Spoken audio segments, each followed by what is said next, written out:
This loading music is very Tron-like. Like you can tell the inspiration that the composer had with the original Tron soundtrack. Is that just me? It sounds very similar. Welcome one and all to part 1 of Mass Effect Legendary Edition. We'll be starting with the first game. This is what the loading screen looks like. We can choose between Mass Effect 1, 2, and 3. And so we'll start with 1. All right, let me get the variety of chats up here so that I can see your comments. Hope you mind if I don't wear the hat today. Now that I've been wearing my glasses more often than usual just to see the chat, the combination of the glasses pressure on the side of my head and the hat pushing down on top with the headphones crushing it is becoming painful on the side of my head. I had a bit of a headache after my Friday stream, so I'm going to try to avoid that. All right, we've got Facebook going. Good to see everybody on Facebook. Tony, Ty, Jonathan, Roman, Clayton, and Jocelyn Ryan. She says, "Morning, Ox. Hubby and I are both at work, but enjoy the new game." Thank you, Jocelyn. I hope you and the hubby will stop by to see the new game because I hope you'll enjoy the live streams. We'll be doing this for quite some time. All right, let's head on over to YouTube, and there we go. We are live on YouTube. Let me get the chat over to the other monitor, and we'll be good to go. All right, it's wonderful to see everybody on YouTube today. Josh Bunton with a gold derby, Gemma the Tea Lady, Sean Fernango, and Vonda Bergen with gold derbies. Automatic Beats, Edward J., Brian Sanchez with a gold derby, Michael Mosky, Darth Knight, Cheyenne W. Fanta 1996, Spencer Slavin, Ethan H., Lady of Night, Jan C., Tara, Julian Z says, "Ox, that's just the launcher." Yeah, that's the launcher. Oh, is it going to launch a new game? Oh. Well, I hope that doesn't mess us up because I got this to work, and I assumed that meant that the game was going to work. Well, maybe we'll be doing some troubleshooting live on the program. Mortarian777 became a bronze Ox. Thank you very much, Mortarian. Wonderful to have you on the program. Julian Z says, "Yes, Ox, yes, I have been looking forward to this day. Hope you enjoy the game and the story. Hope you take a second or two to enjoy the start screen music from Mass Effect 1, as it is very iconic to the series." I can do that. I can do that once we get into it. Ethan H. says, "The character you make in 1 will be the one you play through the 3 games. Choose wisely." Oh dear. Femshep and Maleshep is a hot debate. It is. I think I'm going to go Maleshep. And I guess I'll leave him as his default appearance. Halfinger Pete became a bronze Ox. Thank you, Halfinger. Dirty McCormick in the chat says, "Ox, the combat in Mass Effect 1 is clunky, but it gets better in 2 and 3. Stay the course, sir, and hopefully you'll enjoy." Well, I'll do my best with the combat, but of course I am there for the story. So we'll explore that together today. Brian Sanchez says, "Ox, the chat is going to have a lot of opinions and how you should do things, so just be sure to play the way you want to play and make the decisions that you want." That is an excellent piece of advice, and I will do so. I may come to chat when I need help getting what I want. Like if there's a specific ending I want and I don't know what I need to do to get it, I may need your help. But I will definitely do what I want. Saya Hautala says, "Just a heads up, the interact/talk button is spacebar in these games. The game doesn't tell you right away, so I thought I would." Oh, thank you very much. And if the game feels clunky, no worries. Mass Effect 2 gets a lot better. Then Ghost Whisperer of the Night says, "Hey Ox, I got an early copy of Biomutant. Been enjoying it. I hope someday you'll give it a try. It's an open world RPG. Biomutant, I haven't heard of it. I'll have to look out for it later." Then Julian Z says, "Ox, I know about your experience with Andromeda. I myself only got through it because of my love for the trilogy. I hope this doesn't happen with this game, but if it does, at least you tried." Well, I'm definitely going to dip my my pinky toe into these waters just to see how it feels, and who knows, maybe I'll grow acclimated to it. Jan C says, for me, Shepherd will always be male, but no matter the choice, it will be interesting to see your opinions of the moral choices. I'm looking forward to them. I hear that the moral choices you can make in this game are really, really interesting, and that they have great consequence. Altmaster says, Ox, really excited to see you play the series. Hope you enjoy. Also, Ox and mods, please be careful of any spoilers in the chat. We can all be excited for this, but remember, this is Ox's first time. Let's all enjoy it together. I agree. Do try to avoid plotline spoilers if at all possible, and thank you to the mods in advance for being vigilant. Frederico says Oxhorn will do lore videos on Mass Effect 2. Maybe, maybe not. Probably not, but maybe I'll fall in love with it. Who knows? Maybe. Julian Z says, Ox, I still recommend you choose create custom character, as there are other things besides appearance. Okay, I'll do that. And then Joe says, oh my god, you're finally alive. Still sick from the second shot, so I'll watch some Oxhorn to cope. I'm feeling much better from the second shot. When I got my second Moderna, my entire left arm was just in pain.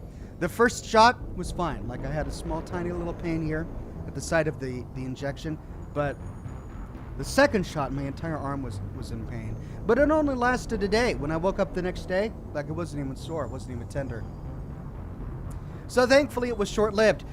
Julian Z says, Ox, get some help with the game settings. Legendary mode just streamlines the level cap to 30 on all games, as originally Mass 1 had 60 levels, while 2, 3 had 30, but experience and progress is the same. This is all Greek to me. I have absolutely no idea what you're talking about, but I appreciate you hopping in to try and give me some guidance and advice before I dig into it. I'm sure that'll make a lot more sense as I start to play the game, which I should probably begin to do.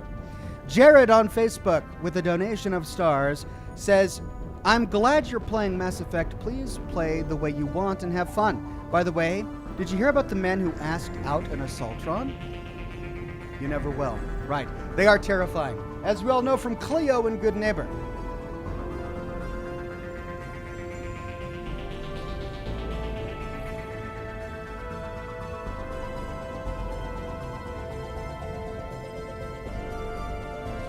And morning coffee to get me through.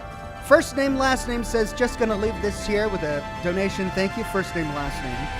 JTS79 says, custom character, you will love it. Would you play Fallout for the default male face? Would you play Fallout with the default male face?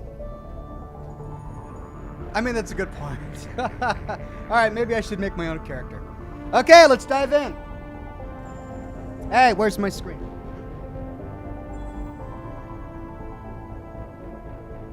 Here we go. Mass Effect. Start.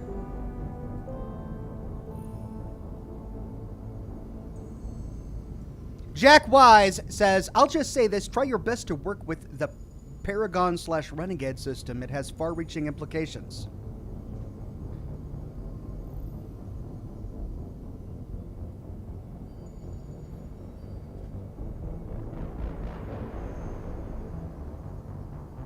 What's going on here? Okay. I guess that worked. Something flashed there momentarily. Alt Grendel with a tip. Thank you very much, Alt Grendel. Cheyenne and Clayton on Facebook with donations of stars. Thank you very much.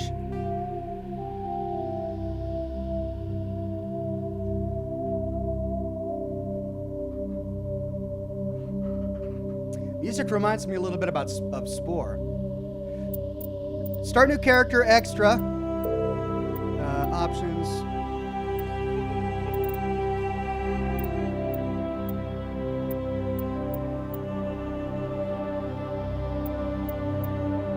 All right. We'll keep default.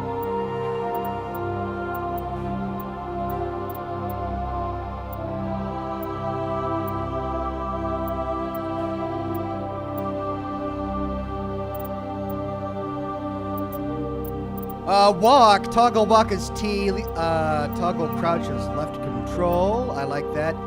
use/sprint. What? They bound the use key to the sprint key? And it's spacebar. Well, what's E? What's E in the game? It's not being used. Melee is F. Oh, there it is. Order squad mate 2 to move and attack is E in the game. All right. Normal, auto level up, off. Adjust whether points are automatically or manually assigned each time a character advances in level. Level scaling, legendary mode. Fanta says, I would do side quests before the main as it helps later. Thank you, Fanta. And then John de GM Buradino with a very generous donation says, Hey, Ox and all, wanted to stop in and say hello. My wife and I lost our baby at 36 weeks last Monday. We are devastated. But listening to your stream replays the past couple of days has dulled the unbearable silence. Please keep the dad jokes coming. Well, John, we love having you here. Well, I think I speak for us all when we say how deeply sorry we are for what happened. I can't even imagine. But the dad jokes will continue to come as long as I'm here, sitting in front of this camera, and we're doing this show. And I don't intend for that ever to change. Matthew says, Hey, Oxhorn, with a donation of stars. I can't stay, but wanted to check in with you. Have a great stream. Thank you very much, Matthew. Well, I hope you check out the replay, but I understand work comes first. Julian Z says, Ox, I recommend you play on Veteran, as it's right in the middle. Veteran? Okay. Also, squad power usage means when your squad will use power either on your command or at wait. I mean, I don't know what this means. Determines which skills and talents squad members will use in combat. Defensive. I guess all? Subtitles on. Autosave on. Enable tutorials on. Okay.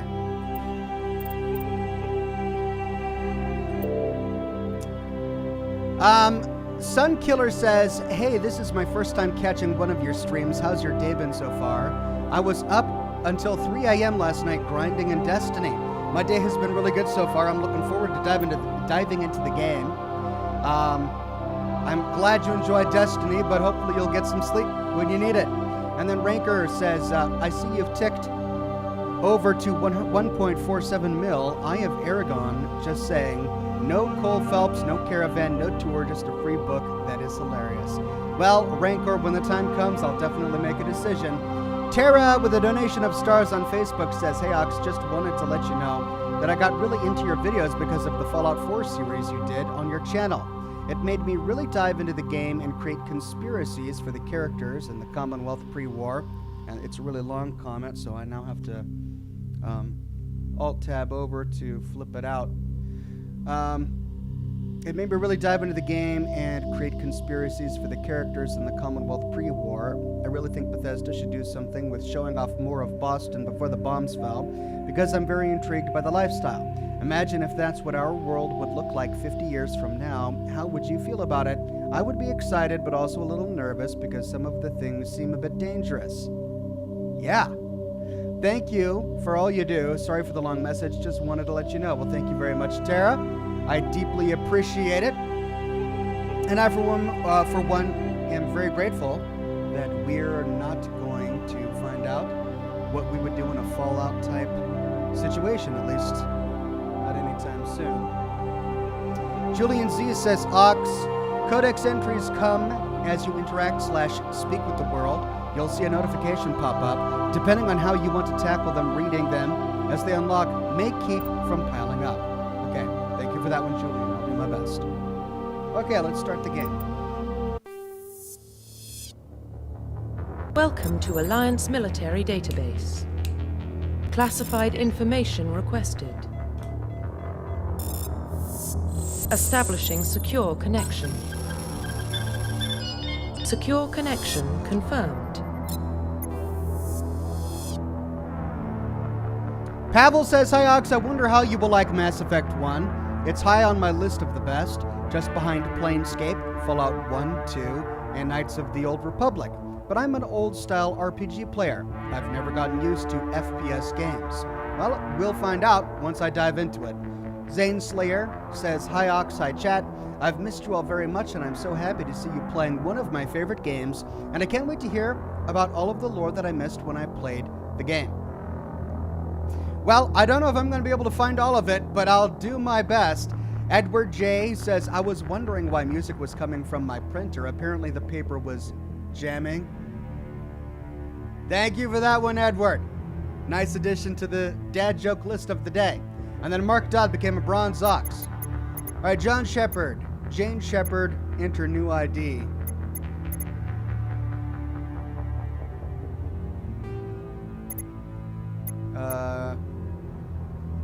Custom mail. Please log in to access your profile. Okay. Let's do Oxhorn. Oxhorn Shepherd. Okay. Maybe I should have done Ox Shepherd. It could be Ox Shepherd. Warning, data corruption detected. Please reconstruct profile. Confirm pre-service history. Spacer.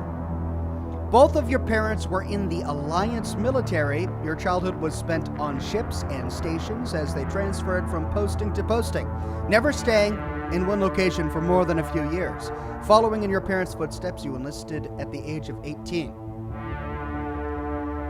Fabrizio says, "Ox, I'm excited you're playing a Mass Effect 1. I can't stay long. I've been playing since 2007. Tip: in BioWare games, it's essential that you always talk to your crew after every main mission."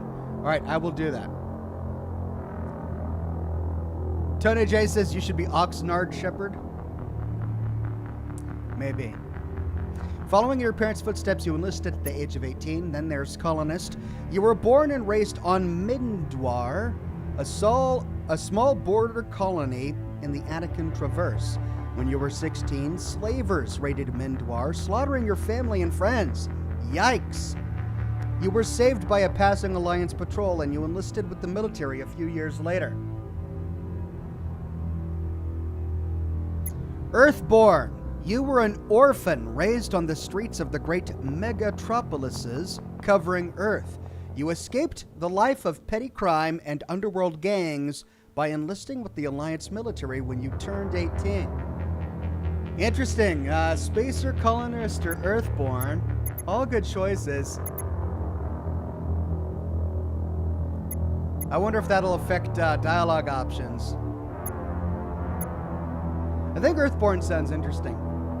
Brendan Kale says, "Ox, I think that you will have no problem creating videos on Mass Effect lore if this does well." Well, I'm not making any promises, but we'll see. Confirm psychological profile. Psychological profile. Hey, Soul Survivor. During your service, a mission you were on went horribly wrong. Trapped in an extreme survival situation, you had to overcome physical torments and psychological stresses that would have broken most people. You survived while all those around you fell, and now you alone are left to tell the tale. War Hero. Lumen says, "Here's a tip for playing a masterpiece piece." Thank you, Lumen. And then Thick Girl Jess became a bronze ox. Thank you, Thick Girl. War Hero, early in your military career, you found yourself facing an overwhelming enemy force. You risked your own life to save your fellow soldiers and defeat the enemy despite the impossible odds. Your bravery and heroism have earned you medals and recognition from the Alliance fleet. I like that. And then there's Ruthless. Throughout your military career, you have held fast to one basic rule: get the job done. You've been called cold, calculating, and brutal. Your reputation for ruthless efficiency makes your fellow soldiers wary of you. But when failure is not an option, the military always goes to you first. Interesting. Douglas Delegard says, "Hello to Oxhorn and all in chat." Hey there, Douglas. Good to see you, my friend. And then Robert became a bronze ox. I'm going to go with War Hero. Confirm military specialization. Oh my god. What is all of this? Soldier. Soldiers are combat specialists, ideal for the front lines of a firefight. Soldiers have improved health, can specialize in the use of all weapon types, start with the ability to wear medium armor, and can train in the use of heavy armor. Engineers are tech specialists using the holographic Omni tool. They can decrypt security systems, repair or modify technical equipment, disrupt enemy weapons or shields, and heal their squad. Engineers can only wear light armor, and they specialize in pistols. Robert became a Bronze Ox, Brendan became a Bronze Ox, and Thick Girl Jess says, "Hi all, I love your videos and your lore videos. Thank you very much." Again, Thick Girl. Then Zenko says, "Mass Effect is my favorite series. Interested to see what decisions you'll make. Hashtag Team Renegade." Then there's Adept. Adepts are biotic specialists. Through upgradable implants, they can use biotic powers to lift or throw objects, shield the squad, and disable or destroy enemies. Adepts can only wear light armor, and they specialize in pistols. Infiltrator. Infiltrators combine combat and tech abilities to specialize in killing or disabling enemies at long range. Hey, I like that. Infiltrators are trained to use Omni tools, focusing on decryption and offensive abilities rather than healing. They can specialize in pistols or sniper rifles and wear medium armor. I'm thinking soldier or infiltrator at this point. Then there's Sentinel. Sentinels combine biotic and tech abilities. Typically, they use biotic abilities and advanced healing skills to defend allies, though they can also disrupt opponents with biotic or tech attacks. They are more efficient at tech and biotics than other classes, but at the expense of combat. Sentinels can only wear light armor and receive no specialized weapon training. And finally, there is Vanguard. Vanguards are biotic warriors. They combine biotics and weapons to take down opponents and are especially deadly at short range. They specialize in pistols and shotguns, and wear medium armor. Wait a minute, shotguns there. R. Wallace says, "Hey Ox, love the channel. Haven't been this excited for a new game since Horizon Zero Dawn. Buckle up for rich characters and a stellar soundtrack." I'm buckled in and I'm ready. Jared on Facebook with a donation of stars says, "Just to let you know that there is a paragon and renegade of opinion on choice of words." Okay, thank you, Jared.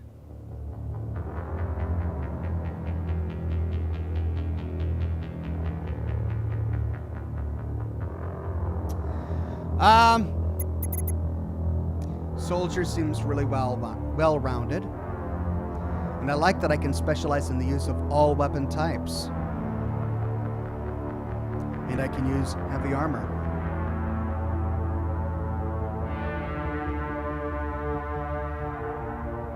I can turn this guy into a sniper if I want. I can turn this guy into a shotgun guy if I want. This guy has to be a shotgun guy. Tara says, "Vanguard said that you have biotics. Are biotics important?" All right. Confirm facial identification. Okay, now to change my appearance. These are all the presets. Brett Bus says, "Vanguard, Sentinel, and Adept have Jedi Force powers." Okay, well, maybe I'll want to use those. Kate Tulis says, "I vote Infiltrator. My first super chat was to you on your 1 million sub video. My second is this one. I hope my favorite Let's Player is doing well. Mass Effect is my favorite franchise, and I hope you like it too." Thank you, Kate. Very kind donations. 1 mil was a while ago, and I'm glad you're still with me. Rebecca became a Gold Ox. Thank you very much, Rebecca. Okay, let's see. I mean, I don't look like any of these guys.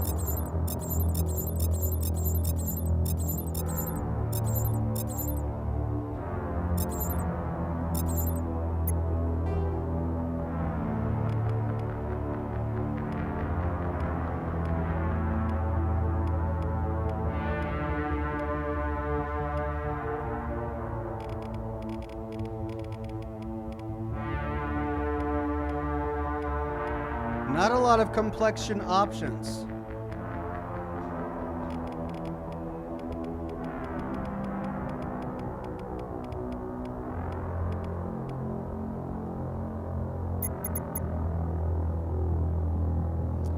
Neck thickness. Oh yeah, let's push that up there. Face size. Oh yeah, cheek width. I don't really have wide cheeks, do I? Cheekbones. Cheek gaunt. Do I have gaunt cheeks? I don't, do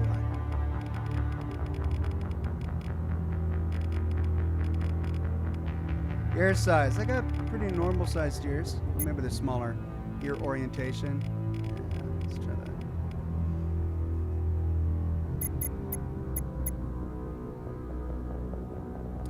Eyes, eye shape. Whoa! Whoa! Goodness. Whoa, that's an intense stare. Man, that guy would just be angry all the time. Ranker says, are you ready for low gravity driving? I'm ready. Can't wait. Free Spirit says, oh my, you're finally playing Mass Effect. I now have a moral dilemma. If I should cancel going out to dinner with my girlfriend or watch the stream or not.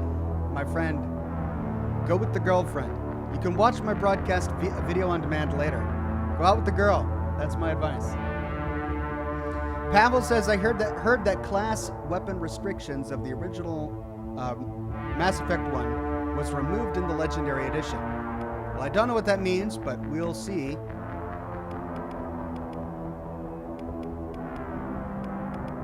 That's kind of like me. Right there. Eye height. What's my eye height at? I can't even tell. Eye width. I'm like right around there. Eye depth. I've got pretty deep set eyes, don't I? Yeah, we'll go pretty deep. Brow depth. Yeah. I think my brow. Right there. Brow height. Yeah. Iris color. I got blue eyes. But not that blue, though. That's a greenish kind of... That's like a steel blue. That's way too blue. Let's go. Yeah, that's a good blue color. Dirty McCormick says, this is my problem with devs putting identity/voice/look behind a game's protagonist. Changing it from the original feels almost inauthentic to the game, in my opinion. I hear what you're saying. It's the shepherd part of it, right?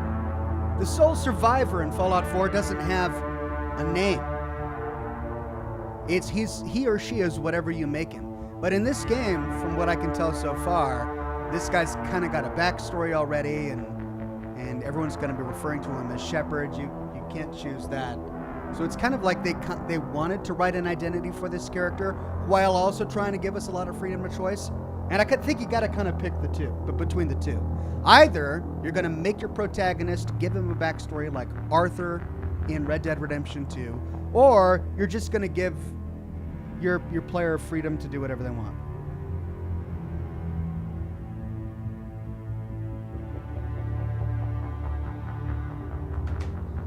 All right, so we did that.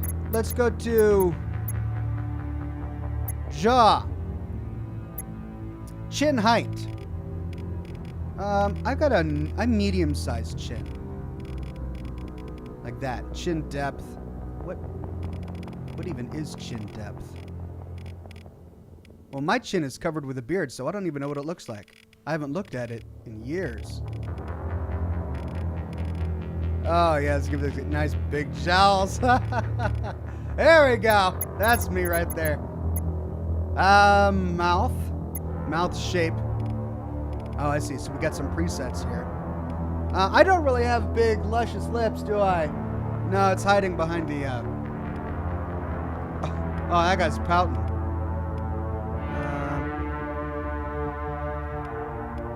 No, I don't got a Cupid's bow. Do I? Do I have a Cupid's bow? I don't think I do. No, I don't. I think that's normal. That's kind of what I got.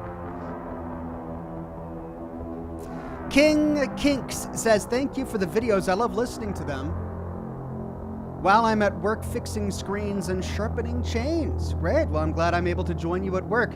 At Indus Myas says, thanks for playing Mass Effect Docs. Enjoy fantastic games, except maybe for Mako. All right, well, I hope to enjoy it. Thank you for stopping by. And then this is mouth width. I don't have a huge mouth. I've got that. Mouth lip size. Whoa, big old puffies. Yeah, we can get big and puffy. I think I got medium size lips. Mouth height. No, not. It is kind of close to my nose, though, isn't it? Like right there. I don't have a big upper lip. My mustache is not very big because the space between my mouth and my nose is. Now for the schnoz. Yeah, I kind of got some wide set nostrils here. It's weird because the nose itself is not big, but the nostrils are kind of wide set. No, it doesn't curve down. That's too flat. There. That's my nose. Oh, I don't even think I need to do any changes. Yeah, that's my schnoz. Nose height. Oh, I can do that there. Like that. Nose depth. I can't.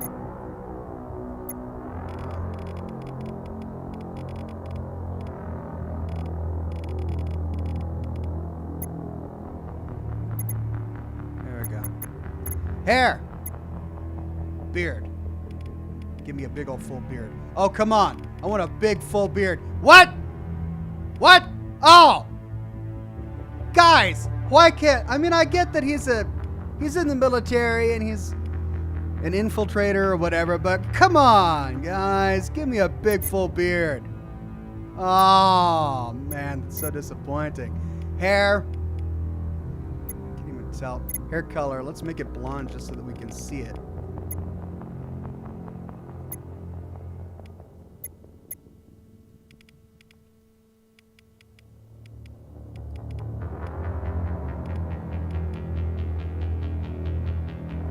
That's kind of... Oh, wow. Oh, man. I'm going to rock that look. Oh, God. Let's see. Jeez, these are all really bad. Oh, my God. These are all really bad hairstyles. Oh, I understand the game is old, so I'm not going to judge it. Totally not going to judge it. But come on, man. I mean, this is just okay. Let's change that to a better color. I got brown hair, so. Purple. Oh, we can go purple.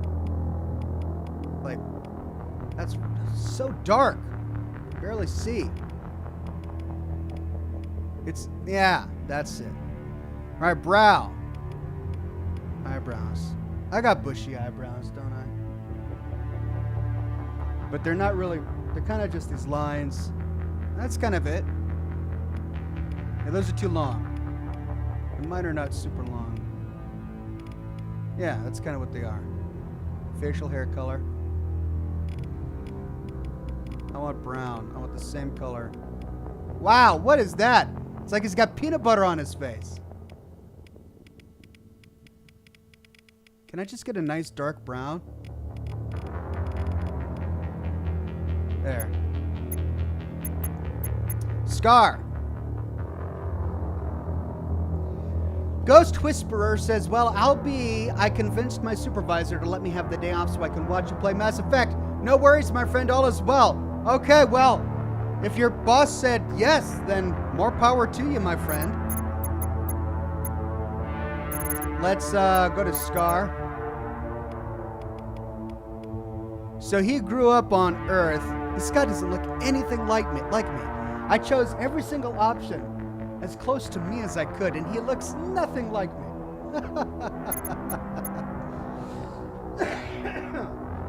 Pardon me. All right, so this guy was born on Earth, raised on Earth.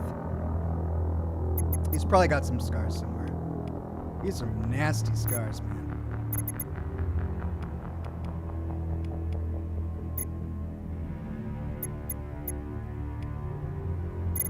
Tiny little face scar. Yeah, we'll go with that. Finalize. Profile reconstruction complete.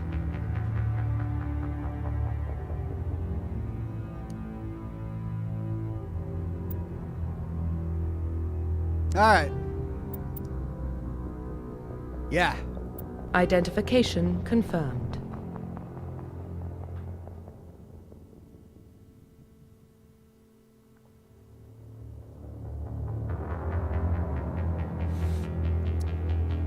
Jared on Facebook says, if you do War Hero, it has a big effect in your story. Okay, thank you, Jared.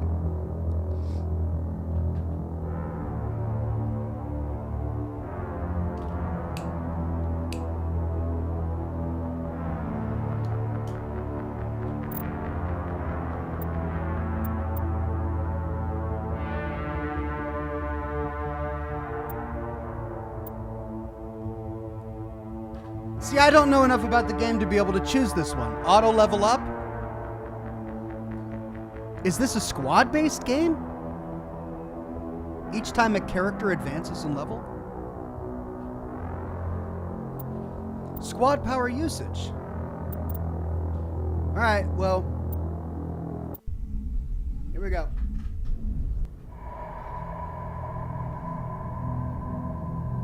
Well, what about Shepard? Earthborn, but no record of his family. Doesn't have one. He was raised on the streets. Learned to look out for himself. I recognize that voice. He proved himself during the Blitz.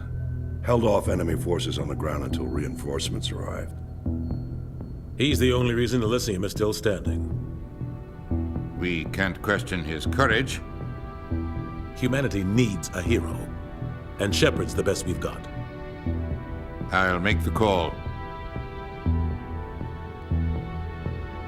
In the year 2148, explorers on Mars discovered the remains of an ancient spacefaring civilization. In the decades that followed, these mysterious artifacts revealed startling new technologies, enabling travel to the furthest stars. The basis for this incredible technology was a force that controlled the very fabric of space and time. And it flew off the screen. Couldn't read it fast enough. Mass Effect. They called this force something.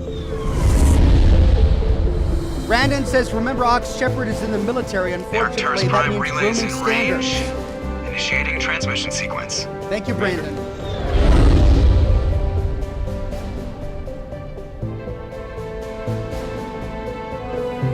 We are connected. Calculating transit mass and destination. The relay is hot, acquiring approach vector.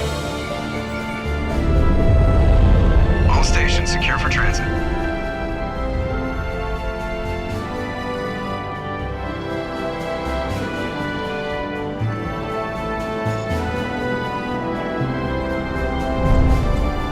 Hey, I have that cup. Board is green. Approach run has begun.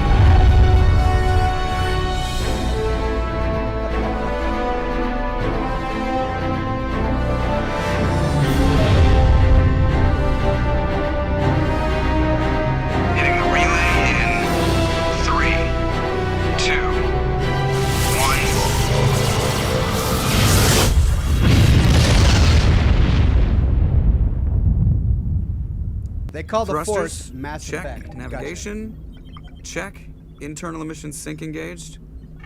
All systems online. Drift, just under 1500K.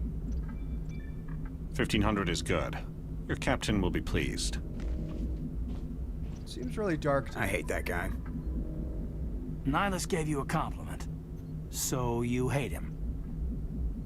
You remember to zip up your jumpsuit on the way out of the bathroom? That's good. I just jumped us halfway across the galaxy and hit a target the size of a pinhead. So that's incredible. Besides, Spectres are trouble. I don't like having them on board. Call me paranoid. You're paranoid. The Council helped fund this project. They have a right to send someone to keep an eye on their investment. Yeah, that is the official story. But only an idiot believes the official story. Oh, I remember this from Andromeda. That's enough. You're soldiers. Act like it. Sorry, Commander. Joker, status report. Just cleared the mass relay, Captain. Stealth systems engaged. Everything looks solid. Good. Find a comm buoy and link us into the network. I want mission reports relayed back to Alliance Brass before we reach Eden Prime. Aye, aye, Captain. Better brace yourself, sir. I think Nihilus is headed your way. He's already here, Lieutenant. Tell Commander Shepard to meet me in the comm room for a debriefing. You get that, Commander? I recognize that voice. I'm on my way. Is it me or does the captain always sound a little pissed off? Only when he's talking to you, Joker. Press escape and open the journal to view your updated mission objectives. Prologue on the Normandy. You are Lieutenant Commander Shepard, Executive Officer on the SSV Normandy. Assignments. No assignments. Speak to the captain.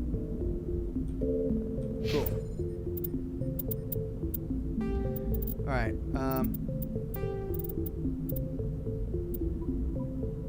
squad power usage. Oh, that's the only thing I changed. Auto level up is off. Oh, I also changed combat difficulty to veteran. And I think everything else is default. Pavel says, speaking about squad, it's similar to Outer Worlds. Got you. Thank you, Pavel. Douglas Delegard says, that one sounds like Seth Green. I'm not familiar. Oh, Seth Green? Yeah, it does kind of sound like Seth Green. Yeah, from Family Guy. And, Austin Powers. Altmaster says, Ox, you're going to want to turn off auto leveling. You're going to want to choose what to level up. I don't have it on. Yeah, I never turned it on. I kept it off. But thank you, Altmaster.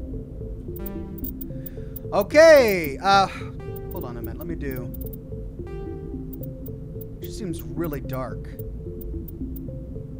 Can I turn the contrast down or something? Dynamic shadows? No. Just resolution. Okay. Calibration. Yeah, here we go. It helps a little bit. I don't think I have HDR. Let's put that at 5. Helps a little bit. Okay, so I've got a compass in the lower right-hand corner. All right.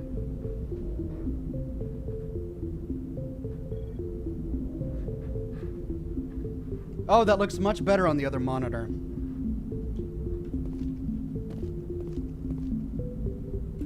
The captain's waiting for you in the comm room, Commander. Yeah, I'm working on it. Just wanted to say hi. How are you? You probably don't want to keep the captain waiting, Commander. Oh, fine.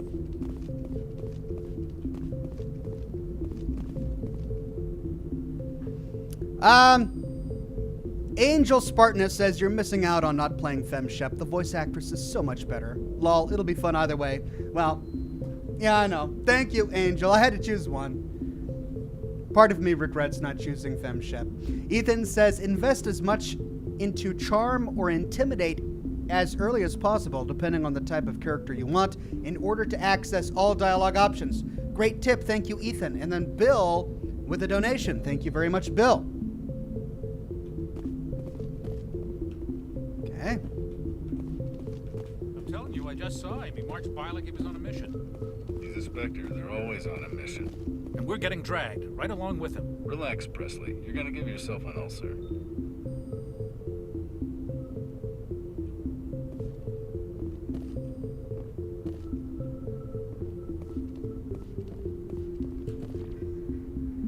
Congratulations, Commander. Looks like we had a smooth run. You heading down to see the captain? Sounds like you don't trust our Turian guest. Sorry, Commander. Just having a chat with Adams down at engineering. I didn't mean to cause any trouble. But you have to admit, something's odd about this mission. The whole crew feels it.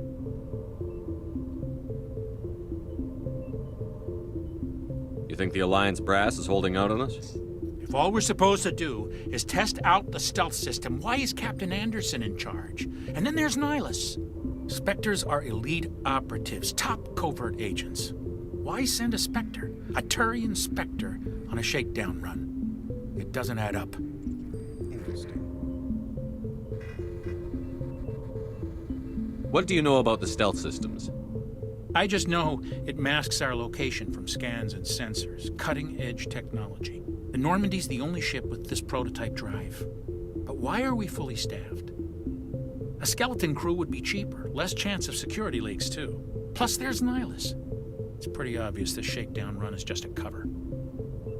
Brian says Joker is one of my favorite characters ever. I look forward to learning more about him. For what? Damned if I know, Commander. We're out here on false pretenses. I'm not a fan of being left in the dark.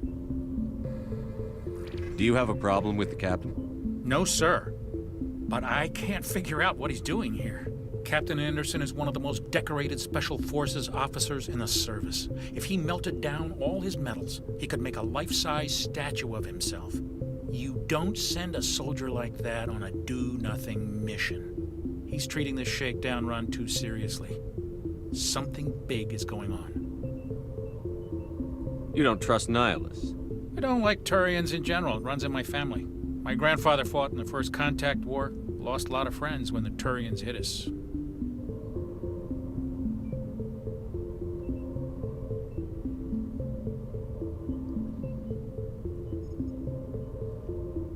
You don't trust Nihilus? I don't like Turians in general. It runs in my family. My grandfather fought in the First Contact... That was 30 years ago. You can't blame Nihilus for that. No, I guess not. But it still makes me nervous to have a Spectre on board. Especially a Turian. We're an Alliance vessel, human military, but Nihilus doesn't answer to the captain like the rest of us. Spectres operate outside the normal chain of command. And they don't come along just to observe shakedown runs. Nihilus looks like he's expecting some heavy action. I don't like it. Okay, so an alien species. We were at war in the past. I'll see if I can get some answers when I see him. Good luck, Commander. Okay, Julian Z says, Ox, there are codex entries for you, and you can level up. All right. Alien Face says, you finally play Mass Effect. Hope you enjoy the game. Thank you, Alien Face. Matt says, Ox, on dialogue options, the left side options typically dig deeper into the conversation. The right side options typically end a conversation. Thank you. I think I managed to navigate through that pretty well. Julian Z says, Ox, there are some minor spoilers for an early game event in the description of the charm and intimidate. If you want to avoid, I'll let you know when it happens. Okay, thank you, Julian. Not Nick Skinner says, what is the best way to communicate with a fish? Drop it a line. Thank you, my friend. All right, Codex. Aliens Council raises... Roughly 1,200 years ago, the Turians were invited to join the Citadel Council to fulfill the role of galactic peacekeepers. The Turians have the largest fleet in Citadel space, and they make up the single largest portion of the Council's military forces. As their territory and influence has spread, the Turians have come to rely on the Solarians for military intelligence and the Asari for diplomacy. Despite a somewhat colonial attitude towards the rest of the galaxy, the ruling hierarchy understands they would lose more than they would gain if the other two races were ever removed. Turians come from an autocratic society that values discipline and possesses a strong sense of personal and collective honor. There is lingering animosity between Turians and humans over the First Contact War of 2157, which is known as the Relay 314 incident to the Turians. Officially, however, the two species are allies, and they enjoy civil, if cool, diplomatic relations. Pyro says, yay, I don't have to read. Oh man, that was my first thought. I saw this and I'm going back to The Witcher 3 and I'm like, all right, I'm going to dig through all this stuff. But no, it's got a narrator. And where have I heard that voice before? Oh, I don't have to read it. I'm so happy. More cigar breaks for me. Humanity and the System Alliance. Humanity's first contact with an alien race occurred in 2157. At that time, the Alliance allowed survey fleets to activate any dormant mass relays discovered, a practice considered dangerous and irresponsible by Council-aligned races. When a Turian patrol discovered a human fleet attempting to activate a relay, they attacked. One human vessel survived, retreating to the colony of Shanxi. The Turians followed, quickly defeating the local forces. Shanxi was occupied, the first and to date only human world to be conquered by an alien species. The Turians believed the handful of ships they defeated represented the bulk of human defenses. so they were unprepared when the Second Fleet, under Admiral Castanet Drescher, launched a strong counteroffensive, evicting them from Shanxi. The Turians mobilized for full-scale war, drawing the attention of the rest of the galaxy. The Council quickly intervened, forcing a truce. Fortunately for humanity, the First Contact War was ended with a diplomatic solution. Wow. Okay, well, good on this council. Is humanity on the council now? And I'm so glad that there's a narrator, because I always mispronounce things like alien races or the names of characters. I never know how to pronounce it. And this narrator is going to fix that for me. Dirty McCormick says, Ox's voice rejoices as he discovers this feature. Yes, indeed. Weird Beard says, depending on your dialogue choices, you'll get Paragon, good, or Renegade evil points. Upper dialogue option equals Paragon. Lower dialogue option equals Renegade. Okay, thank you. Julian Z says, Ox, sorry to disappoint, but the secondary codex entries you will have to read. Oh, no. Well, let's go to Systems Alliance. The Systems Alliance is an independent supranational government representing the interests of humanity as a whole. The Alliance is responsible for the governance and defense of all extrasolar colonies and stations. The Alliance grew out of the various national space programs as a matter of practicality. Sol's planets had been explored and exploited through piecemeal national efforts. The expense of colonizing entire new solar systems could not be met by any one country. With humans knowing that alien contact was inevitable, there was enough political will to jointly fund an international effort. Still, the Alliance was often disregarded by those on Earth until the First Contact War. While the national governments dithered and bickered over who should lead the effort to liberate Shanxi, the Alliance fleet struck decisively. Post-war public approval gave the Alliance the credibility to establish its own parliament and become the galactic face of humanity. All right. Secondary.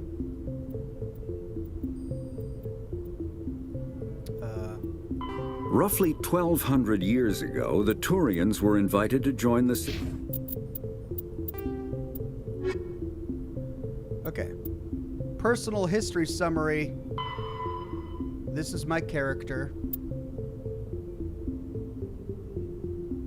Oh, this is the war where I became a war hero. Yeah, I was born on Earth, but I never knew my parents. A child of the streets, I learned to live by my wits and my guts, surviving in the hidden underbelly of the megatropolises of humanity's home world. Eager to find a better life, I joined the Alliance military when I came of age. I was on shore leave at Elysium when the first wave of the Skillian Blitz struck. A massive coalition force of slavers, crime syndicates, and Batarian warlords attacked the human colony, determined to wipe it out.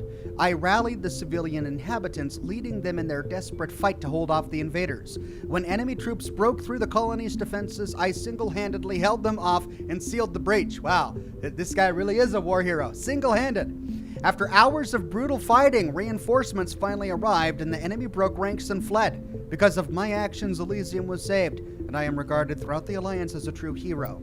Then humanity and the Systems Alliance. Timeline. Oh, here we go. Angel Spartaness became a Bronze Ox. Thank you, Angel. And then Polybomb says, who are you going to romance in Mass Effect? No idea. I don't even know the female options available. Like, I have no idea. I'm just now getting into the game. Jared says, sadly, I have to go to work. Enjoy playing Mass Effect, and remember, I should go.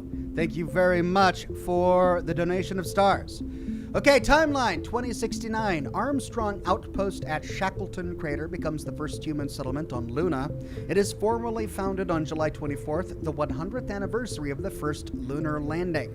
I see, so this is a divergence from our own timeline, much like the Fallout timeline was a divergence as well. 2103, Lowell City in Eos Chasma becomes the first human settlement on Mars. 2137, Eldfell Ashland Energy Corporation demonstrates helium-3 fuel extraction from the atmosphere of Saturn. 2142, Construction of the Gagarin Station Jump Zero begins beyond the orbit of Pluto. 2148, prospectors discover the Prothean ruins at Prometheus Planum on Mars. 2149, translation of Prothean data leads humans to the Charon Mass Relay. Systems Alliance founded, or Charon Mass Relay, Systems Alliance founded to coordinate exploration and colonization of extrasolar worlds. 2151, a shipping accident at Singapore International Spaceport exposes downwind communities to containers of dust form element 0. Whoa. Alliance begins construction of Arcturus Station. What is dust form element 0? Is it like FEV in this universe? 2152, roughly 30% of the children born in Singapore after element 0 exposure suffer from cancerous growths. Systems Alliance begins settlement of Earth's first extrasolar colony world, the planet Demeter.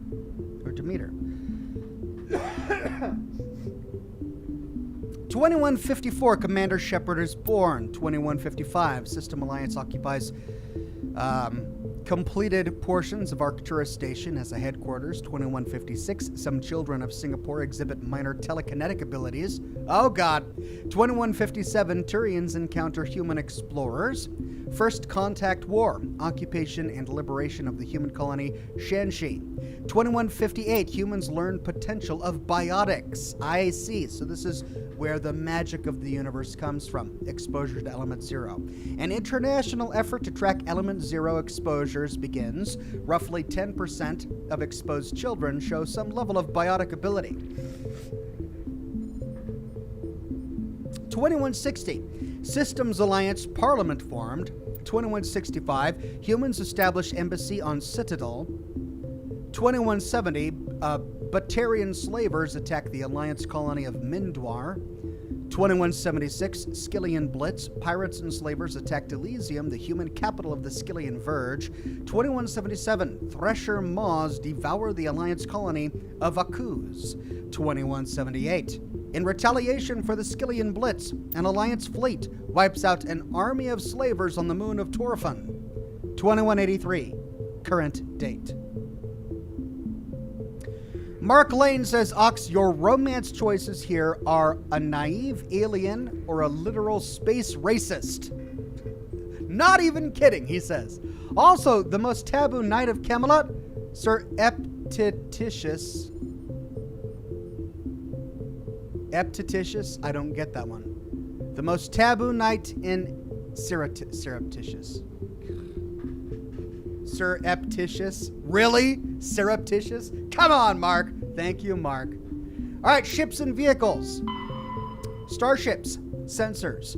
Light lag prevents sensing in real time at great distances. A ship firing its thrusters at the Charon relay can be easily detected from Earth 5.75 light hours, 6 billion kilometers away. But Earth will only see the event 5 hours and 45 minutes after it occurs.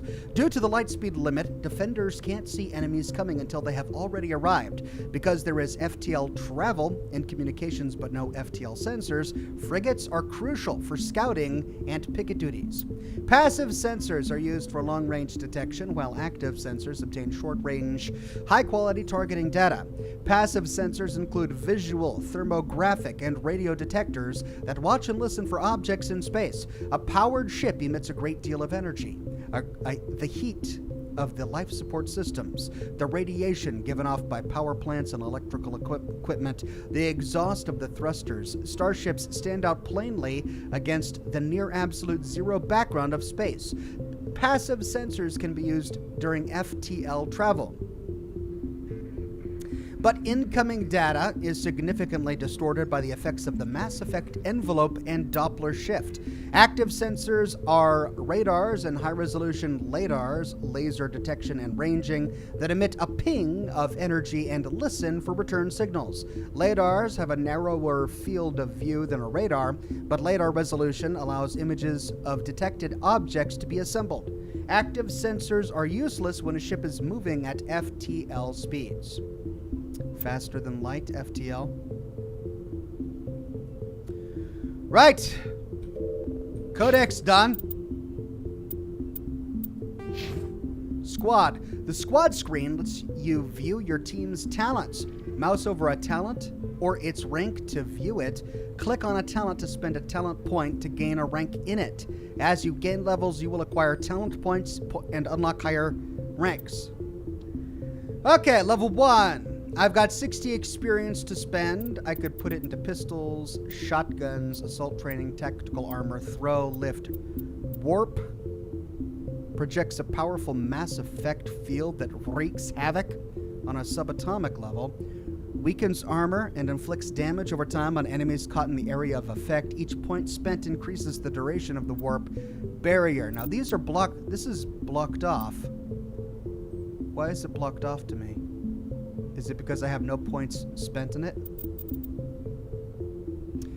Vanguard, Charm, and Intimidate. Well, I guess I'll put points into Charm.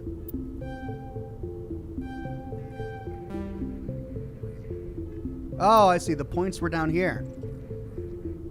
Because I want to unlock dialogue options, and we'll go Charm.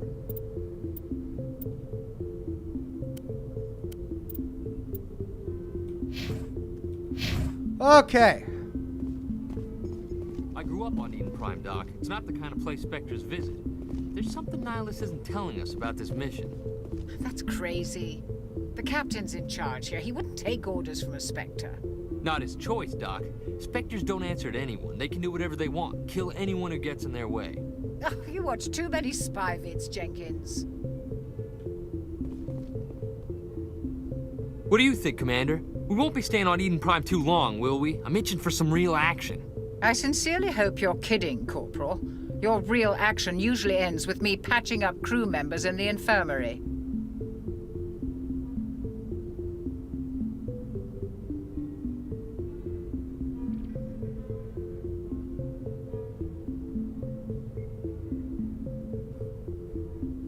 You need to calm down, Corporal. A good soldier stays cool, even under fire.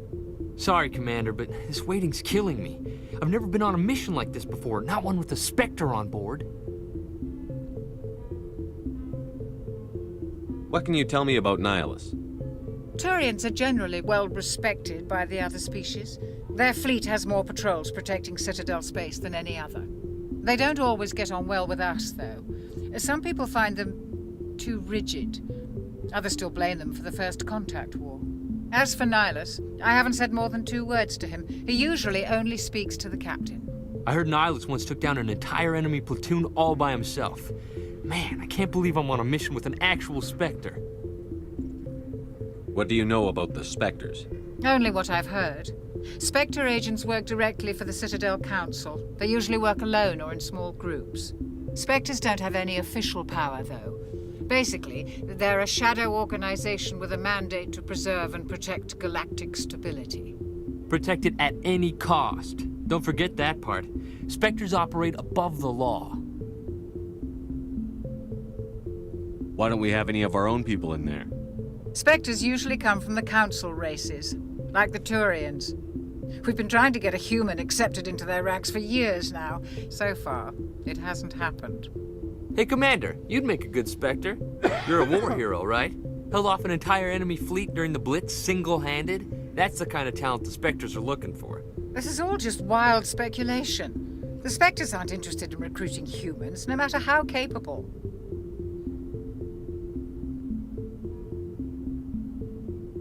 How do you control agents with unlimited power? I suppose the Council could revoke the Spectre status of an agent who got out of hand. At that point, Citadel Security Services would take over. Those C-Sec grunts wouldn't stand a chance. The Spectres were 20 ordinary soldiers. The Spectres police themselves. An agent goes rogue, they send another agent to take him down. That's Spectre justice. The Corporal's confusing romantic legends with reality, Commander. You're from Eden Prime, aren't you, Jenkins? What's it like? It's very peaceful, Commander. They've been real careful with development, so you don't have any city noise or pollution. My parents lived on the outskirts of the colony. At night, I used to climb this big hill and stare across the fields back at the lights from the main settlement. It was gorgeous. But when I got older, I realized it was a little too calm and quiet for me. That's why I joined the Alliance. Even Paradise gets boring after a while. Any idea why Eden Prime was chosen as our destination? Not really sure, Commander. Eden Prime's one of our most stable colonies. Good place to take the Normandy for a shakedown run, I guess. No real danger there. There's gotta be something else going on. We've got a Spectre on board. That's why I'm so wound up. I can't wait for the real mission to start. Just treat this like every other assignment you've had and everything will work out. Easy for you to say. You proved yourself in the Blitz. Everybody knows what you can do. This is my big chance. I need to show the brass what I can do.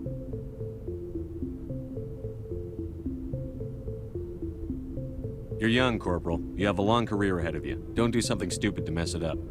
Don't worry, sir. I'm not gonna screw this up. The captain's waiting for me.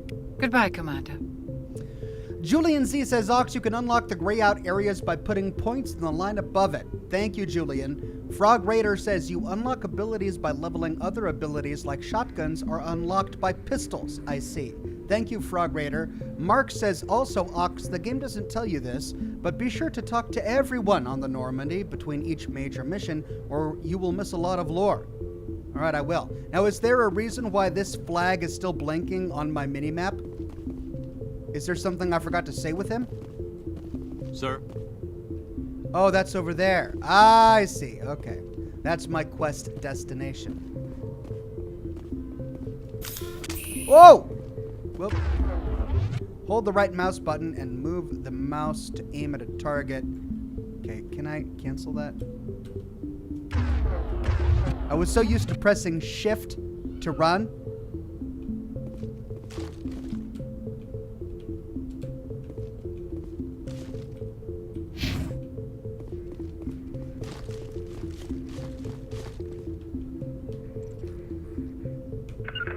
How do I holster? How do I holster it? Regroup! Doggone it.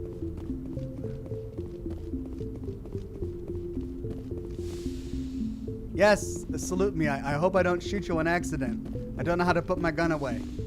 H! Thank you, chat. H, thank you.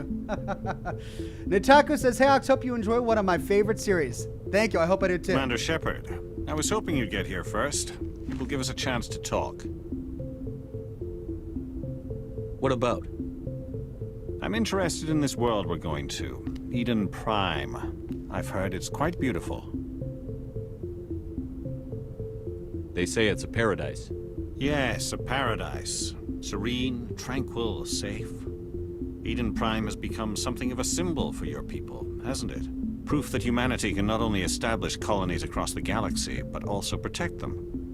But how safe is it really? Do you know something? Your people are still newcomers, Shepard. The galaxy can be a very dangerous place. Is the Alliance truly ready for this? I think it's about time we told the Commander what's really going on. This mission is far more than a simple shakedown run. I already figured that out. We're making a covert pickup on Eden Prime. That's why we needed the stealth systems operational. There must be a reason you didn't tell me about this, sir. This comes down from the top, Commander. Information strictly on a need-to-know basis. A research team on Eden Prime unearthed some kind of beacon during an excavation. It was Prothean. I thought the Protheans vanished 50,000 years ago. Their legacy still remains. The mass relays, the Citadel, our ship drives. It's all based on Prothean technology. This is big, Shepard. The last time humanity made a discovery like this, it jumped our technology forward 200 years. But Eden Prime doesn't have the facilities to handle something like this. We need to bring the beacon back to the Citadel for proper study. Obviously, this goes beyond mere human interests, Commander. This discovery could affect every species in Council space.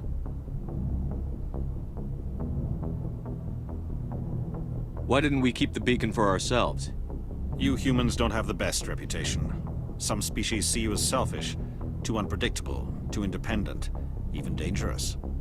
Sharing that beacon will improve relations with the Council. Plus, we need their scientific expertise. They know more about the Protheans than we do. The beacon's not the only reason I'm here, Shepard. Nihilus wants to see you in action, Commander. He's here to evaluate you. Guess that explains why I bump into him every time I turn around. The Alliance has been pushing for this for a long time. Humanity wants a larger role in shaping interstellar policy.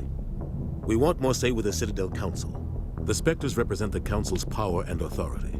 If they accept a human into their ranks, it shows how far the Alliance has come. You held off an enemy assault during the Blitz single-handed. You showed not only courage, but also incredible skill. That's why I put your name forward as a candidate for the Spectres. Why would a Turian want a human in the Spectres? Not all Turians resent humanity. Some of us see the potential of your species. We see what you have to offer to the rest of the galaxy, and to the Spectres. We are an elite group. It's rare to find an individual with the skills we seek. I don't care that you're human, Shepard. I only care that you can do the job. I assume this is good for the Alliance. Earth needs this, Shepard.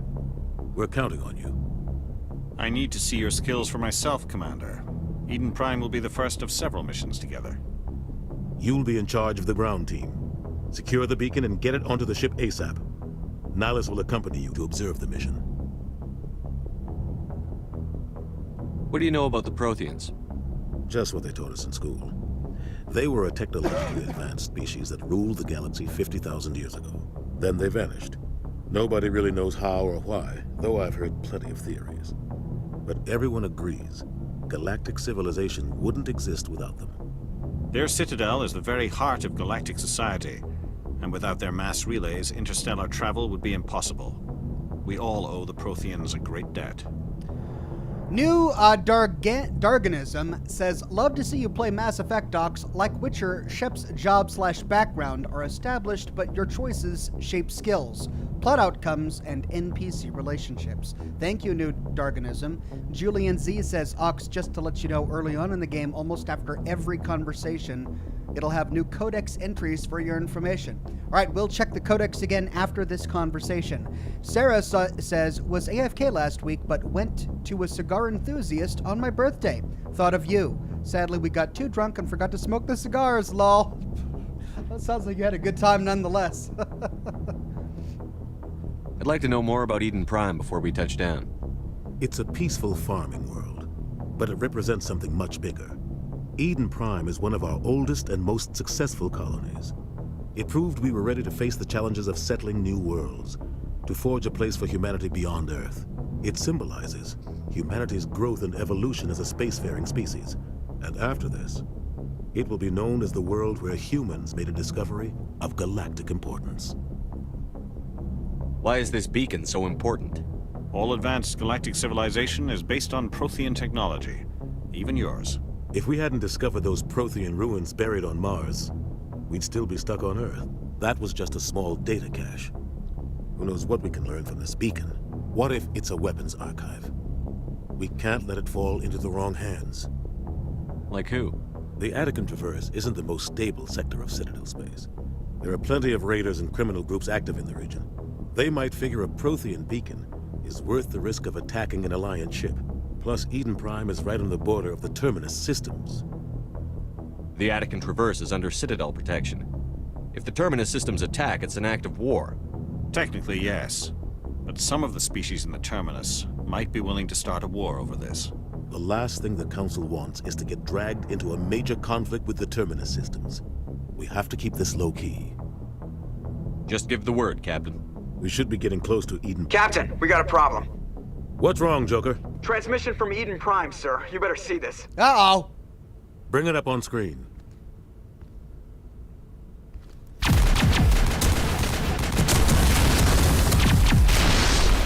Get down!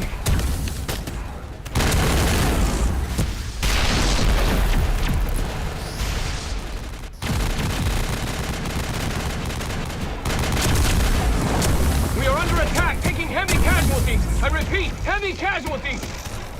We can't get evac. They came out of nowhere. We need. Whoa!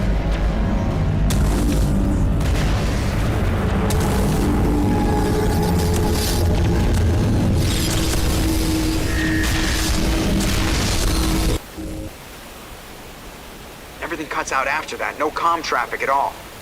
Just goes dead. There's nothing. Reverse and hold at 38.5.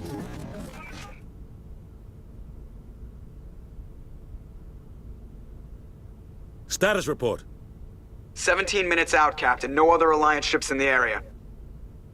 Is that a hand? Take us in, Joker. Fast and quiet. This mission just got a lot more complicated. A small strike team can move quickly, without drawing attention. It's our best chance to secure the beacon.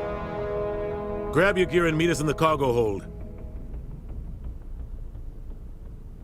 Tell Alenko and Jenkins to suit up, Commander. You're going in. Polybomb says, quick tip, your choices matter, and carry on to the next game. Thank you, Polybomb. Engaging stealth systems. Somebody was doing some serious digging here, Captain. Your team's the muscle in this operation, Commander. Go in heavy and head straight for the dig site. What about survivors, Captain? Helping survivors is a secondary objective. The beacon's your top priority. Approaching drop point 1. Nihilus, you coming with us? I move faster on my own. Nihilus will scout out ahead. He'll feed you status reports throughout the mission. Otherwise, I want radio silence.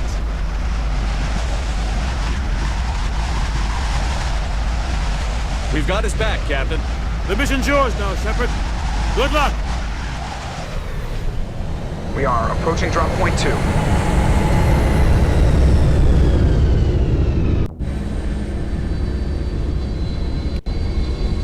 Ship perimeter secure, Commander. Okay, we've got codex entries. Oh gosh. Roughly 50,000 years ago, the Protheans were the only spacefaring species in the galaxy. They vanished in a swift galactic extinction. Only the legacy of their empire remains. They are believed to have built the mass relays and the Citadel, which have allowed numerous species to explore and expand throughout the galaxy. Prothean ruins are found on worlds across the galaxy.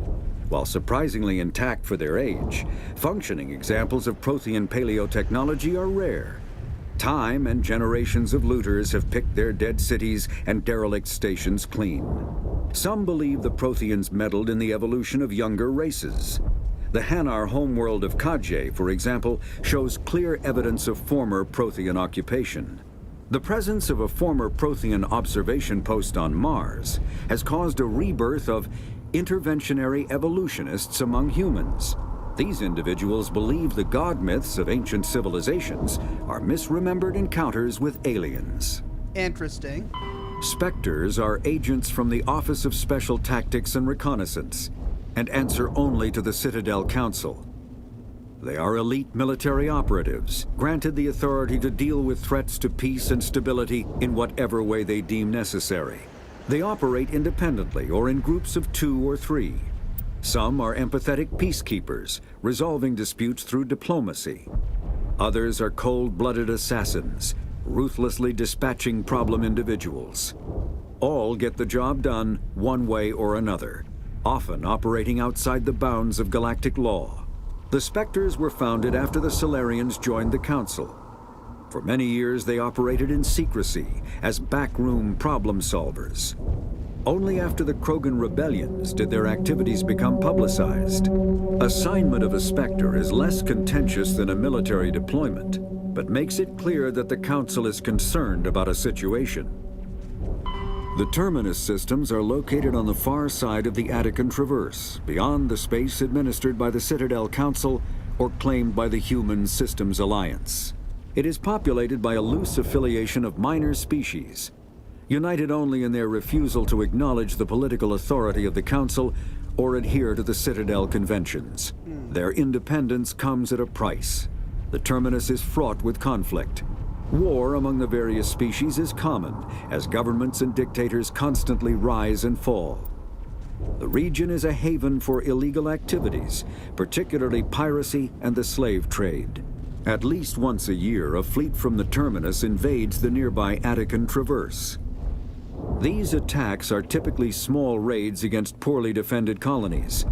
The Council rarely retaliates, as sending patrols into the Terminus systems could unify the disparate species against their common foe, triggering a long and costly war. Okay, how do I switch to secondary again?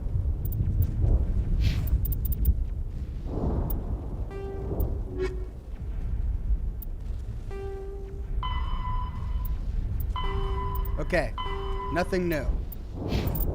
Journal. Prologue. Head to the dig site.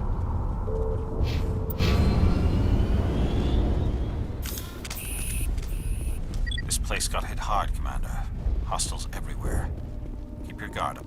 What the hell are those? Gas bags. Don't worry, they're harmless. Okay.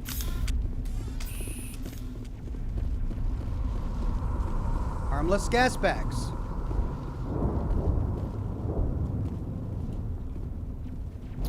All right, so we start here. Dig site here. Camp here. Whoop. How do we... Oh, wow.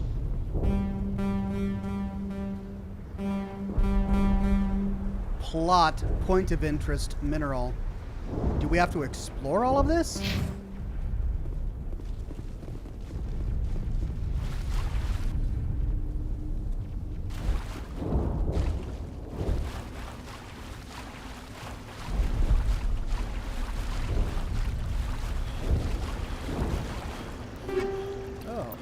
Armor upgrade. Recovered items. Reduce to Omni Gel or take all. Codex. Weapons, armor, and equipment. Upgrades. The development of practical manufacturing Omni tools allows modern militaries a great deal of flexibility in equipment loadouts. A vast number of field modification kits or upgrades are available for common equipment, such as weapons, armor, Omni tools, biotic imps, and even grenades. An upgrade kit typically consists of less than a dozen unique parts and an optical storage disc. When loaded into an Omni tool, the OSD provides all technical specifications required to manufacture the tools and additional parts necessary to install the upgrade onto another piece of equipment. Assembly is typically modular, and installation can be completed in less than a minute. Since Omni tools are designed to use common battlefield salvage materials such as plastics, ceramics, and light metals rendered into semi-molten Omni gel for quick use, it is quite possible for a trained soldier carrying upgrade kits to customize gear on the battlefield to fit the current tactical situation. Okay, equipment. The equipment screen allows you to equip and upgrade gear for your squad. Click the filter tab to switch item types. Select an item and click the equip button to assign it. Click on an equipped item upgrade slot to select an upgrade. Click the Omnigel button to break down the selected item into Omnigel. Okay, Oxhorn. Empty. Ammo upgrade. Weapon upgrade. High caliber barrel. Okay.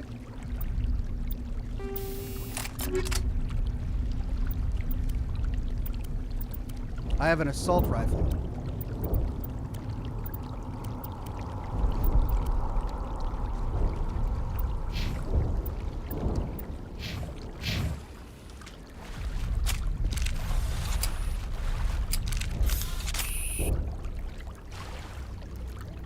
Pistol. Sniper.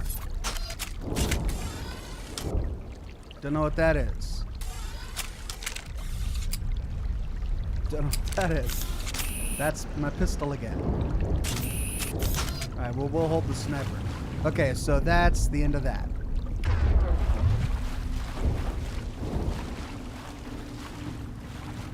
Julian Z says, Ox, go to squad. You can level up your squad and assign points.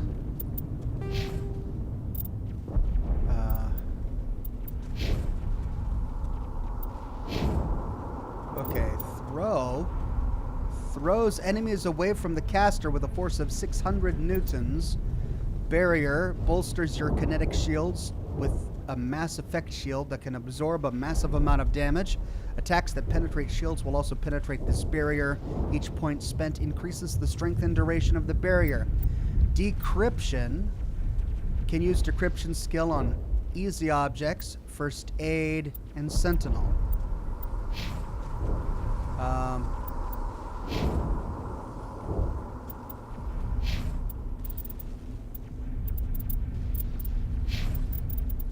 Well,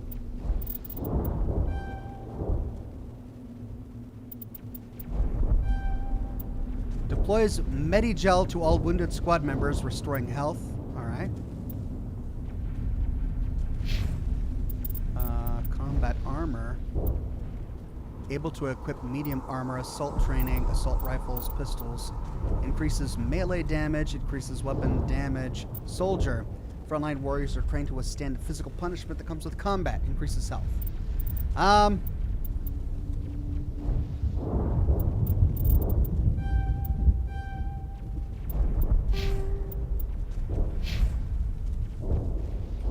We should probably save, huh?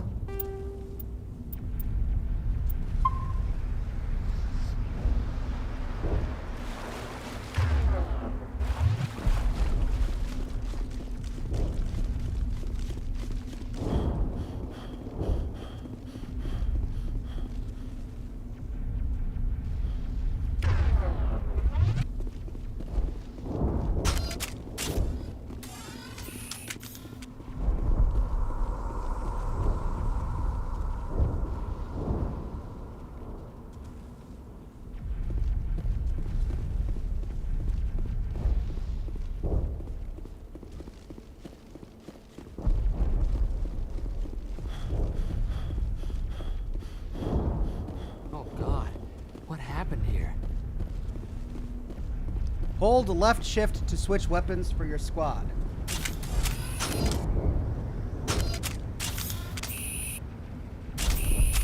So does that change all of their weapons? Oh.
Julian Z says, Ox, hold left shift to open weapons ability wheel.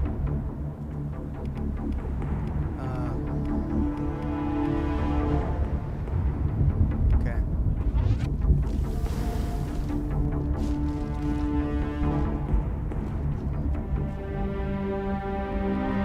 Rip right through his shields. We're out of chance.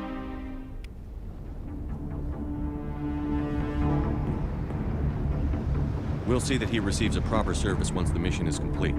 But I need you to stay focused. Aye, aye, sir. So did I lose a squad mate?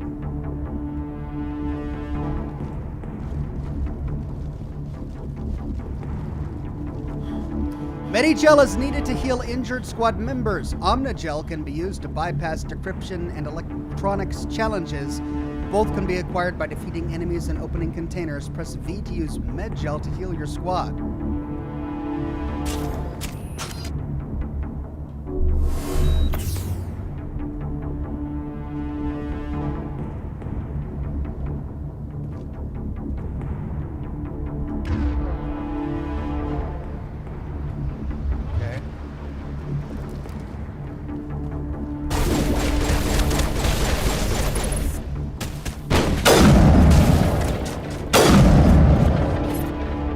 Some burned out buildings here, Shepard.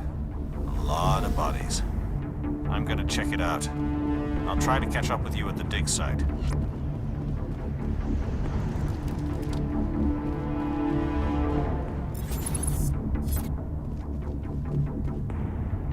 Use left shift To issue orders for your squad or use Z to attack your target.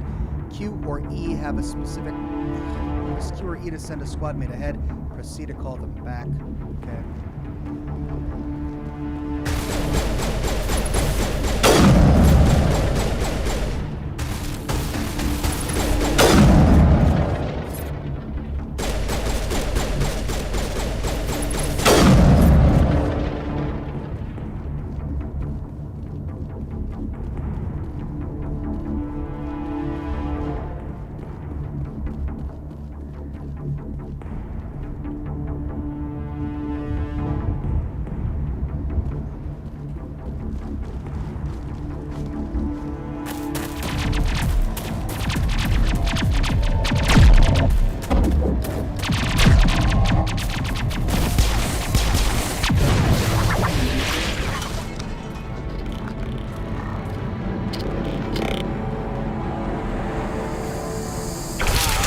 Whoa!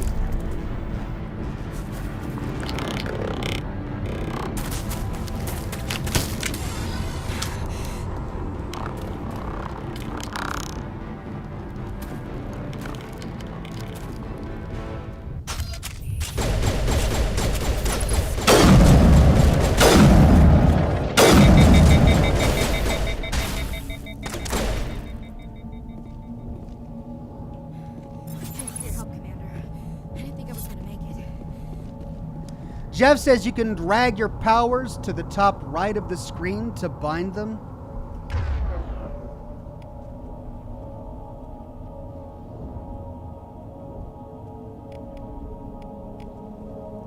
That Cullen guy says, "Morning, Ox. Dig the specs." Thank you, my friend. Gunnery Chief Ashley Williams of the 212. You the one in charge here, sir? Are you wounded, Williams? A few scrapes and burns, nothing serious. The others weren't so lucky. Oh man. We were patrolling the perimeter when the attack hit. We tried to get off a distress call, but they cut off our communications. I've been fighting for my life ever since. Where's the rest of your squad? We tried to double back to the beacon, but we walked into an ambush. I don't think any of the others... I think I'm the only one left. This isn't your fault, Williams. You couldn't have done anything to save them. Yes, sir. We held our position as long as we could, until the Geth overwhelmed us. The Geth haven't been seen outside the Veil in nearly 200 years. Why are they here now?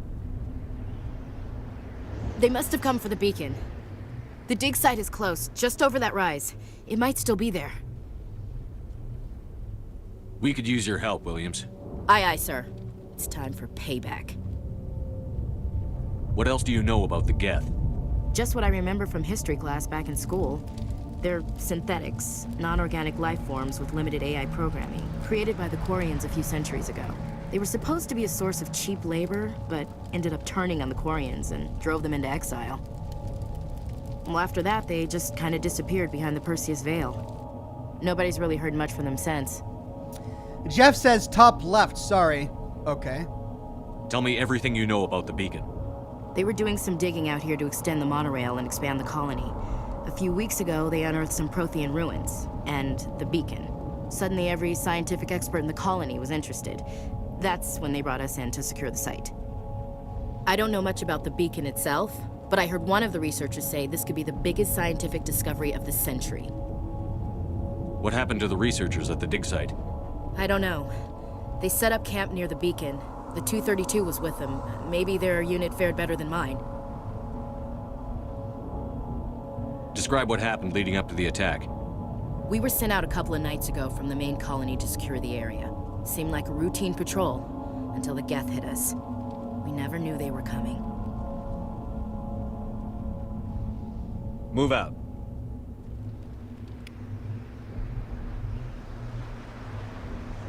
Press escape to go to the squad screen to spend talent points for new squad members. Okay, Ashley Williams. Well,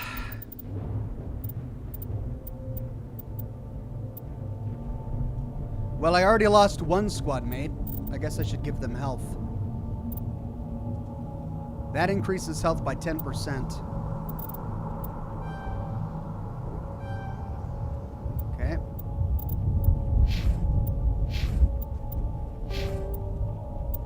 Journal.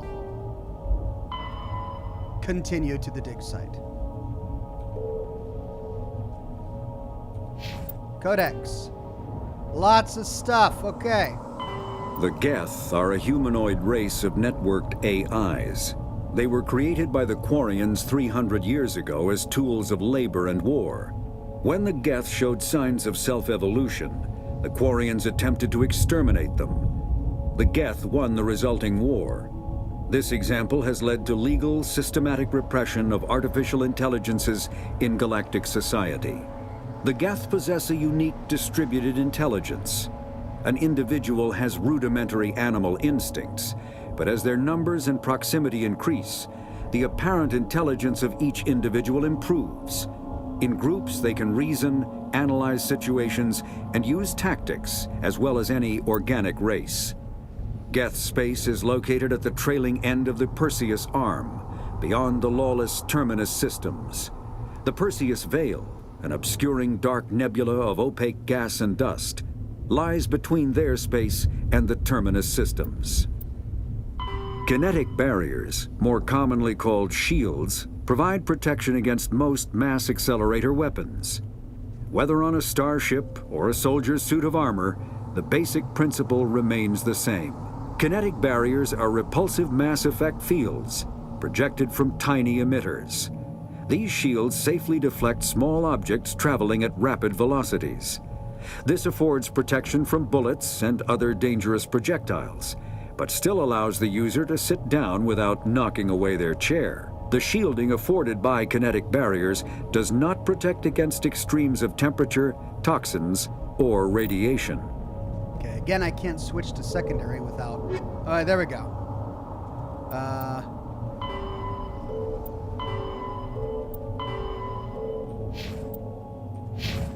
Okay.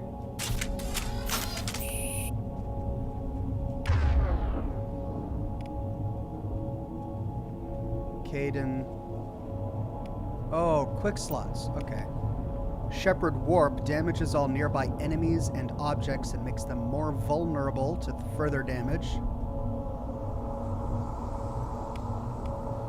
Throw allows you to throw enemies and objects using Mass Effect Field.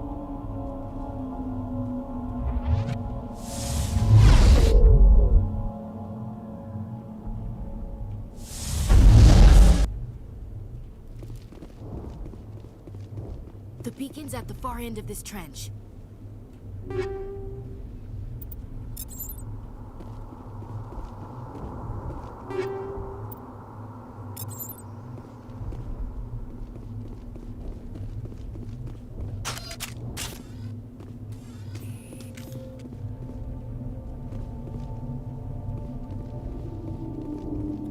Run to the waypoint to take cover behind a rock. Okay. Enter cover by moving up to the rock with your weapon drawn.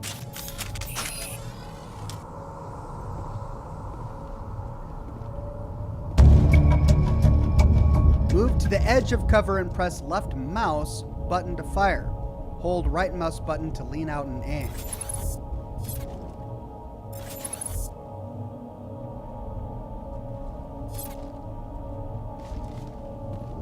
Approaching a low object will make you crouch and take cover behind it.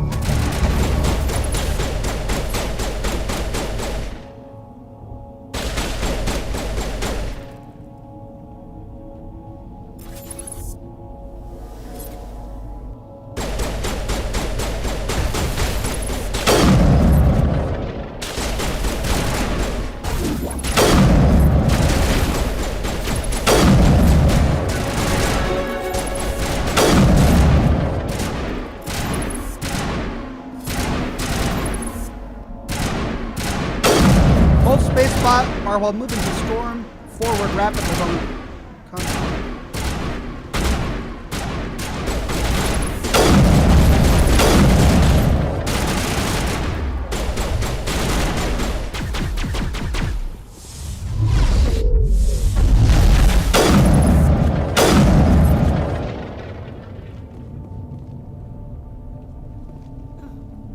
All right.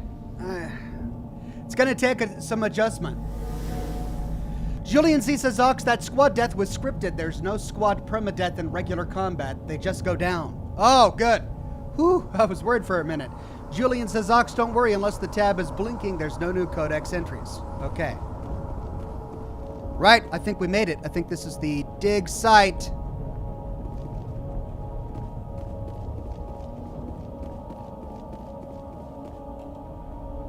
This is the dig site. The beacon was right here. It must have been moved. By who? Our side or the Geth? Hard to say. Maybe we'll know more after we check out the research camp. You think anyone got out of here alive? If they were lucky. Maybe hiding up in the camp. It's just on the top of this ridge, up the ramps. Claire on Facebook. Change of plans, Shepard. There's a small spaceport up ahead. I want to check it out. I'll wait for you there. Claire says, hi, Oxhorn. I hope you're enjoying the game so far. What does a lemon say when it answers the phone? Yellow. Well, I mean, yeah, but you could say the same thing for a banana. Or a frozen cube of urine, right? But it works. Thank you. Rockland F says, nice, Ox. Vanguard, enjoy the shotguns and Jedi power. I'm looking forward to it. Okay, so I control my squad by holding left shift, looking at them, and then having them switch weapons. Shepard. Oh, I see. It opens up. I gotcha. So I could have them manually switch weapons as necessary. Will they automatically switch weapons? Or do I need to manually choose whatever weapon I think is appropriate for the circumstances at the time? S says, hey Ox, happy to see you playing Mass Effect finally. I can't stay for the stream, but will check it out later. Enjoy the tons of lore in the game. It might have a massive effect on the outcome. Thank you. Thank you very much. All right, we got a crate here. I'm gonna just take it all before because I don't know what I'm gonna need yet. I'm not gonna reduce it to gel just yet. Lumen says, I think you can put weapons on those slots too.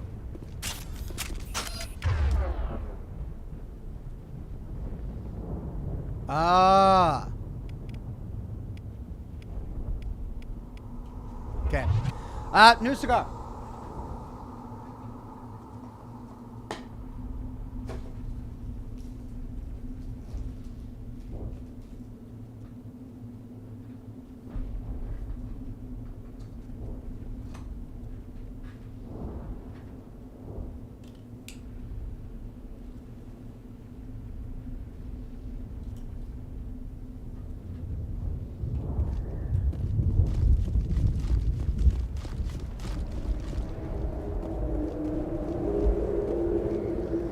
Like they hit the camp hard.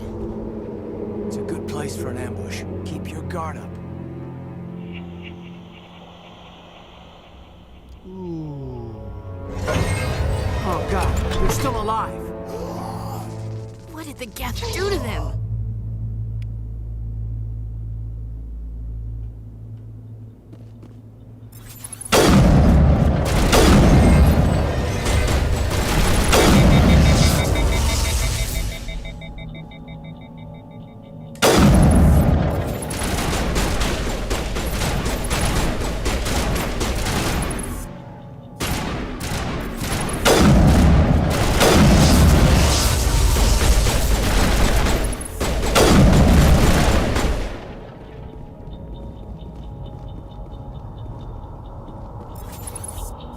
Husk.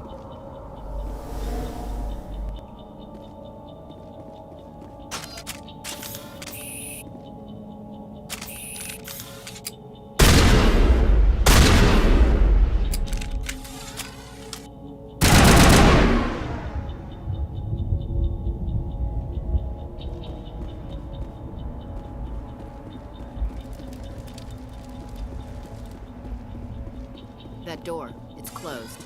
Security lock's engaged. Some locked objects require decryption or electronics to access. If any squad members has the required talent, you will be able to unlock the object using the decryption or electronics interface or by spending Omnic Gel. Advance to the central core, move the mouse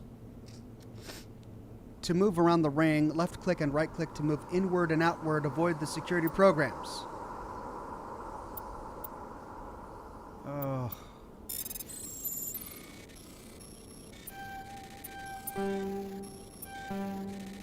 God.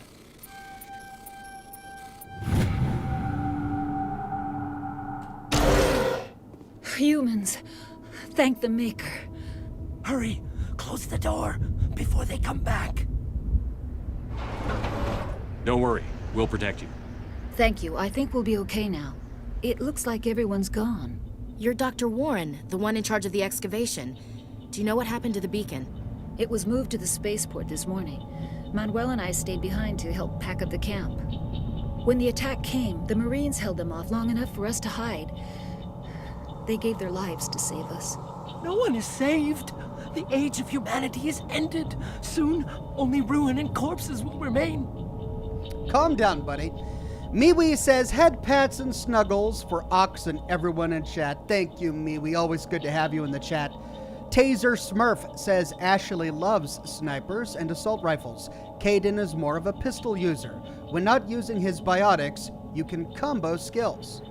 Thank you. I'm hoping that they'll have a tutorial that walks me through that later. What else can you tell me about the attack? It all happened so fast. 1 second we were gathering up our equipment. The next we were hiding in the shed while the Geth swarmed over the camp. Agents of the destroyers, bringers of darkness, heralds of our extinction. Wow. We could hear the battle outside. Gunfire, screams. I thought it would never end. Then everything went quiet. We just sat there, too afraid to move, until you came along. Luck Dragon says, I've been on the rocks whether or not to get these games. Do you find it worth buying at this point just for the graphics update? Well, I never played the original, so I'm exploring it for the first time. And so far, I'm enjoying it. Claire on Facebook with a donation of stars says, so what if I don't know what apocalypse means? It's not the end of the world. That's a fitting one. Thank you, Claire. MeWe says, my first dose of the FEV vaccine is this Wednesday. I'm so happy about that. Congrats, MeWe. I hope it goes smoothly for you. Did you notice a Turian in the area? I saw him, the Prophet, leader of the enemy. He was here before the attack. That's impossible. Nihilus was with us in the Normandy before the attack. He couldn't have been here. I'm sorry. Manuel's still a bit unsettled. We haven't seen your Turian. We've been hiding in here since the attack. Can you tell me anything about the beacon? It's some type of data module from a galaxy-wide communications network. Remarkably well preserved. It could be the greatest scientific discovery of our lifetime. Miraculous new technologies, groundbreaking medical advances. Who knows what secrets are locked inside? We have unearthed the heart of evil, awakened the beast, unleashed the darkness. My gosh, I just want to slap this guy. Please, this isn't the time. What's wrong with your assistant? Manuel has a brilliant mind, but he's always been a bit unstable. Genius and madness are two sides of the same coin. Is it madness to see the future? To see the destruction rushing towards us? To understand there is no escape? No hope? No. I am not mad. I'm the only sane one left. I gave him an extra dose of his meds after the attack. I can shut him up, we can say. But that's probably counterproductive. Williams, take us to the spaceport. You can't stop it. Nobody can stop it. Night is falling. The darkness of eternity. Hush, Manuel. Go lie down. You'll feel better once the medication kicks in.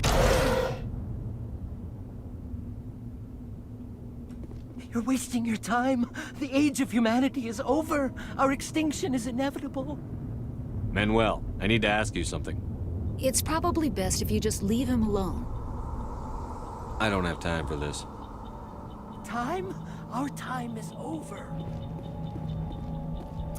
Adam says, listen to the nut bar, Ox. He's not all mad. Oh, God, if that's the truth. Well, I don't like it.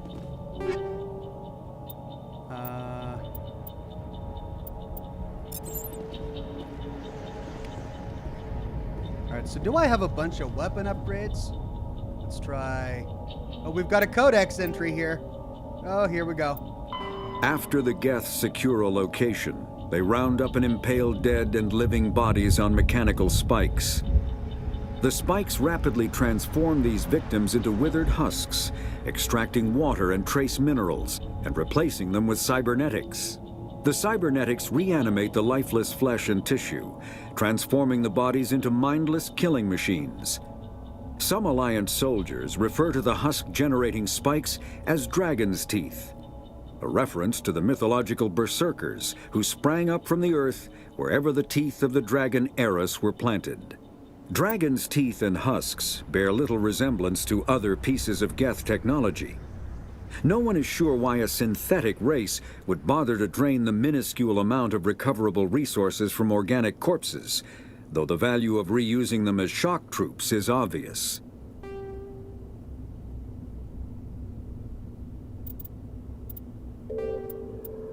Combat hard suits use a dual-layer system to protect the wearer.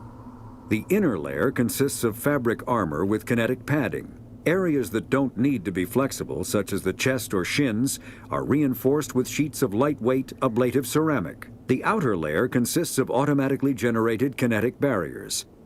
Objects traveling above a certain speed will trigger the barrier's reflex system and be deflected, provided there is enough energy left in the shield's power cell. Armored hard suits are sealable to protect the wearer from extremes of temperature and atmosphere. Standard equipment includes an onboard mini-frame and a communications, navigation, and sensing suite. The mini-frame is designed to accept and display data from a weapon's smart targeting system to make it easier to locate and eliminate enemies. Luck Dragon says they're the Borg.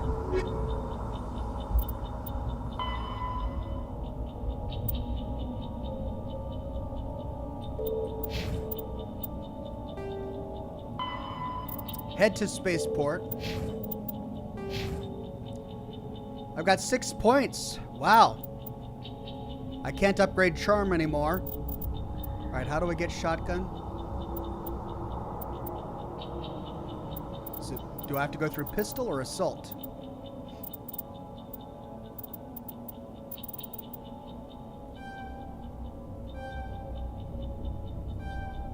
Adrenaline Burst recharges all talents so they can be used immediately.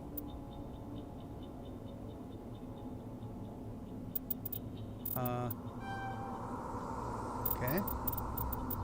And then...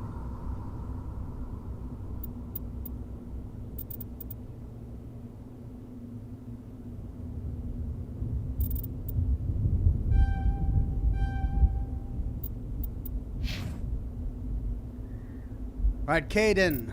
I mean, he's my only first aid guy. So let's maximize first aid and decryption. And then Ashley. Combat armor.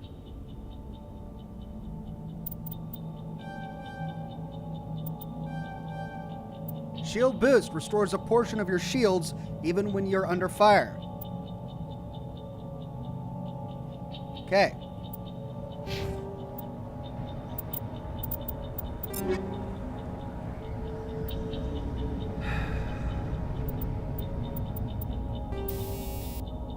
Ammo upgrade, anti-personnel rounds, phasic rounds. Instead of projectiles, upgraded weapons release charged particle bolts that can bypass kinetic barrier shields. However, the actual damage done to the target is typically less than what's done by a standard round. Okay, so I can go through shields, or anti-personnel. Designed to shred flesh and other organic matter, these rounds are particularly effective against living targets. Well, I don't really... Okay. High caliber barrel.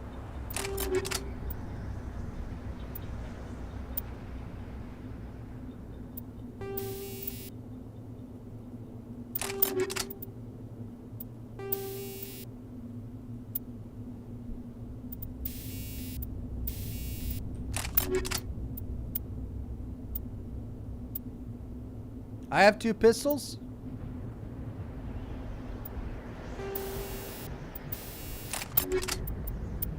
Sniper rifle.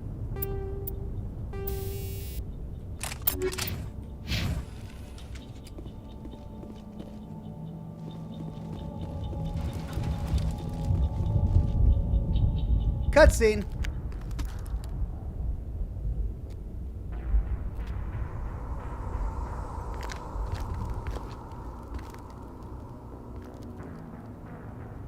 Saren.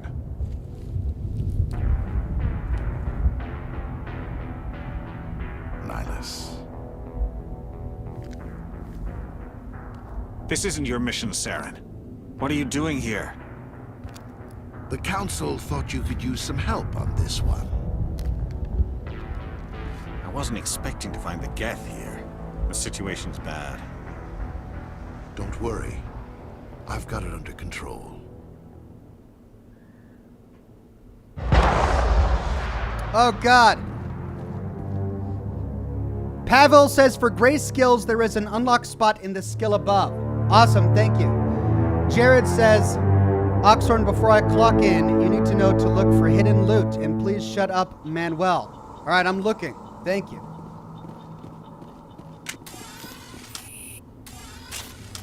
What is that? Off in the distance.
Ah.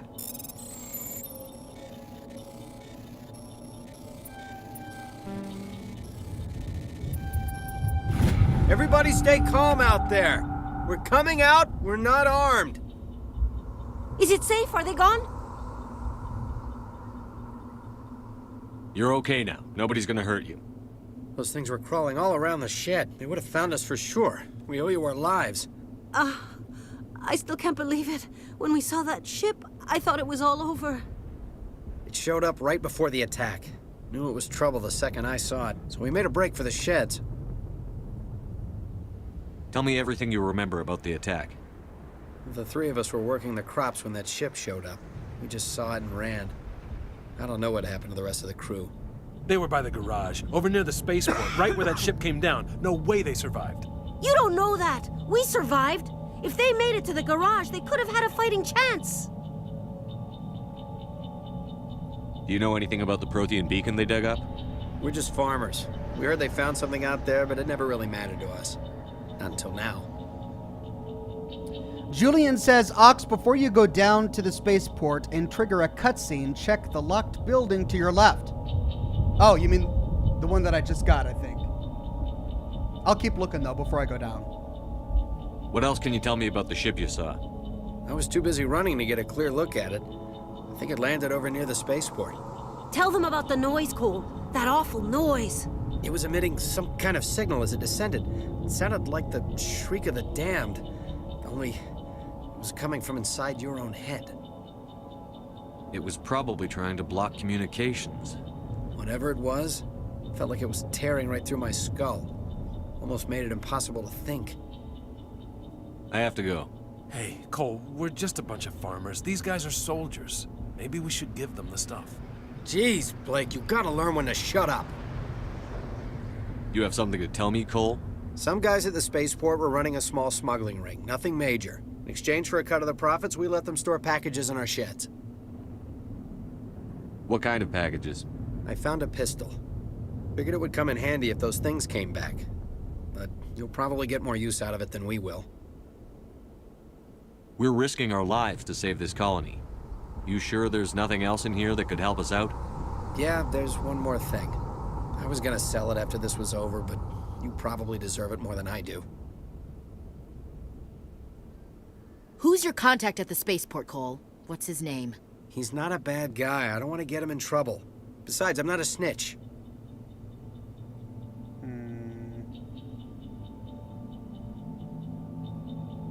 He might have something to do with this whole attack, Cole. We need his name. It's important. Yeah, okay, you're right. His name's Powell. Works the docks at the spaceport, if he's still alive. I have to go. Good luck.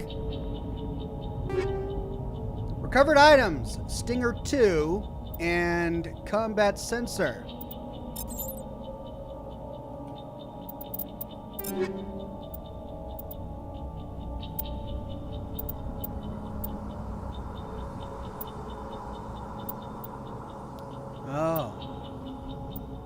Oh, I see. Selected item, equipped item.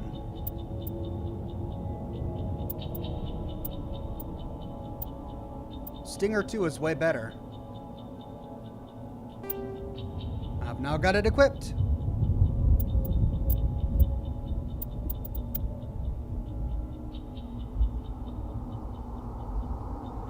Accuracy goes down. Damage goes way up. Heat sink capacity goes way up. Bingo.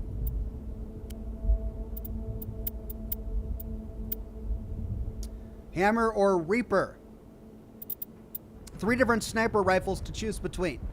Accuracy goes up. Heat sink capacity goes down. Damage goes up. Damage goes down. Damage is the same. That's what I've got. Damage goes down slightly. Damage goes up significantly.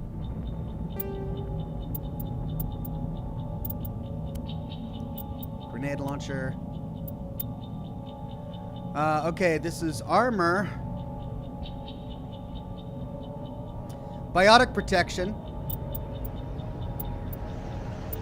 This is significantly better. Ooh, damage protection shields. Or Scorpion 1. Let's try this. Oh, that's what I've got on. Let's see.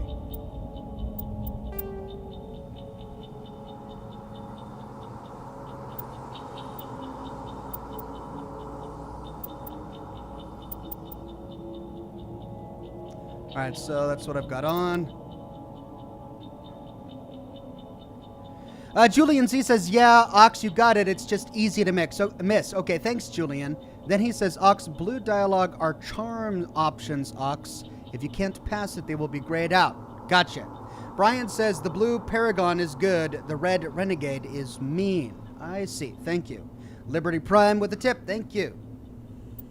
All right, so let's upgrade Caden's weapons. No upgrades available. Here we go. This is the exact same weapon.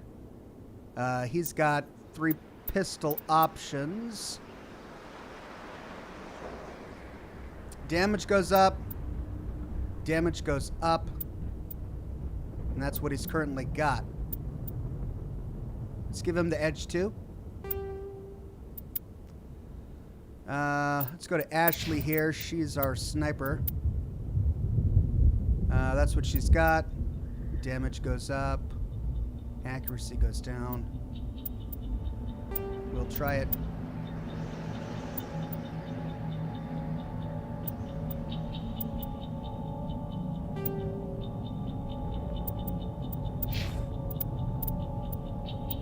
He can't wear any of this?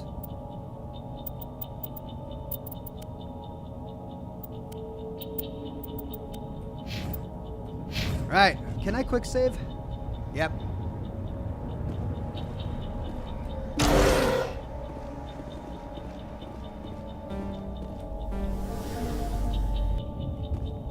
Electronic skill too low.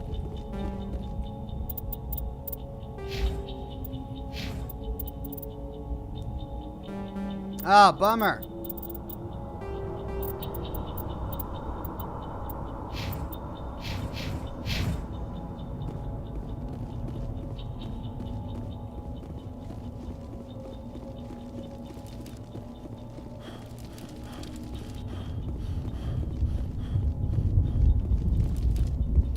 Alright, so big gold X on the mini-map, that's where I need to go. Up there. See if there's anything over here.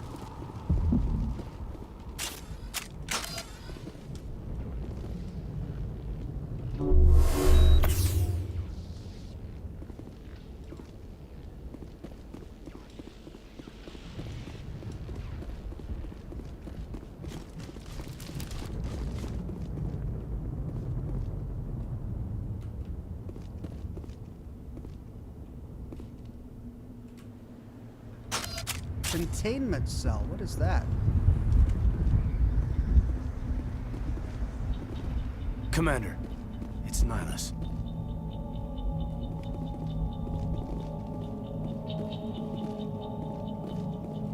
Something's moving over behind those crates. Wait! Don't shoot! I'm one of you! I'm human! Sneaking up on us like that nearly got you killed. I'm sorry, I was hiding from those creatures. My name's Powell. I saw what happened to that Turian. The other one shot him. I need to know how Nihilus died. The other one got here first. He was waiting when your friend showed up. He called him Saren. I think they knew each other. Your friend seemed to relax. He let his guard down. And Saren killed him. Shot him right in the back. I'm just lucky he didn't see me behind the crates. Tobias says, just on briefly to pitch in, we'll catch up after work. So glad you're trying this game. Just remember your choices resonate throughout the 3 games. You're always Shepard. I think you'll love the lore mining. To you always. Love to you always. Thank you. We were told a Prothean beacon was brought to the spaceport. What happened to it? It's over on the other platform. Probably where that guy Saren was headed. He hopped on the cargo train right after he killed your friend. I knew that beacon was trouble. Everything's gone to hell since we found it. First that damn mothership showed up, then the attack. They killed everyone. Everyone. If I hadn't been behind the crates, I'd be dead too. How come you're the only one who survived? Why didn't anyone else try to hide behind the crates? They never had a chance. I was already behind the crates when the attack started. Wait a minute. You were hiding behind the crates before the attack? Sometimes I need a nap to get through my shift. I sneak off behind the crates to grab 40 winks where the supervisor can't find me. You survived because you're lazy? If you hadn't snuck off for that nap, you'd probably be dead just like all the others. Yeah, I guess. I don't really want to think about it. You're Cole's contact here on the docks for the smuggling ring. What? No! I mean, what does it matter now? So I'm a smuggler, who cares? My supervisor's dead, the entire crew's dead. It doesn't matter now, does it? Anything hidden nearby that we could use against the Geth? A shipment of grenades came through last week. Nobody notices if a few small pieces go missing from the military orders. You greedy son of a bitch. We're out here trying to protect your sorry ass, and all you can think about is how you can rip us off? I never thought you'd actually need those grenades. Who'd want to attack Eden Prime? We're just a bunch of farmers. How was I supposed to know? Forget about him. He's not worth it. You're lucky the commander's here, pal. Hand over those grenades. They're yours. Take them. My smuggling days are over, I swear. A lot of Marines died here, Powell. Those grenades could have come in handy. If I were you, I'd think of some way to make it up to them. Yeah, okay. There is something else I was saving. Could be worth a fortune. Experimental technology, top of the line. Take it. I don't need it. I didn't want anyone to get hurt. Really, I'm sorry. Tell me about the Geth attack. It was quick. 1 minute that ship was descending, the next, those Geth were swarming over the platform. Thousands of them. They must have been inside that mothership. They shot anything that moved. It was a massacre. Is there anything else you can tell me about the beacon? They brought it here this morning. We loaded it up onto the train and shipped it to the other platform. Hard to believe that was only a few hours ago. Feels like a whole other life. Tell me about this mothership you saw. I've never seen anything like it before. It was huge. Landed over near that platform. The whole place got dark as it came down. And it was making this noise, this sound that bored right into your brain. That's what woke me up. The attack came a few minutes later. Wee Poot says heavy armor is restricted to certain classes, and even then you have to be at the right level. Thank you, Wee Poot. We need to find that beacon before it's too late. Take the cargo train. That's where the other Turian went. I can't stay here. I need to get away from all this. Grenade upgrade. High explosives. Journal, area map, Paragon.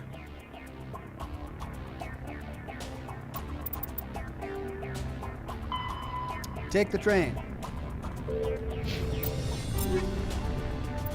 Okay, so I can upgrade my grenades.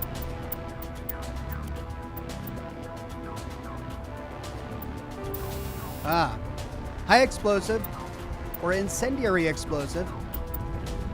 We'll do high explosive. Whoops. Let's go to Caden. Upgrade his grenades. Oh, he doesn't have grenades. Neither does she.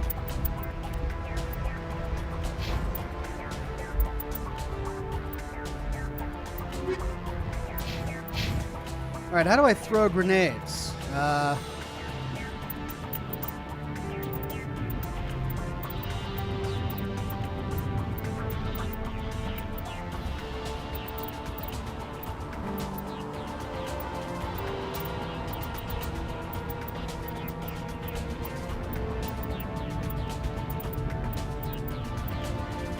G.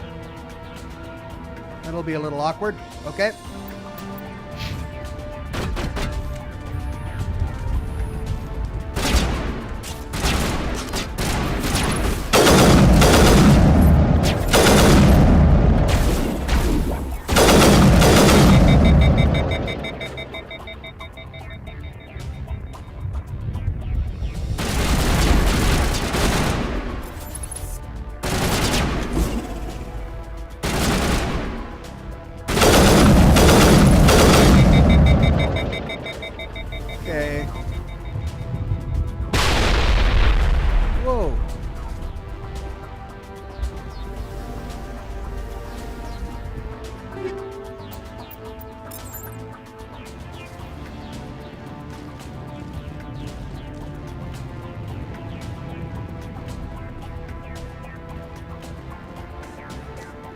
So they're timed.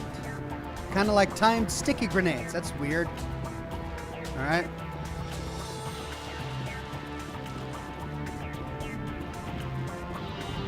Hold left shift to bring up the power wheel.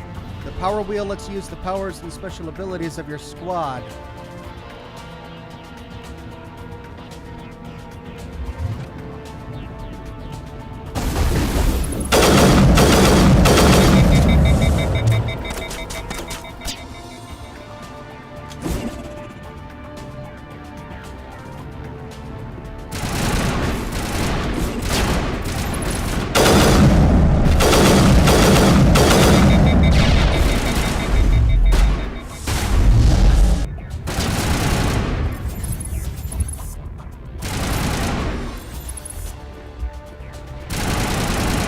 you shooting at?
All right, that Sith Lord says press G again to detonate grenades. This can also be done as they're still in the air. Oh, that's helpful. Thank you.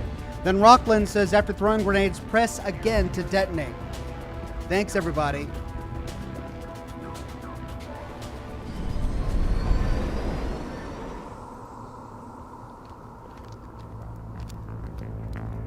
Set the charges. Destroy the entire colony. Leave no evidence that we were here.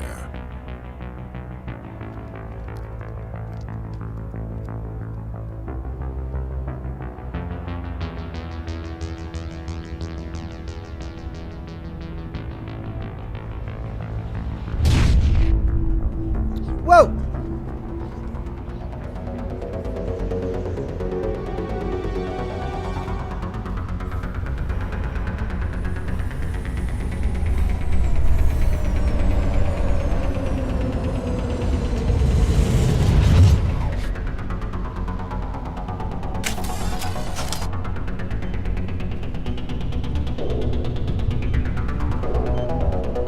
Demolition charges. The Geth must have planted them. Hurry! We need to find them all and shut them down.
Where'd you go, you bugger?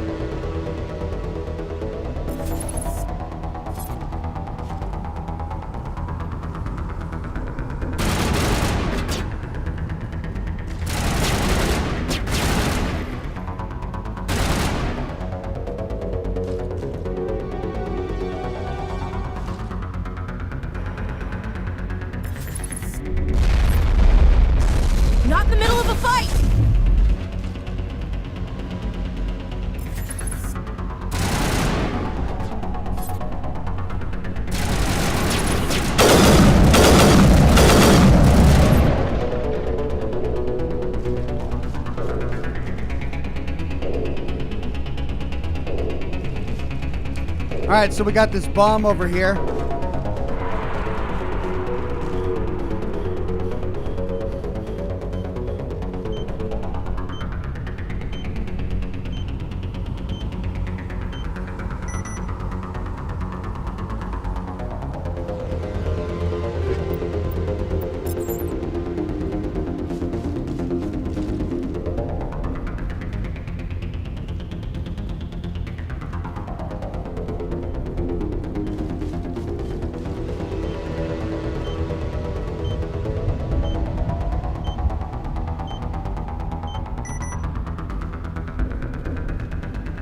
Ox, it's timed. Thank you. I did finally realize that.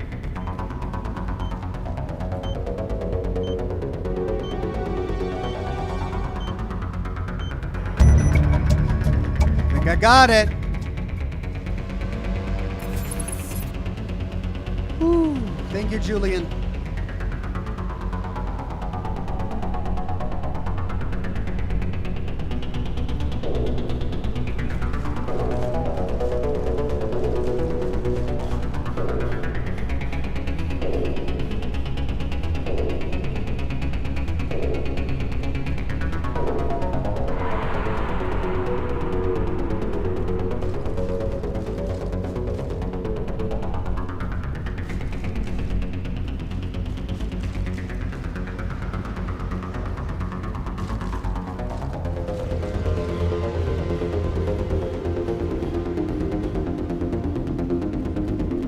Looking for loot.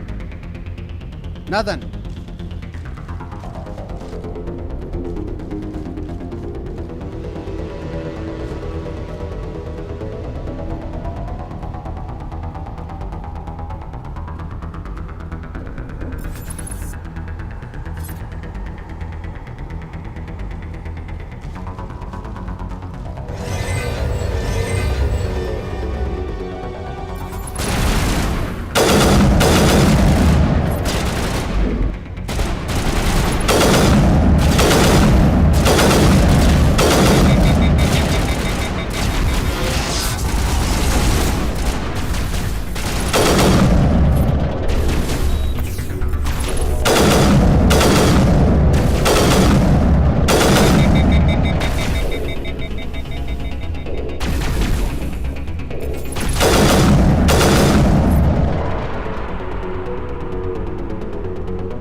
Alright, that's the quest objective.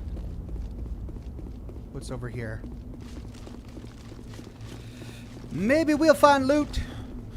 Yeah. Hello. Oh, yeah.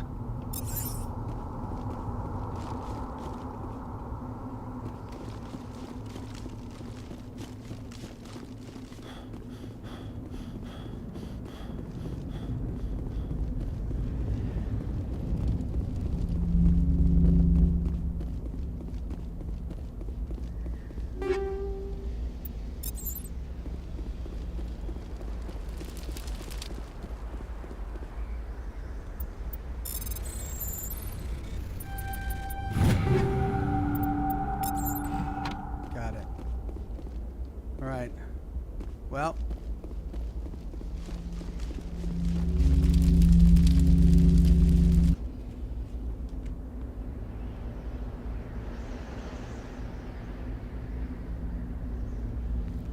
Normandy, the beacon is secure. This is amazing. Actual working Prothean technology. Unbelievable. It wasn't doing anything like that when they dug it up. Something must have activated it. Roger, Normandy. Standing by.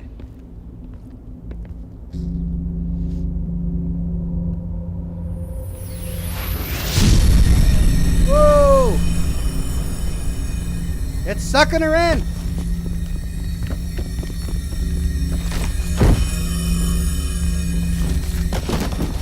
Shepard! Shepard! No, don't touch it! Too dangerous!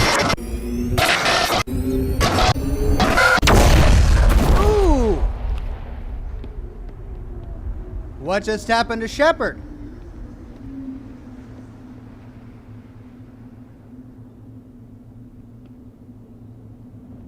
If it gives him like superpowers, she's gonna be all mad. It could have been me. You pushed me away. Achievement unlocked. Distinguished Service Medal.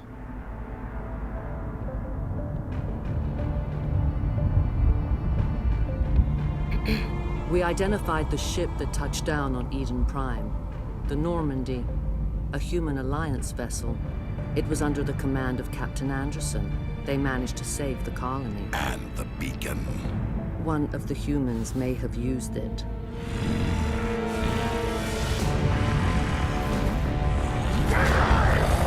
Roar! Arg!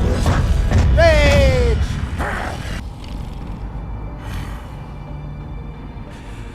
This human must be eliminated. Chase says, nice catching you live. I listen to your Fallout playlists when I have a bad day at work, and it always boosts my mood. Hope all is well with you. Dr. Chakwas, I think he's waking up. It is. Thank you, Chase.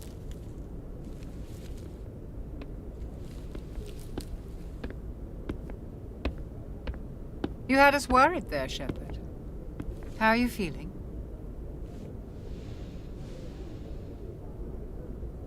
Minor throbbing. Nothing serious. How long was I out? About 15 hours. Something happened down there with the beacon, I think. It's my fault. I must have triggered some kind of security field when I approached it. You had to push me out of the way. You had no way to know what would happen. Actually, we don't even know if that's what set it off. Unfortunately, we'll never get the chance to find out. The beacon exploded. A system overload, maybe. The blast knocked you cold. The lieutenant and I carried you back here to the ship. I appreciate it. Physically, you're fine. But I detected some unusual brain activity. Abnormal beta waves. I also noticed an increase in your rapid eye movement. Signs typically associated with intense dreaming. I saw...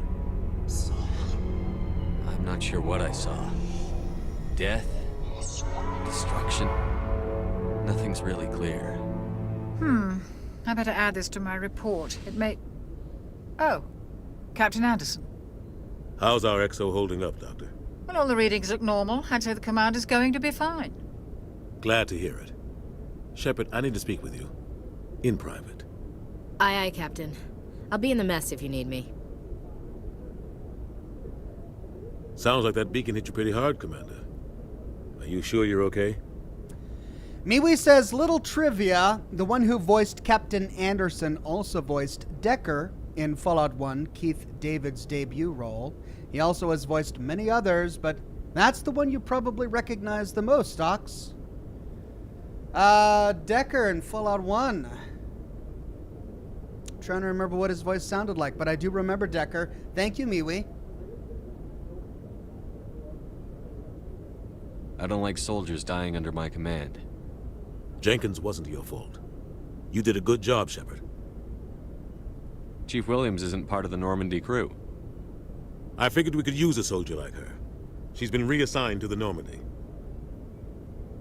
Williams is a good soldier. She deserves it. Lieutenant Alenko agrees with you. That's why I added her to our crew. Intel dropped the ball, sir. We had no idea what we were walking into down there. That's why things went to hell. The Geth haven't been outside the Veil in 2 centuries, Commander. Nobody could have predicted this. You said you needed to see me in private, Captain? I won't lie to you, Shepard. Things look bad. Nihilus is dead. The beacon was destroyed and Geth are invading. The Council's going to want answers. I didn't do anything wrong, Captain. Hopefully the Council can see that. I'll stand behind you and your report, Shepard. You're a damned hero in my books. That's not why I'm here. It's Saren, that other Turian. Saren's a Spectre, one of the best, a living legend. But if he's working with the Geth, it means he's gone rogue. A rogue Spectre's trouble. Saren's dangerous, and he hates humans.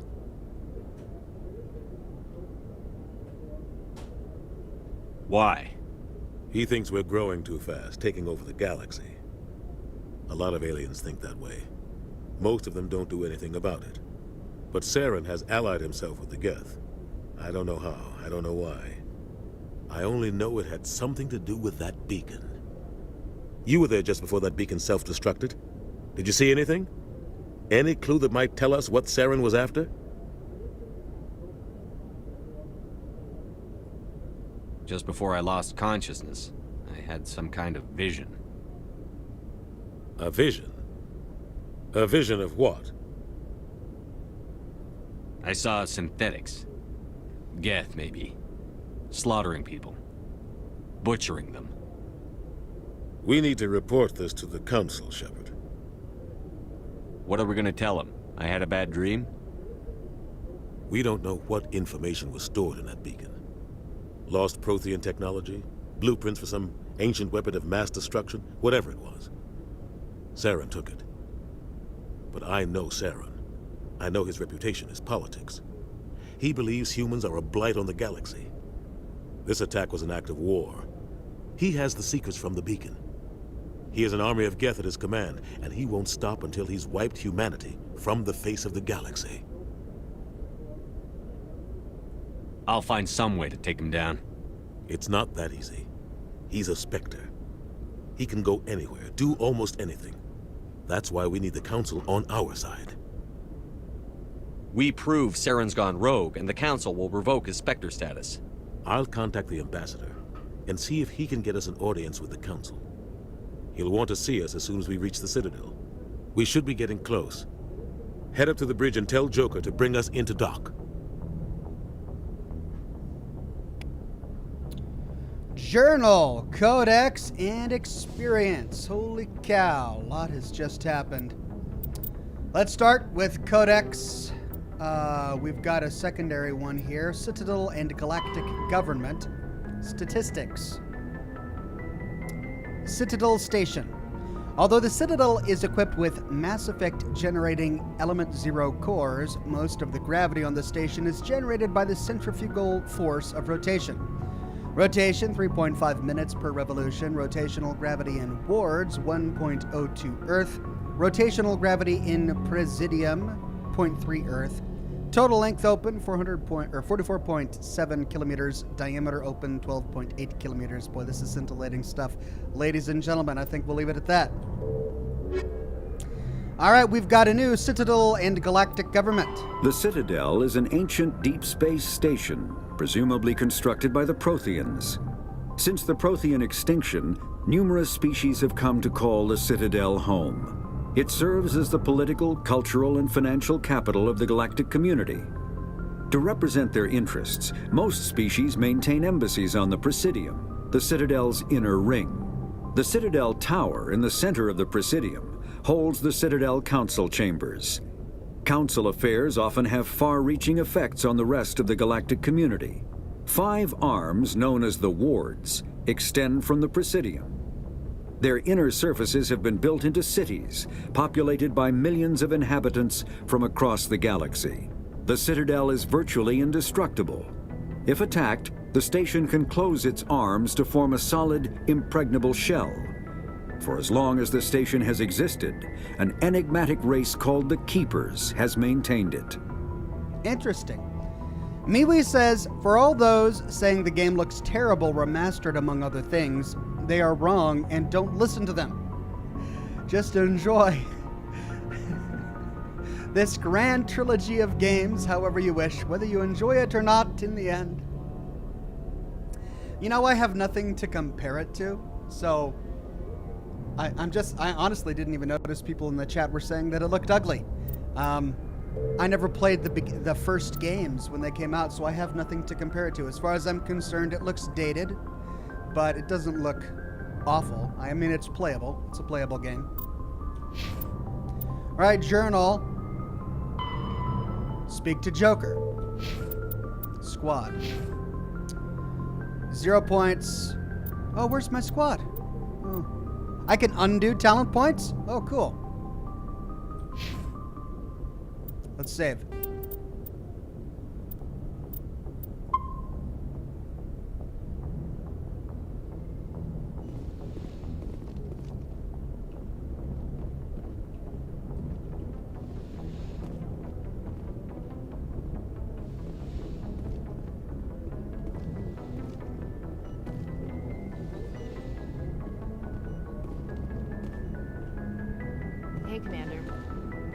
I'm glad you're okay, Commander.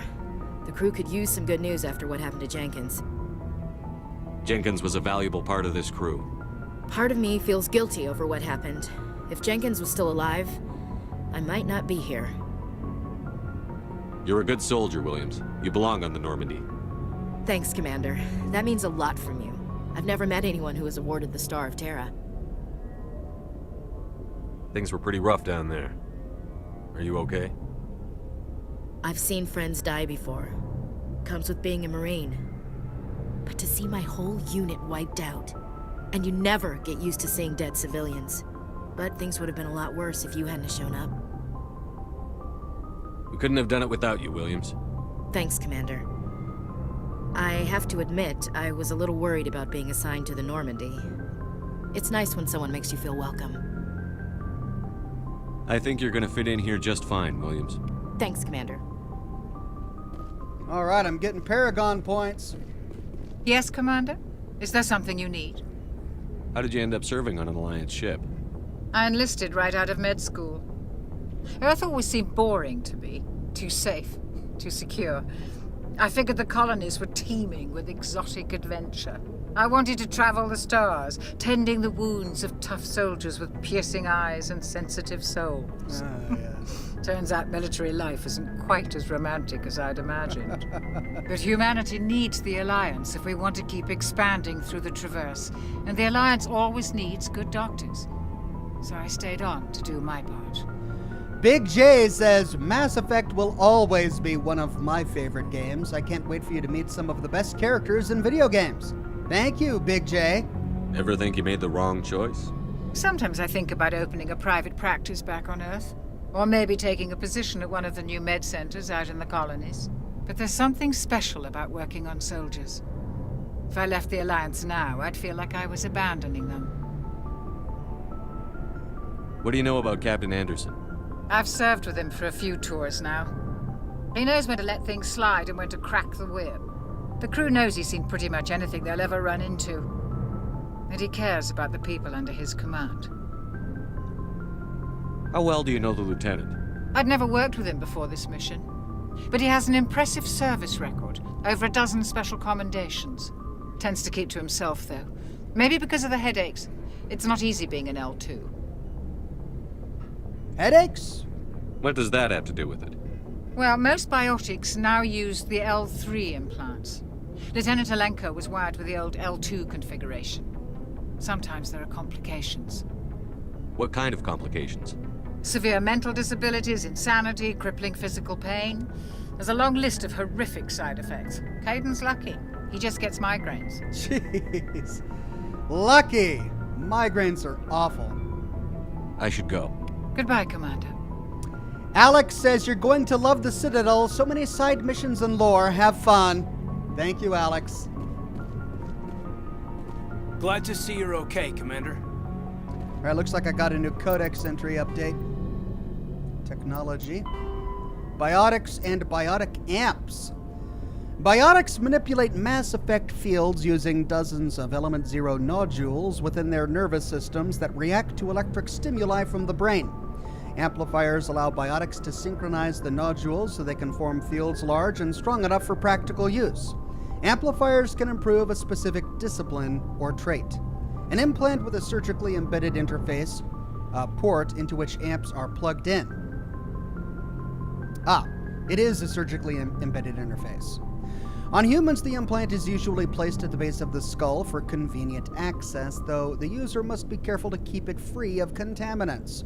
Implant ports can fit a variety of amps, and there is a growing market for modifications and add-ons. The finest quality implants and amps are manufactured by Asari artisans, but the Alliance's L3 implants, first deployed in 2170, are a significant step forward. Biotics is the ability of rare individuals to manipulate dark energy and create Mass Effect fields through the use of electrical impulses from the brain. Intense training and surgically implanted amplifiers are necessary for a biotic to produce Mass Effect fields powerful enough for practical use. The relative strength of biotic abilities varies greatly among species and with each individual. There are 3 branches of biotics: Telekinesis uses mass-lowering fields to levitate or impel objects.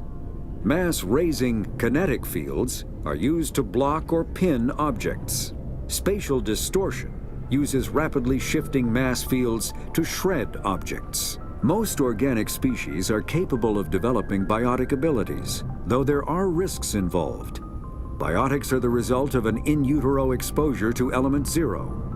This usually causes fatal cancers in the victim, but in rare cases, it coalesces into nodules within the fetus's developing nervous system. Yikes.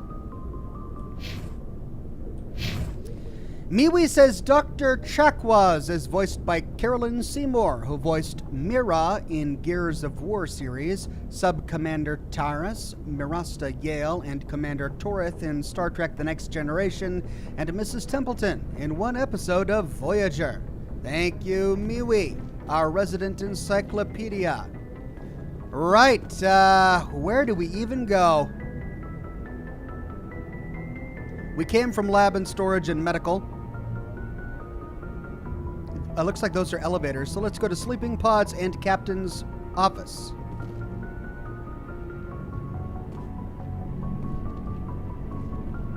I'm presuming these are the sleeping pods. Yep, nothing of interest. Let's go to the captain.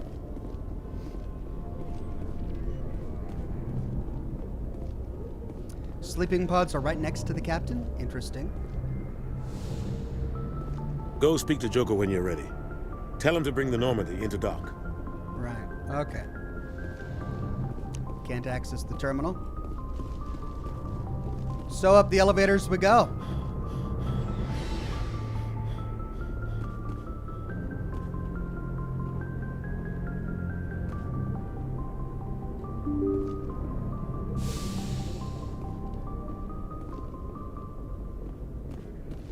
I'm glad you're okay, Commander. Losing Jenkins was hard enough on the crew.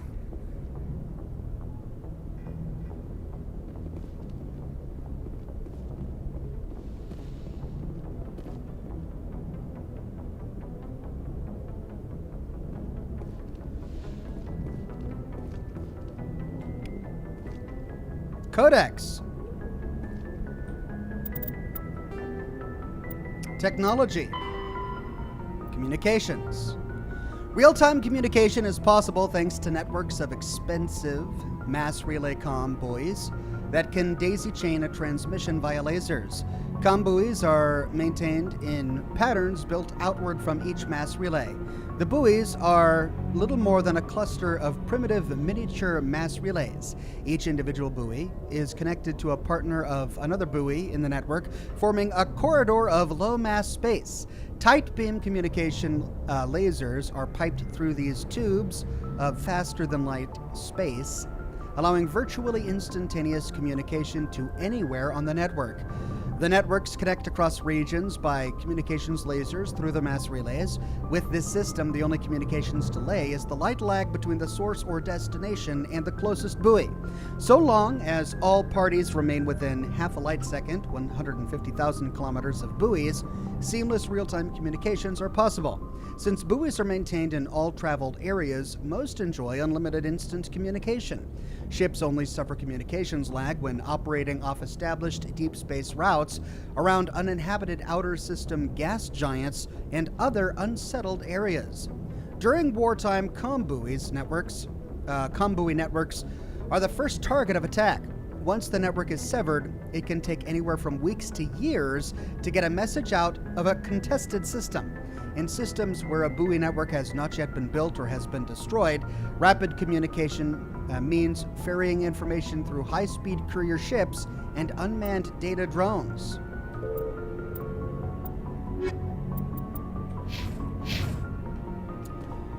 Cool, Codex updated.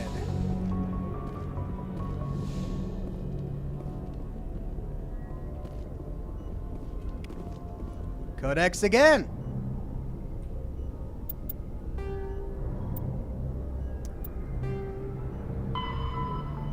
Systems Alliance military jargon. Oh, God. Ashore. When a ship's crew leaves the vessel, they are ashore. Although normally used regarding planets, it can refer to boarding a space station. Away. When a ship releases the equipment tethering it to a space station or surface dock, it is away. How long is this list? Oh my god. Aye, aye. The proper way to acknowledge an officer. If told to attack, the correct response is aye, aye, sir. If asked, are you proud to be a Marine? The correct response is yes, sir. ASAP, pronounced ASAP, an acronym of as soon as possible. Really? They had to define that? Belay, stop, cease, bridge, the navigation center of a spacecraft where the steering is done. Captain's mast, non-judicial disciplinary proceedings by unit commanders. CIC, Combat Information Center, the command center of a spacecraft. The CIC is filled with sensor displays to make sense out of the chaos of combat. DC, Damage Control, the containment and repair of damage to a spacecraft. ECM, Electronic Countermeasures, used to avoid enemy sensors from passive emissions masking to active jamming. EVA, extravehicular activity, time spent in a pressure suit outside of a vehicle, spacecraft, or station. Flank. The flank is the side of a military formation. Since the soldiers are facing elsewhere, an enemy that can attack on the flank can often turn it or roll it up. FNG, freaking new guys, a derisive term for inexperienced personnel. Groundside, the surface of a planet. Helmsman, the crew member who pilots a spacecraft. LADAR, light amplified detection and ranging. An active sensor that bounces lasers off an object to determine its bearing and distance. LADAR has sufficient resolution that the data can be reconstructed into an image. Shore party, spacecraft crew sent ashore on official business. Silent running, an old submariner's term used aboard the Normandy to denote when stealth systems are active. SITREP, abbreviation for Situation Report, an evaluation of the current military situation. Spacer, someone who has spent most of their life in space. XO, Executive Officer, the second in command of an Alliance warship. The XO is responsible for administrative and personnel matters.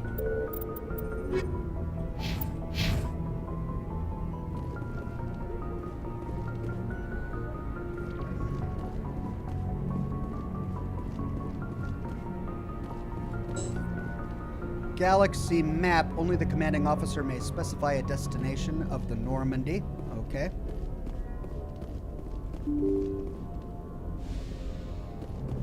Oh, that goes downstairs. I should probably finish exploring over here first, huh? Wait, that's Joker. Okay, so let's see what's downstairs.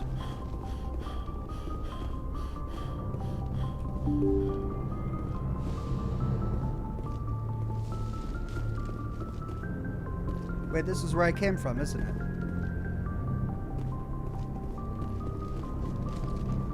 Yep, it is. Okay. Wait, where does this go? Whoa! Can we explore the entire ship? Whoa.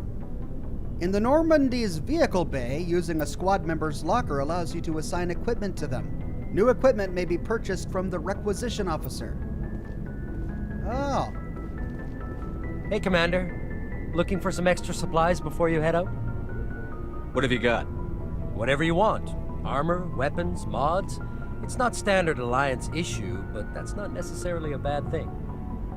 Well, as long as you don't mind paying for it. Why should I pay you for my weapons and armor? My stuff doesn't come from the Alliance. I have to purchase it myself, and it's not cheap. Hell, the licenses alone have set me back more than I'd like. But no licenses, no goods. Without the goods, I'm out of a job. What are licenses? Why do you need them? Manufacturers sell licenses. Each license allows me to buy and sell a certain brand of products. I already have several basic ones, but you'll need to buy more if you want me to bring in different brands. Many of the best licenses are hard to get, but they're well worth the cost if you can find them. What do the different manufacturers offer? There are too many for me to keep track of, but each license will explain what it's good for.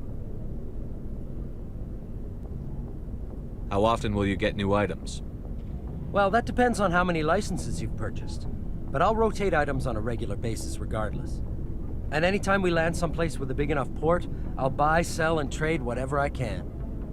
Check back often. I need to move items quickly, so only the most basic items will be stocked consistently. Let's see what you've got. You bet, Commander. Okay, I've got 1,300 bucks. Scorpion V, heavy armor, medium armor, shotgun, Metagel upgrade. Wow. I'm a little overwhelmed right now. I think this is something I'm going to deal with later, but we've got a new codex entry again.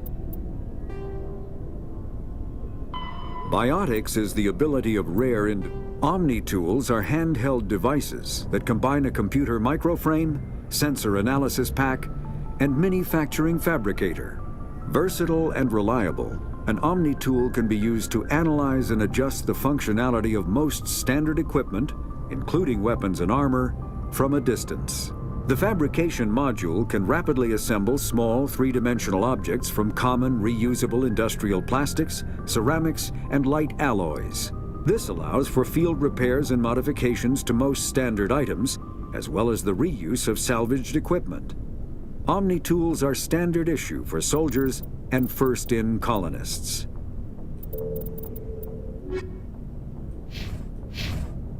Cool. Hey, I recognize that from Andromeda. Or something like it from Andromeda. Ashley's locker. Equip Ashley. Okay, so this is how I manage my squad when I'm on ship. Caden. Wow, look at all of these lockers. Am I going to get a bunch of people that I can recruit? Let's see what's downstairs.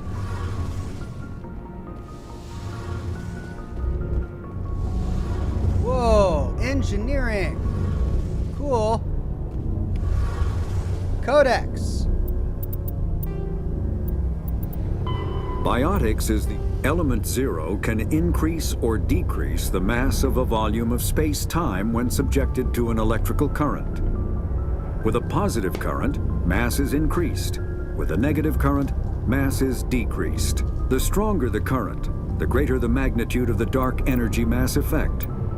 In space, low-mass fields allow FTL travel and inexpensive surface-to-orbit transit. High-mass fields create artificial gravity and push space debris away from vessels.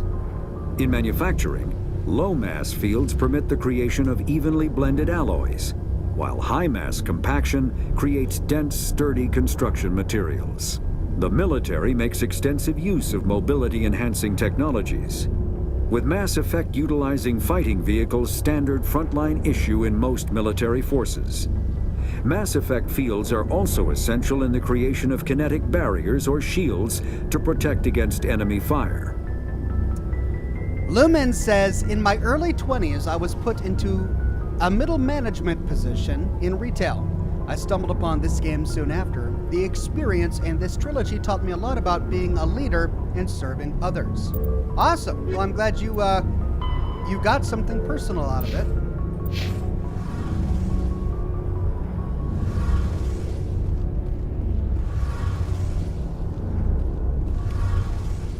Codex again. Biotics is the ability. When subjected to an electrical current, the rare material dubbed Element Zero, or EZO, emits a dark energy field that raises or lowers the mass of all objects within it. This mass effect is used in countless ways, from generating artificial gravity to manufacturing high-strength construction materials. It is most prominently used to enable faster-than-light space travel. EZO is generated when solid matter, such as a planet, is affected by the energy of a star going supernova. The material is common in the asteroid debris that orbits neutron stars and pulsars. These are dangerous places to mine, requiring extensive use of robotics, telepresence, and shielding to survive the incredible radiation from the dead star. Only a few major corporations can afford the setup costs required to work these primary sources. Humanity discovered refined Element Zero at the Prothean Research Station on Mars, allowing them to create Mass Effect fields and develop FTL travel. Durag says the Codex voice sounds like I'm at a museum. It does, doesn't it? Shame about Jenkins, Commander. Yes, we're all real cut up about that guy.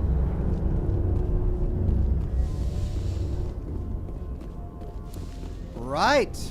Well, I think that's everything for down here. Let's go back up and talk to Joker. Arcane says, I've watched you for a while, but never have caught a live stream. That changes now. Welcome to an amazing game and the Mass Effect family. Oh, well, thank you, Arcane. I'm pleased to be a part of the Mass Effect family. And I'm enjoying my first tour of the first game. All right. The Joker is over here. What's that X? Point of interest. I got that already, though, didn't I? It's still... Yeah, didn't I try to access that a minute ago? And it said that I can't? It's still listed as a point of interest. Yeah, alright, well, I can't do anything with it now. Joker!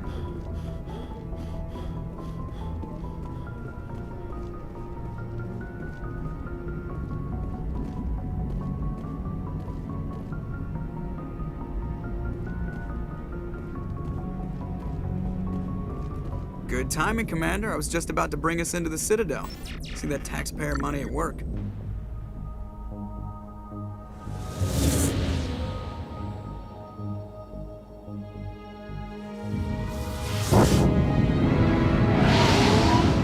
Wow. Gotta say, that's pretty epic.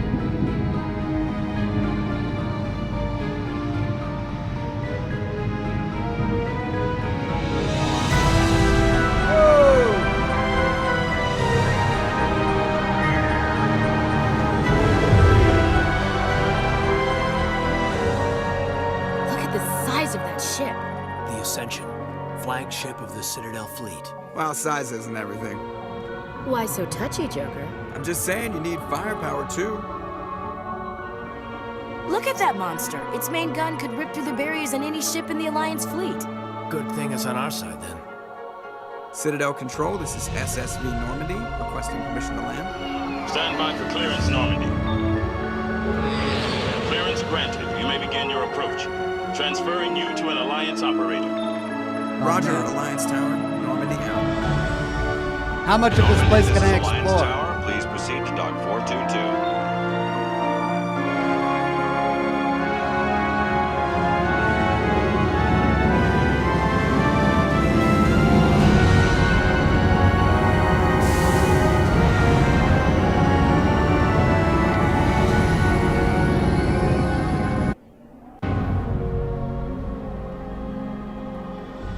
This is an outrage! The Council would step in if the Geth attacked a Turian colony? The Turians don't found colonies on the borders of the Terminus systems, Ambassador. Wow. Humanity was well aware of the risks when you went into the Traverse. What about Saren? You can't just ignore a rogue Spectre. I demand action! You don't get to make demands of the Council, Ambassador. Citadel Security is investigating your charges against Saren. We will discuss the CSEC findings at the hearing, not before. Getting Star Wars vibes from that. Captain Anderson, I see you brought half your crew with you. Just the ground team from Eden Prime, in case you had any questions. I have the mission reports. I assume they're accurate? They are. Sounds like you convinced the Council to give us an audience. They were not happy about it. Saren's their top agent. They don't like him being accused of treason. Saren's a threat to every human colony out there. He needs to be stopped. The Council has to listen to us. Settle down, Commander. You've already done more than enough to jeopardize your candidacy for the Spectres. The mission on Eden Prime was a chance to prove you could get the job done. Instead, Nihilus ended up dead and the beacon was destroyed. That's Saren's fault, not his. Then we better hope the CSEC investigation turns up evidence to support our accusations. Otherwise, the Council might use this as an excuse to keep you out of the Spectres. Come with me, Captain. I want to go over a few things before the hearing. Shepard, you and the others can meet us at the Citadel Tower, top level. I'll make sure you have clearance to get in. And that's why I hate politicians. All right, important locations are marked on our map. Press M to access it. Okay. Jeez, we're in Udina's office. There is the Volus and Elcor office nearby. A point of interest there, Avina, whatever that is. To CSEC Academy, CSEC HQ, Embassy Lounge. What's that? Avina again? Oh, man. And another Avina. Whatever that is. Well, follow the pulsing arrow on your radar to the Citadel Tower. I can't tell the aliens from the animals. Okay. Big place.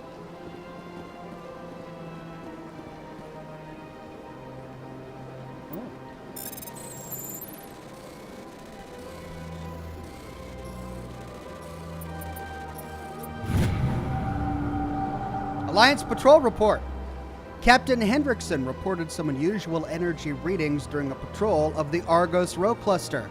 She had particular concerns about the Hydra system, but was recalled before her team could investigate further. No patrols are scheduled for that sector. Do we want to send in a recon team? We got a journal update. Unusual readings. Investigate system. Go to the Hydra system in the Argos Row Cluster and investigate. Oh, side quest. Yeah. We finished the prologue. Now, Citadel exposed Saren. Go to the tower. Go to the Citadel Tower on the Presidium for an audience with the Council. Codex. Oh, God. The Citadel is an ancient deep space station, presumably constructed by the Protheans. Since the Prothean extinction, numerous species have come to call the Citadel home. Wait. It serves as the political, cultural, and financial capital of the galactic community. The Council is an executive committee composed of representatives from the Asari Republics, the Turian hierarchy, and the Solarian Union. Though they have no official power over the independent governments of other species, the Council's decisions carry great weight throughout the galaxy. No single Council race is strong enough to defy the other two, and all have a vested interest in compromise and cooperation. Each of the Council species has general characteristics associated with the various aspects of governing the galaxy. The Asari are typically seen as diplomats and mediators. The Solarians gather intelligence and information. The Turians provide the bulk of the military and peacekeeping forces. Any species granted an embassy on the Citadel is considered an associate member, bound by the accords of the Citadel Conventions. Associate members may bring issues to the attention of the Council, though they have no input on the decision. The Human Systems Alliance became an associate member of the Citadel in 2165. TF Allspark says, hello, just wanted to say that 6 years ago my brother passed. He was a huge fan of yours and a massive Mass Effect fan. Thank you for everything, Ox. Well, many thanks for coming by to let us know. Condolences on your brother, and I'm glad that you're able to see, to come here and watch me play Mass Effect for the first time. Rockland says, I guess they couldn't let you roleplay as a space marine with an epic beard. It is illogical, but still disappointing. I tried the best beard I could. Brett Buzz says, it's your call, but if you go to the Council first, it'll unlock the whole Citadel available in Mass Effect 1. It makes it easier to explore. Okay? So, Citadel first.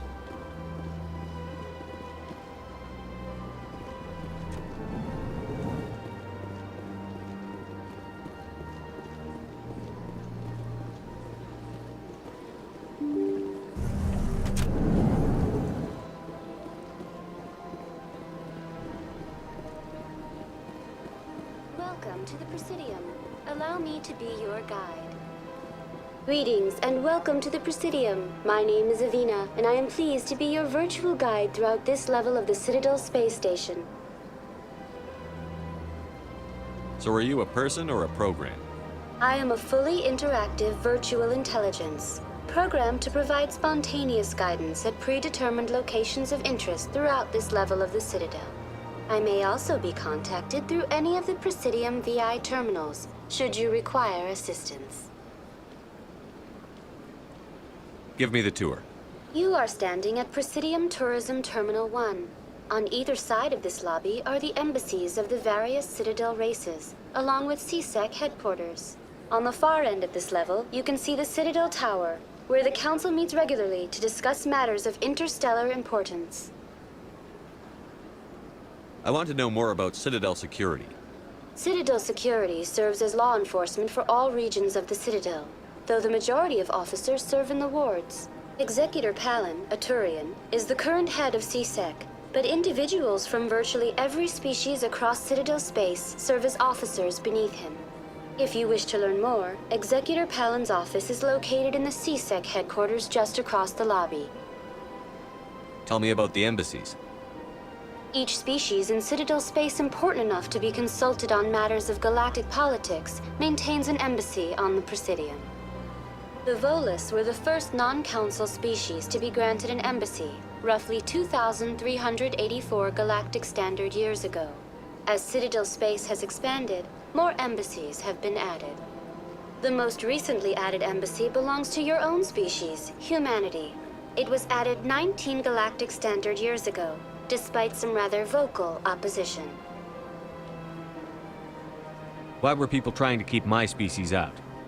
Some species felt humanity was given preferential treatment. It often takes a century or more before a new species is granted an embassy. The Council gave a great deal of thought to this matter. In the end, they decided humanity's impact on Citadel space was significant enough to warrant an embassy. Do you agree with their decision? I am not programmed to make that kind of qualified judgment. My code is limited to information and simple interaction simulations. How come the Volus were the first species given an embassy? In the early years following the formation of the Council, the Volus were, apart from the Asari and Salarians, the most populous and widespread species in Citadel space. They established many new colonies and trading outposts, and they petitioned the Council for a greater role in determining interstellar policy. In recognition of their work to expand interstellar trade and establish a standardized galactic economy, the Volus were granted an embassy here on the Citadel. Why weren't they made a council race? The Council races have extensive responsibilities.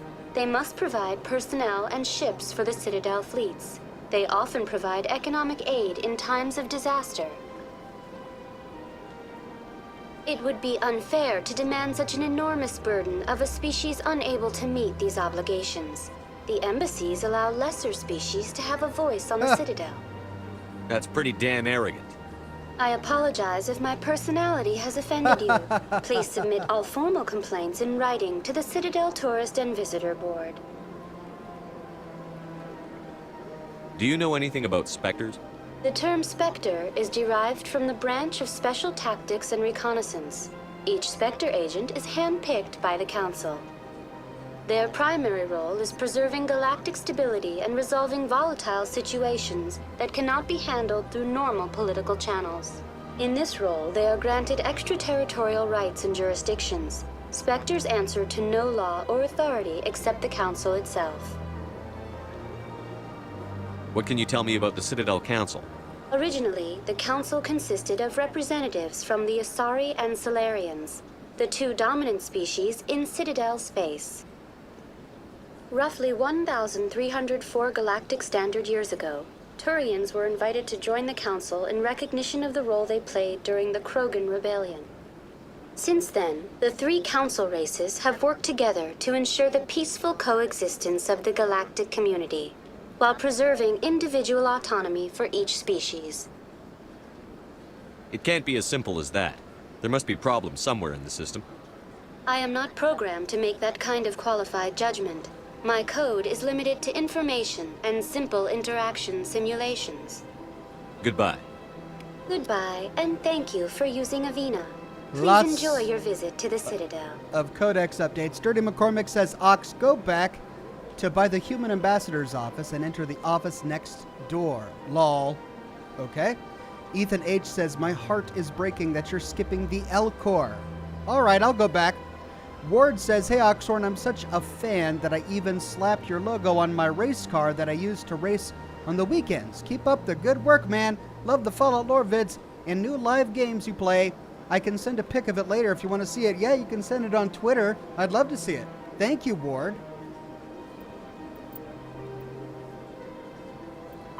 The Geth are a human.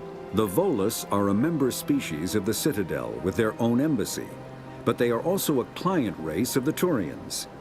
Centuries ago, they were voluntarily absorbed into the hierarchy, effectively trading their mercantile prowess for Turian military protection. Erun, their homeworld, lies far beyond the normal life zone of its star. However, the world has a high-pressure greenhouse atmosphere that traps enough heat to support an ammonia-based biochemistry. As a result, the Volus must wear pressure suits and breathers when dealing with other species, as conventional nitrogen-oxygen air mixtures are poisonous to them, and in the low-pressure atmospheres tolerable to most species, their flesh will actually split open.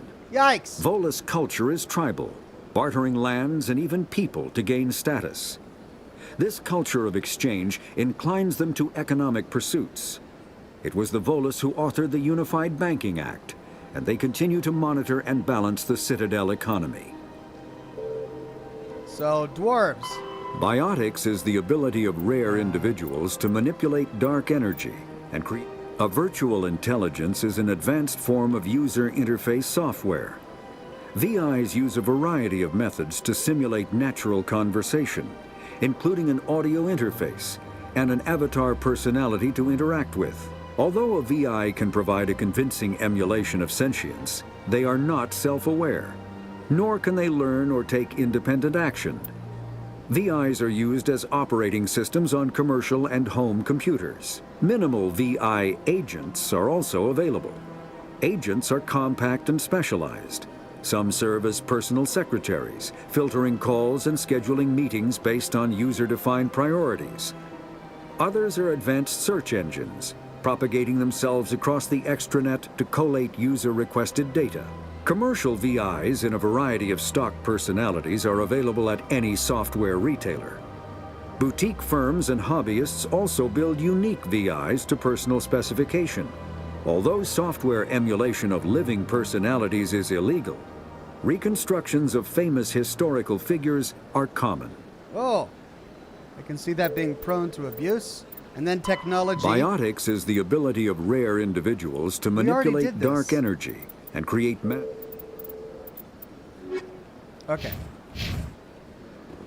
Right.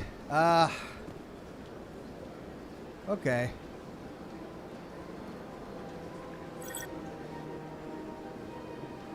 Good day, Commander. The human ambassador is up the stairs, first room on the right. You know who I am? Yes, I receive reports on all newly arrived dignitaries and notable people. What is this place? This is the Presidium. More specifically, you are at the Citadel embassies. If you have more questions, please access Avina. What's that? Oh, Avina is the virtual guide for the Citadel. Feel free to access the terminal yourself. What's your name? What do you do here? My name is Safiria. I'm the administrative assistant for the embassies. You seem to be distracted. The embassies are the hub of all Citadel politics. When you represent trillions of citizens, it tends to get a little busy. Crew says, what does a Krogan birthday cake taste like? Solarians. I don't know enough about the game to get it. I should be going now. Have a pleasant day. Oh, another codex entry. They just love giving us these codex entries. Citadel and Galactic Government. Presidium Ring. I guess that's it. The ring is an enclosed loop of park-like space serving as the connection point for the wards. The interior walls are lined with the embassies of influential species and private residences for the galaxy's elite. The Presidium is full of open-air restaurants, bars, and luxurious meeting areas. Gravity is about 1/3 Earth normal. A holographic sky is projected over the ceiling of the ring.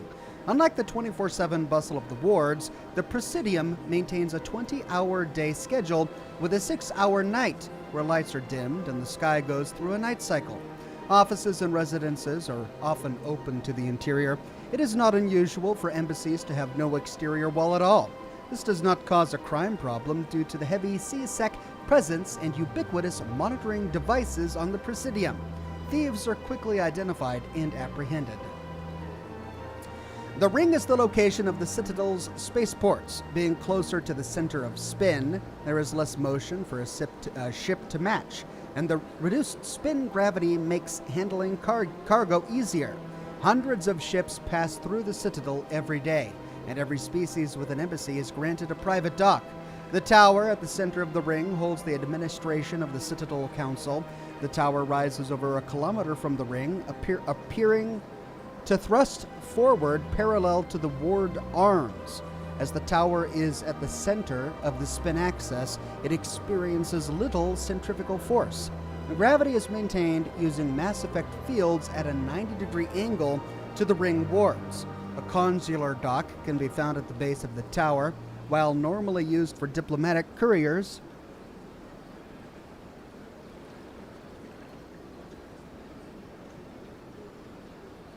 And Spectre businesses, the shuttles docked here can evacuate the council government in an emergency.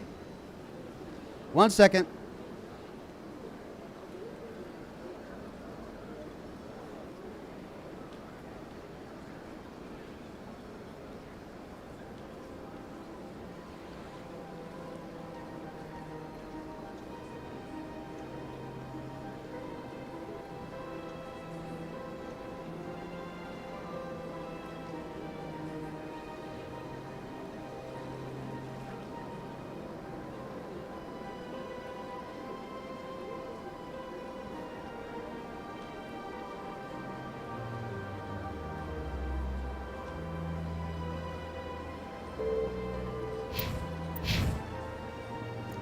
Okay, so you wanted me to go up here.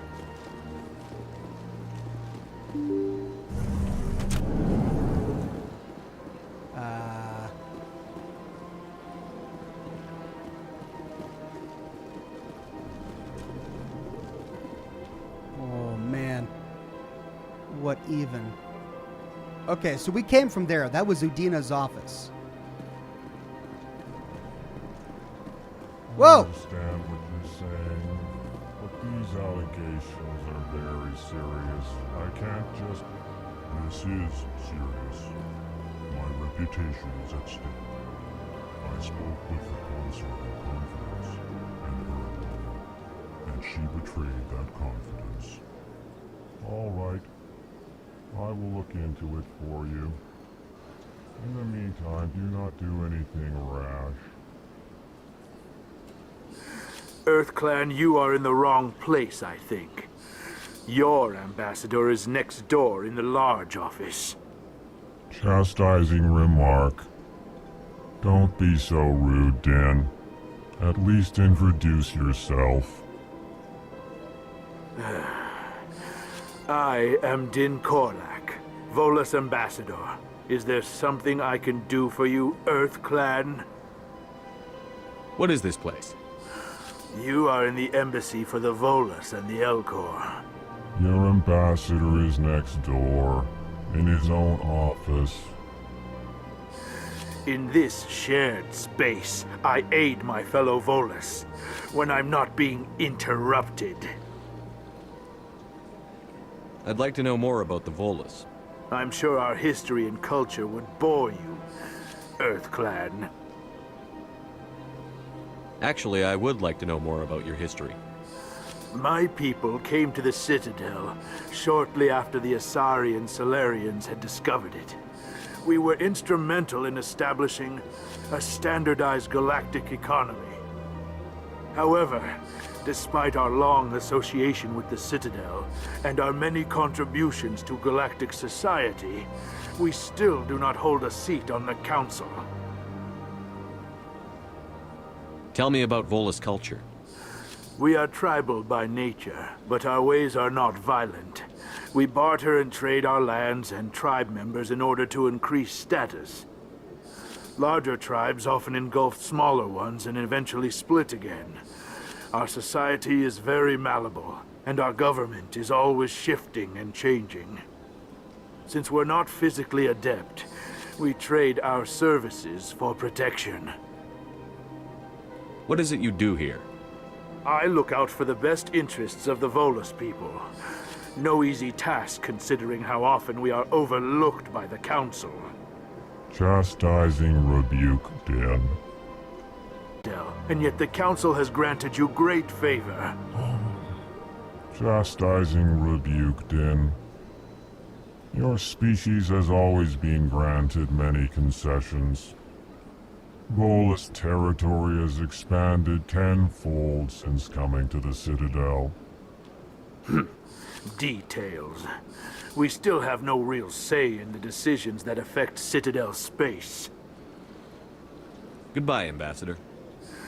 Yes, yes. Good day, Earth Clan. So who's this guy? Pleased greeting. Human, it is always good to see your kind. I am Ambassador Kalen. Genuine query. Is there something I can do for you this day? Why do you explain what you're about to say? Our people communicate less through words and more through scent and slight movements. Plainly, we discovered our vocal expression was not enough to convey the feelings of our conversations to other species. Why do you bother, Kalen? These Earth Clan don't really care about our ways. Remorseful response, Din. You don't truly believe that, and if you do, I am very sorry for you. Tell me more about your species. Genuine enthusiasm. I delight in telling the history of my people. It is agreeable to share our culture with others. Genuine enthusiasm, he says in a monotone voice. Tell me about the history and origins of the Elcor. The Elcor were just beginning to explore Council space when the Asari first made contact with us. With their help, we discovered the relay closest to our system, and from there the Citadel. Proudly, within one lifetime we established a regular route to the Citadel, and quickly became one of the more active species living on this great station.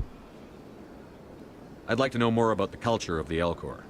Frankly, we Elcor prefer the safety and familiarity of our own colonies to the confines of space travel. Our society is built on small, tight-knit groups. Though we are always welcoming to outsiders, our government tends to be very stable. Our people are not very comfortable with sudden changes. What do you do here? Modestly, I work to bring the problems and the requests of the Elcor groups to the attention of the Council. Ha! They only give us these positions to keep us quiet. The Council doesn't care about our races. Chastising rebuke. Your tone is inappropriate, Din. This human is not to blame for your malcontent or your misconceived suspicions. Goodbye, Ambassador. Sincere farewell. Good day to you, human. Oh man, Enjoy I leveled your time up. on the Citadel. Hello there, human. I like Sincere apology, but I am here on business and cannot be distracted right now. This is my favorite race so far. You seem distressed. Is there something I can do to help? Alarmed response. You overheard that, did you? This is all going so wrong, and it is the Asari consort's fault. She's the one who started all this. What did this Asari do to get you so upset? I cannot speak more about this problem. It is too sensitive. Suffice it to say, She has compromised my authority as a diplomat. Ward Robert says Callan sounds like that teacher that says Bueller, Bueller. A bit. Where can I find this Asari consort? She is across the bridge from here. Her offices are easy enough to spot. Good day, human. That's it? Oh. Whoa, who is this guy? Oh, I want to talk to him, but I can't. Okay, well, that was the Volus and Elcor office.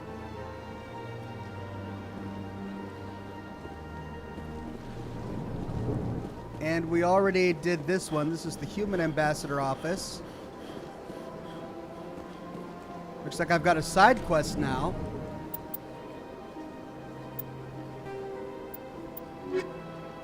No.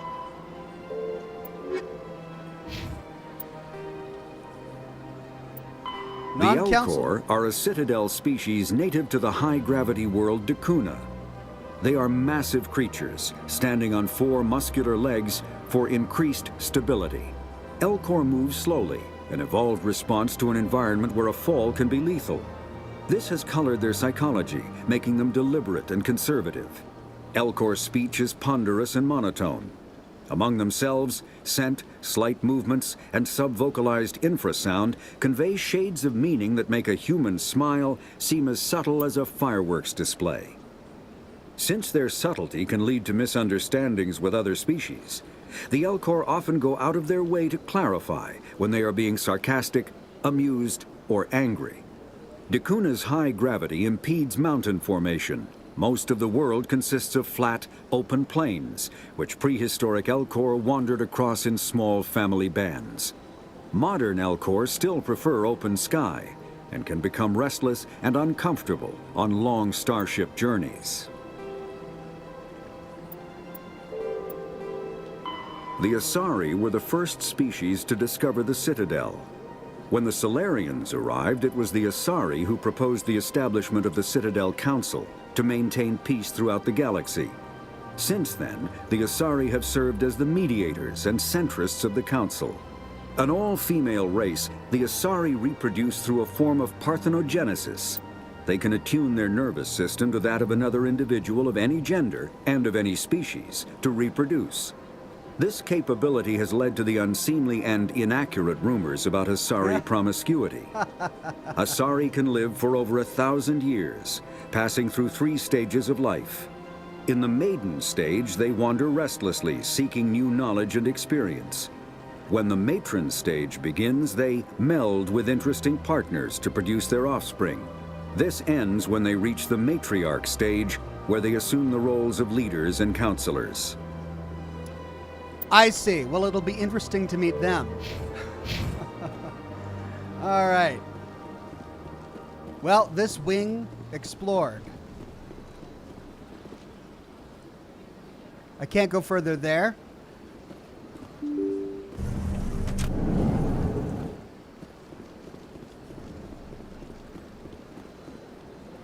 Okay, I can go up towards the Embassy Lounge and CSEC. Oh, look at these guys. Oh, that's a cool new alien, too. But I couldn't talk to him.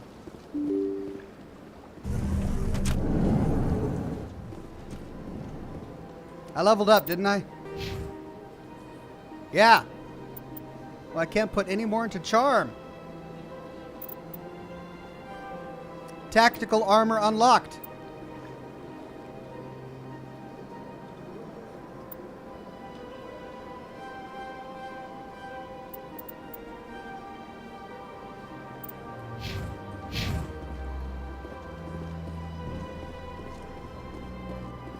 Diplomat. I can't believe I landed a job here. This place is fantastic. Codex.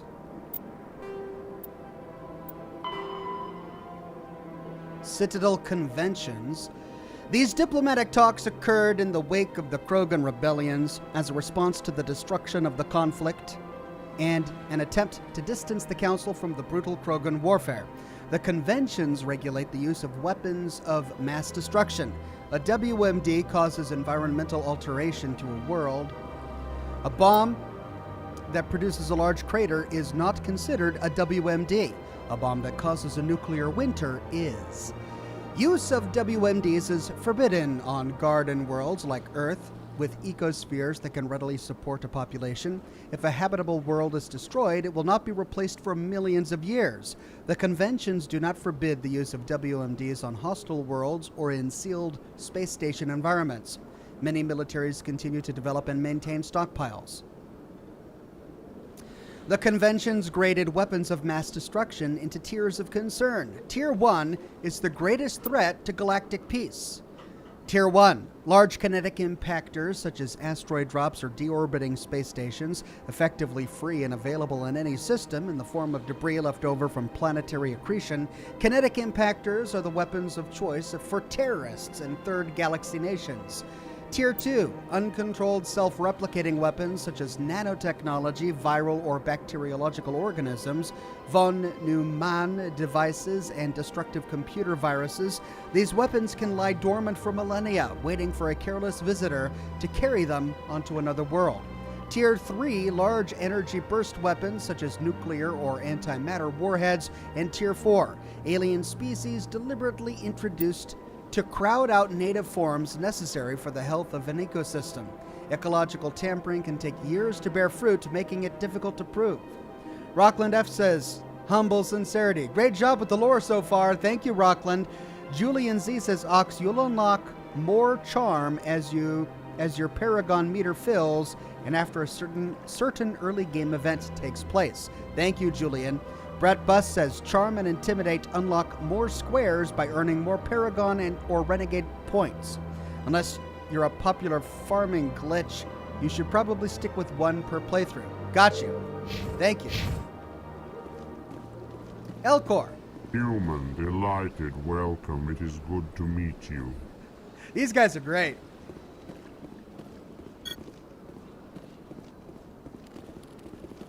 Crab people, walk like crab, look like people. All right, I activated everything here. Let's go across the hall. Where does this go? Oh, that's where I came from. Oh.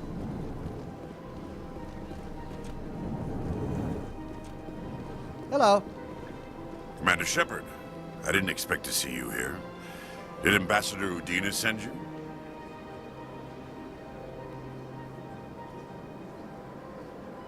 Have we met before? No, but I know you well enough.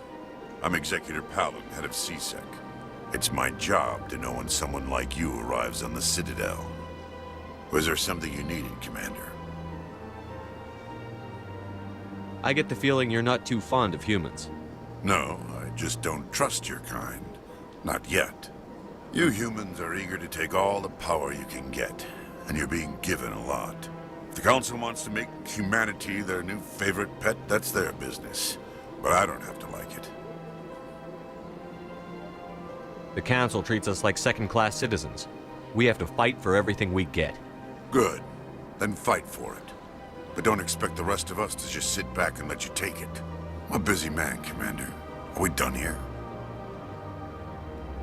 What do you know about the Spectres? They're the right hand of the Council, or so they like to be called. More like the underhanded side of the Council.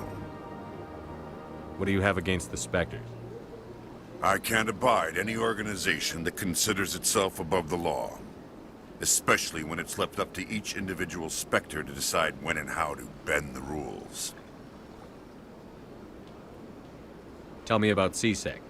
CSEC provides necessary police and security services throughout the Citadel. We're a civilian government agency, though many of our members have had military training. Of course, as the CSEC representative to the Council, I spend most of my time liaising between the two. Tell me about your investigation into Saren. Sorry, Commander. I don't make a habit of giving out details about ongoing investigations. That's a shame. I'll be going now. Goodbye, Commander. Yuhan says, just saying hi. Hope you have an awesome week, everyone. Thank you, Yuhan. You too. Rockland says, amused. Maybe you could read chats in Elcor. Oh, I don't think I've got the mental energy for that. Good idea, though. Citadel and Galactic Government. Citadel Station, Citadel Security Services, CSEC. Citadel Security is a volunteer police service answering to the Citadel Council. The 200,000 constables of CSEC are responsible for maintaining public order in the densely populated Citadel. They also provide pirate suppression, customs enforcement, and search and rescue throughout the Citadel cluster. CSEC has 6 divisions. Enforcement, uniformed officers who patrol the Citadel and respond to emergencies. Investigation, detectives who puzzle out the truth behind crimes and bring perpetrators to justice. Customs screens the thousands of passengers and cargo containers that pass through the Citadel's ports every day. Network deals with cyber crimes like identity and copyright theft, hacking and viral attacks, and illegal artificial intelligence. Special Response deals with hostage situations, bombs, and heavily armed criminals. In the unlikely event that attackers board the Citadel, they are also the front line of defense, armed with military-grade equipment. Patrol. Naval arm with ships stationed throughout the Citadel cluster. Unlike the other divisions, they are rarely seen at the Citadel, nor do they stay in one place long. Joining CSEC is prestigious. Applications must be sponsored by a Citadel counselor or the ambassador of an associate council race.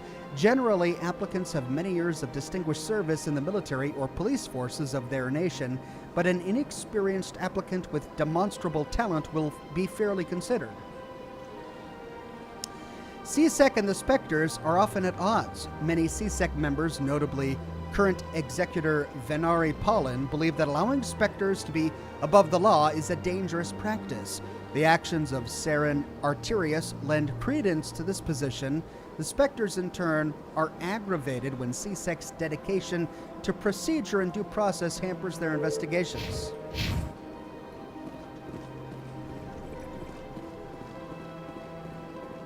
Terminal. We can hack it.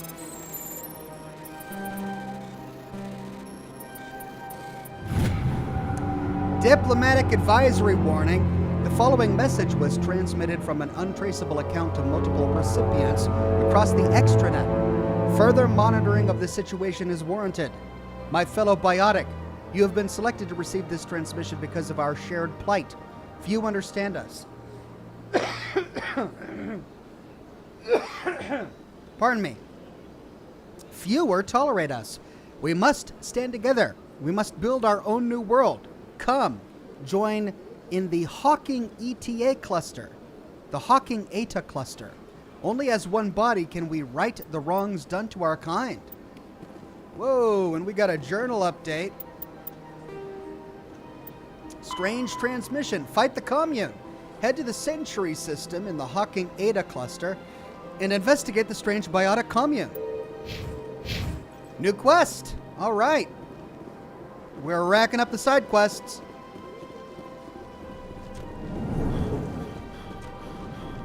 Hey! And Asari, is that what they're called?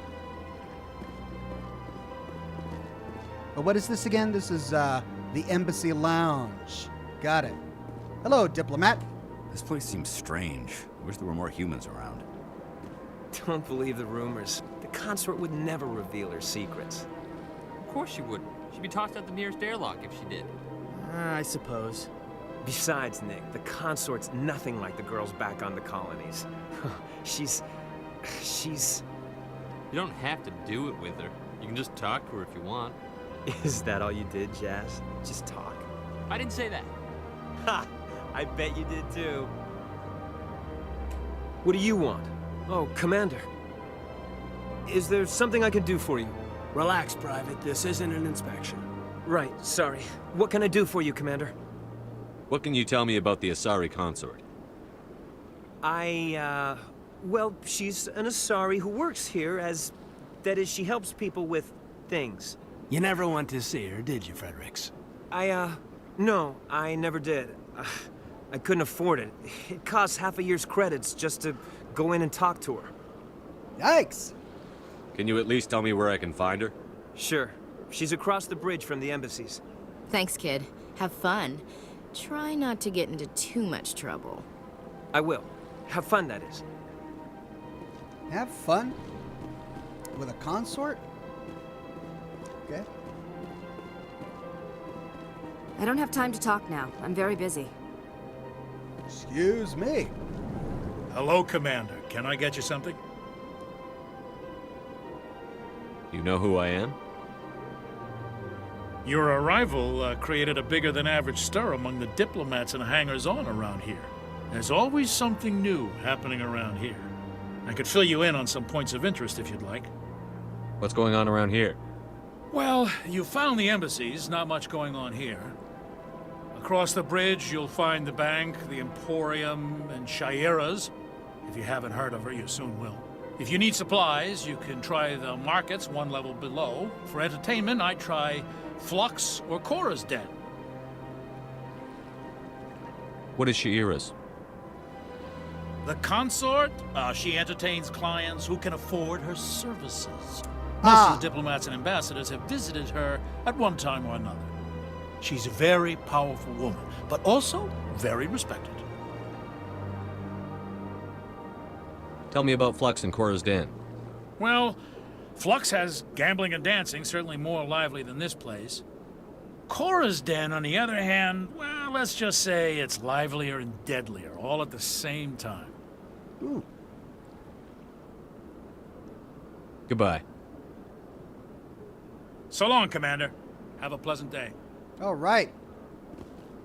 So there's vice in this place. I like it. Man, we got these crab guys at terminals all over the place.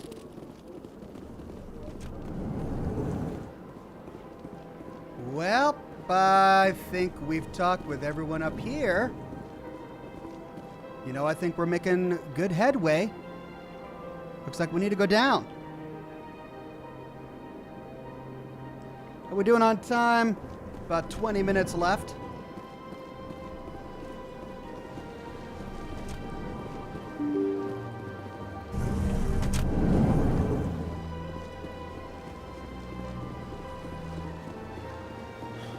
Alex says, if I remember correctly, you'll have better outcomes with the side missions after you speak to the council.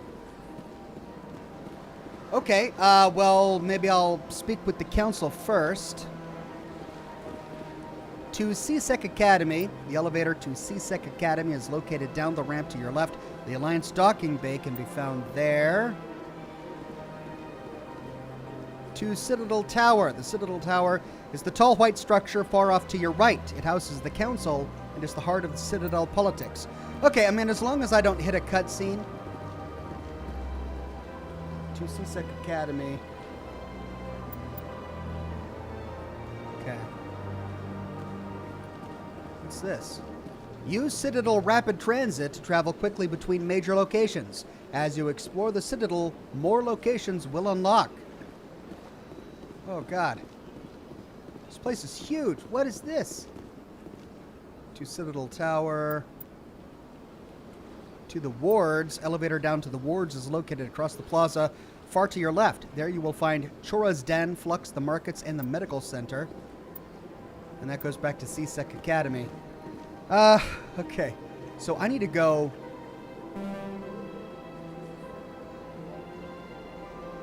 So Consort Chambers, that's a side quest. That's Avena. Citadel Tower. I need to go to the Citadel Tower, right? Go to the tower.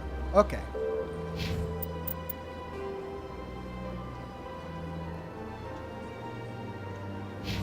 So that's my destination. But I can't take the tram there because I haven't unlocked it yet. So I need to follow this path. Oh, so basically just go straight. Okay, so if Chad is right, then I should go to Council first. Go to the tower first, and then I can explore all of the other places and side quests to get the best outcome.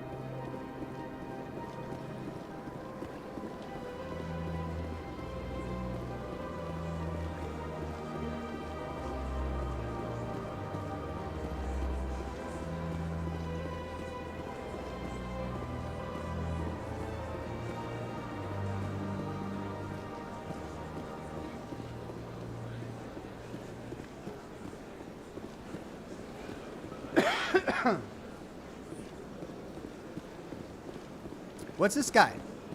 Look at that bug thing over there. What's it doing? Keeper. Please do not disturb the keepers. Please do not disturb the keepers. Come on, can I kind of disturb him? Please do not disturb the keepers. Welcome to Presidium Tourism Terminal 2. You are standing near the base of the Citadel Tower, one of the Presidium's most recognizable and important structures. Behind me is the spectacular Relay Monument, a scale model representation of a Prothean mass relay. To your left is one of the keepers, the enigmatic caretakers of the Citadel, working on a control panel. You may see keepers involved in various tasks throughout all levels of the Citadel. We ask that you do not interfere with them in any way. The keepers are essential to the smooth operation of the Citadel. Obstructing their daily work will result in harsh penalties, including incarceration and rehabilitation. All right, but I want to know all about their race. Like, where did they come from? What are the personalities like? Jersey says, no crab people, it ETs. They look like crab people. Tell me about the Relay Monument. Discovered by the Asari who first arrived at the Citadel, the Relay Monument is one of the station's most interesting and controversial features. What is the meaning behind this striking piece of art? Is it a tribute to Prothean vanity? A reminder of their conquest of the galaxy through mass relay technology? Or perhaps it is a symbol of unity, a Prothean acknowledgement that the relays would eventually lead other species here to the Citadel. No one can say for sure, making the Relay Monument a favorite topic of discussion among academics and scholars. Tell me about the Citadel Tower. Housing both the council chambers and Citadel control, the tower is one of the most important buildings on the station. Access to these areas is restricted to those with the appropriate clearance. What happens in Citadel Control? Citadel Control handles all incoming and outbound transit. Every ship within 2,000 kilometers of the Citadel is under the jurisdiction of Citadel Control. At peak capacity, they are responsible for monitoring upwards of 1,000 vessels. I'd like to hear more about the Council Chambers. The business of the Council, which often has far-reaching effects on the galactic community, is conducted in a room at the apex of the Citadel Tower. The Council Chambers themselves are truly a magnificent sight to behold, though few get to experience the view in person. I believe that's where we're going. Only the councilors, ambassadors, and high-ranking officials, along with various support staff, are allowed access. What if someone has business with the Council? The average citizen must go through the proper channels if they wish an audience with the Council. This is usually arranged through their respective ambassadors. Even then, few are given access to the actual Council chambers. In most cases, the ambassador acts on behalf of the citizen. I'm scheduled to have an audience with the Council. Only a handful of visitors to the Citadel are ever granted that privilege. I would be jealous, but that is outside the scope of my programming. I'd like to know more about the Keepers. Little is known about these peaceful servants of the Citadel, though they are essential to the operation and maintenance of the entire station. Citadel regulations protect the Keepers against interference during the performance of their tasks. Failure to comply will result in harsh penalties. What do they do? Keepers can be seen in all sections of the Citadel, but are typically found in and around the tower. Any particular reason there are so many Keepers in this area? The Keepers do not communicate with other species. It is assumed, however, that the tower houses the Citadel's primary control systems. Many of the station's systems, such as navigation and life support, function automatically. It is believed the Keepers operate those systems from inside the tower's inaccessible core. The Keepers also make frequent appearances in the Council chamber itself, though they appear to be just passing through on their way to some other destination. That's weird. So you've got all of these alien races using the Citadel as sort of like a United Nations of sort. And then you've got this other strange alien race that doesn't communicate with anyone. seems to have access to all of the terminals in the entire facility, comes in and out of the council chambers at will, doesn't pay anyone any attention, and yet their role here is so pivotal that we can't interact with them. Otherwise, we get harsh penalties? Something's off about that. That's all for now. Thank you for using Avina. Have a pleasant day. Whatever Tube says, Ox, I never played this game, but seen lots of videos about the light. It's pretty cool. I gotta head to work, but say hi to everybody. Play on, sir. Thank you, Whatever Tube. All right, we unlocked Codex entries. Let's try more non-council races. The Elcor are... When the Asari discovered the Citadel, they also discovered the Keepers, a docile, multi-limbed insect race that seemingly exists only to maintain and repair the Great Prothean Station. Early attempts to communicate with or study the Keepers were failures, and it is now illegal to interfere with or impede Keeper activity.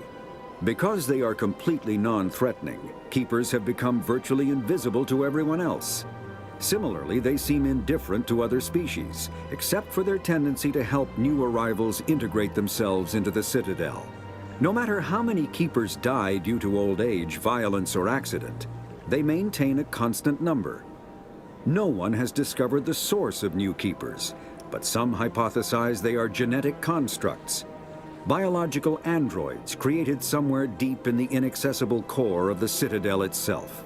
This would really bother me. If I was one of these alien races that had a big presence here, like if I was one of the core races, just to have these guys die and then another one pops up and there's no explanation, it would bother me a lot. Biotics is the... Mass relays are feats of Prothean engineering advanced far beyond the technology of any living species. They are enormous structures scattered throughout the stars and can create corridors of virtually mass-free space, allowing instantaneous transit between locations separated by years or even centuries of travel using conventional FTL drives. Primary mass relays can propel ships thousands of light years, often from one spiral arm of the galaxy to another. However, they have fixed one-to-one connections. A primary relay connects to one other primary relay and nowhere else. Secondary relays can only propel ships across a few hundred light years. However, they are omnidirectional. A secondary relay can send a ship to any other relay within its limited range. There are many dormant primary relays whose corresponding twins have not yet been located. These are left inactive until their partner is charted, as established civilizations are unwilling to blindly open a passage that might connect them to a hostile species. That's sensible. It seems really fragile. This entire infrastructure they've got put together. I had the same thought when I was reading about their communication infrastructure. It could take weeks or even years for a message to be sent without them. It seems like a small point of failure. Pirates or bandits could take out one of these communication hubs or one of these mass relays, and then everything gets shut down, and it would take years to repair. It seems like a really fragile system they've got going on here. But really interesting. Okay, let's see if I have enough time to actually do what the quest wants me to do and head up here to the Citadel Tower.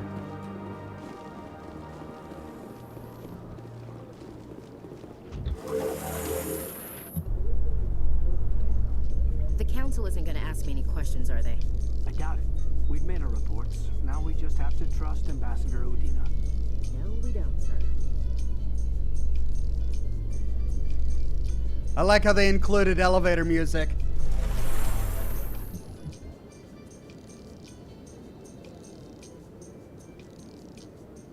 Easy listening.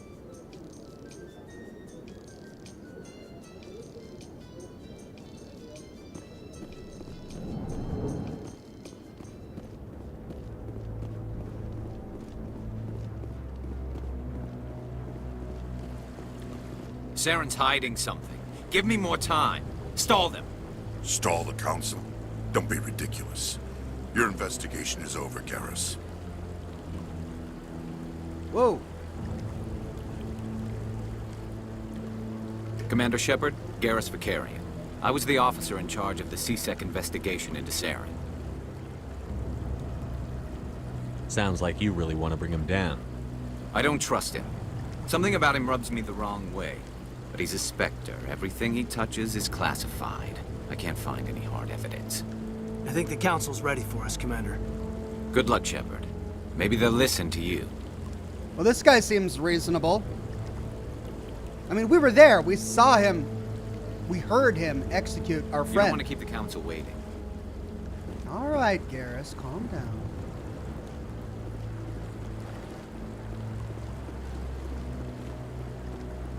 What species is that? I love all these alien species. I want to learn everything about them. Wee Poot says, I don't want to spoil anything, so I'll just say that you're onto something with the Keepers and the mass relays. Am I? Ooh. Thank you, Wee Poot. Christopher Lowe says, it takes an enormous amount of resources to destroy a mass relay. Not really a thing pirates or raiders can afford. Are they that well defended? Well, that's good. Because they do seem like weak points in the system. Oh, gosh, this place is so big. This is just huge. Council chamber. That's where I need to go. But look at this entire place to explore. Well, let's run around, see if we can find something. Are these doors? Can we go through all this? No. So these are all just dead ends then, huh? I'm not going to find anything down here. Should I even explore every nook and cranny? Probably not. Let's at least walk up to each person. Maybe we can talk with them. Oh, this guy isn't even at a terminal. Hello, Keeper. Who's this? Please choose a Citadel rapid transit destination. Oh, I see. Okay, well, we won't do that just yet. What's over here? No, I'm waiting to speak with one of the Councilor's assistants. Commander? Is that a Rear Admiral? He's just sitting around and I can't talk with him? Wow. That's a high rank, Rear Admiral.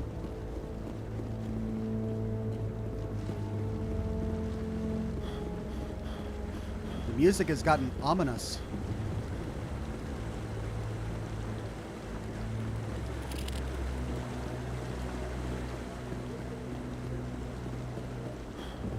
No, I just want to ask a couple of questions.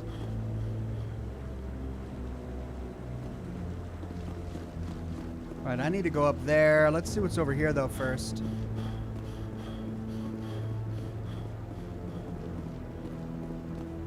There's people walking around. Can I Don't talk? be ridiculous. The Volus won't be joining the Council for years. I'm not so sure. The humans are making a strong push, and you can bet the Volus will be right on their coattails if they succeed. Allowing the humans to join us is a sound strategic move. But the Volus? No. The Hanar are likely to be next, then the Elcor. You may be right, though the Hanar need to lighten up a bit first. You just don't like them because you have trouble understanding them.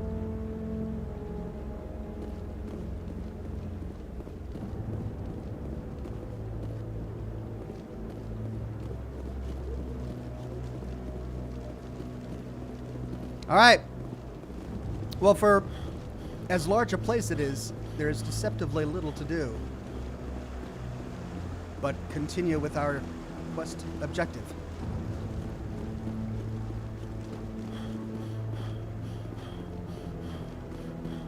I'm here. The hearing's already started. Come on. Sorry, I was taking my time. I was hearing about a consort and crab people. I was busy. The Geth attack is a matter of some concern, but there is nothing to indicate Saren was involved in any way. The investigation by Citadel security turned up no evidence to support your charge of treason. An eyewitness saw him kill Nihilus in cold blood. We've read the Eden Prime reports, Ambassador. The testimony of one traumatized dock worker is hardly compelling proof. I resent these accusations. Nihilus was a fellow Spectre and a friend. That just let you catch him off guard. Captain Anderson, you always seem to be involved when humanity makes false charges against me. And this must be your protege, Commander Shepard. The one who let the beacon get destroyed.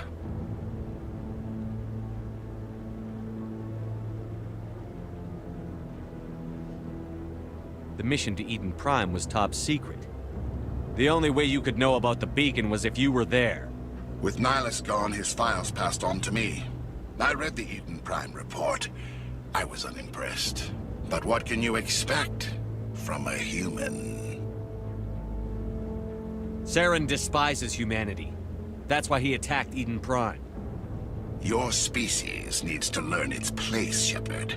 You're not ready to join the Council. You're not even ready to join the Spectres.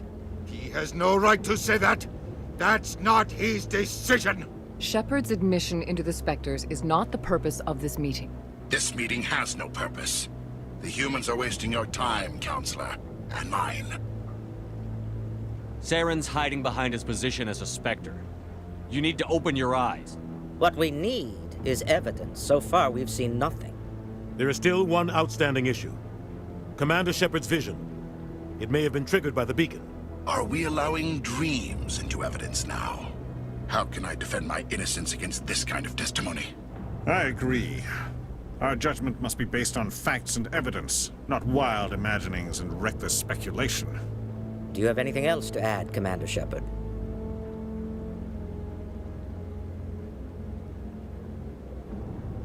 You've made your decision. I won't waste my breath.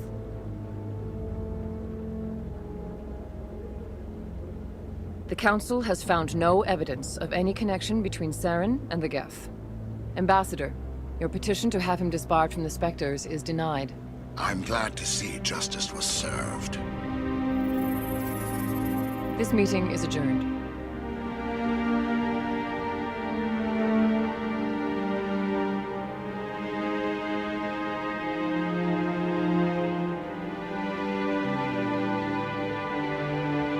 It was a mistake bringing you into that hearing, Captain. You and Saren have too much history. It made the Council question our motives.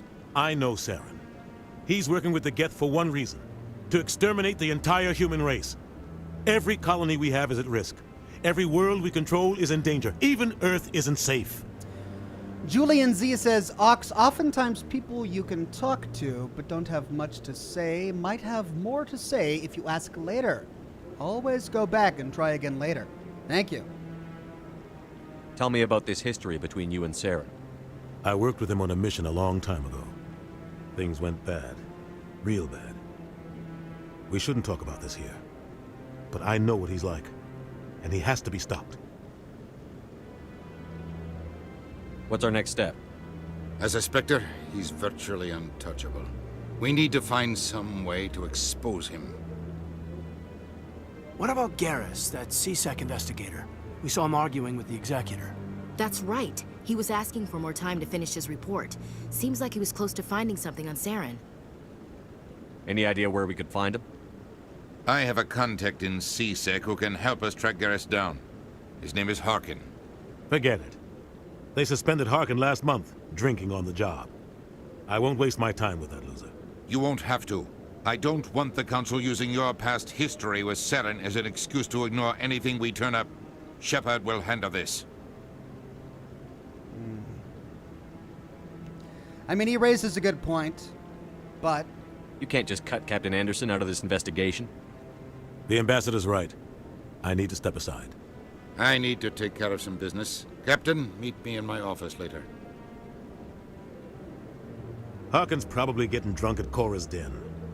It's a dingy little club in the lower section of the wards. Yay! I get to explore the vice of the city. My favorite part. Maybe there's another way to find evidence against Saren. You should talk to Barla Vaughn over in the financial district. Rumor has it he's an agent for the Shadow Broker. The Shadow Broker? An information dealer.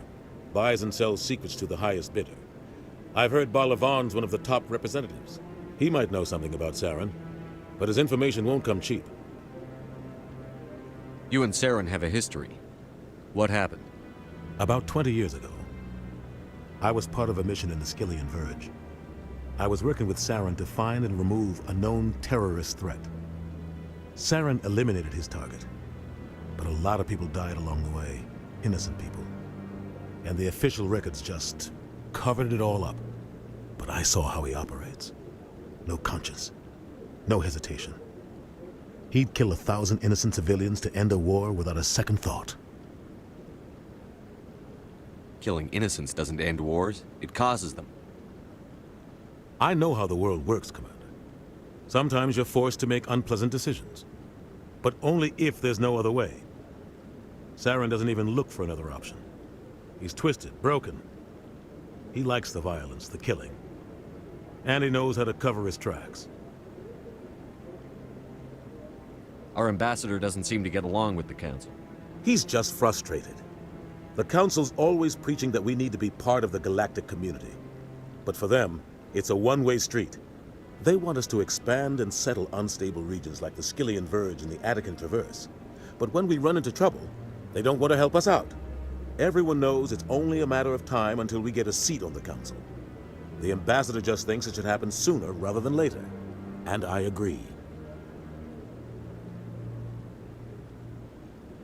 Maybe they'd let us join the Council if we were more willing to cooperate with the other species. Of course they would. If we did everything they told us to, they'd love to have us on the Council. But it wouldn't be much of a deal for us. I understand their side. They don't want us dominating the Council. It's founded on cooperation and alliances. But we have to look out for our own interests too. You don't think much of Harkin. The guy joined CSEC about 20 years ago. He's been an embarrassment to our species ever since. Roughing up suspects in custody, bribery accusations, alcohol and drug use. The embassy used to step in when he got in trouble. But I guess enough was enough. The guy's a scumbag. He should have been cut loose a long time ago. He was one of the first human CSEC officers. Guess it would have looked bad if he got fired. A lot of backroom deals were worked out over the years to keep him on the force. Politics is a dirty business sometimes, but it looks like his time's run out. We've got enough humans in CSEC now to stop protecting him. I thought this embassy was supposed to help humans. Harkin may be human, but he's also an ass. He's had more than his share of chances. If the embassy wasn't protecting him, he would have been fired 15 years ago. CSEC is better off without him. I want to know more about the Spectres. They're not your typical government agency. They tend to work alone, behind the scenes. They take care of problems the Council can't. It's not easy preserving peace across an entire galaxy. The Council prefers to use diplomacy and negotiation. But sometimes more extreme measures are needed. Ryan2Gamer says, why does that guy's eyes look like he's always surprised? His eyes, they're so wide, lol. Yeah, there's something off about his eyes. And Zenko says, I love how Anderson is written. Yeah, I've been enjoying it as well. How do they decide who becomes a Spectre? You can't just apply to join. There's no training program. Spectres aren't made. They're born.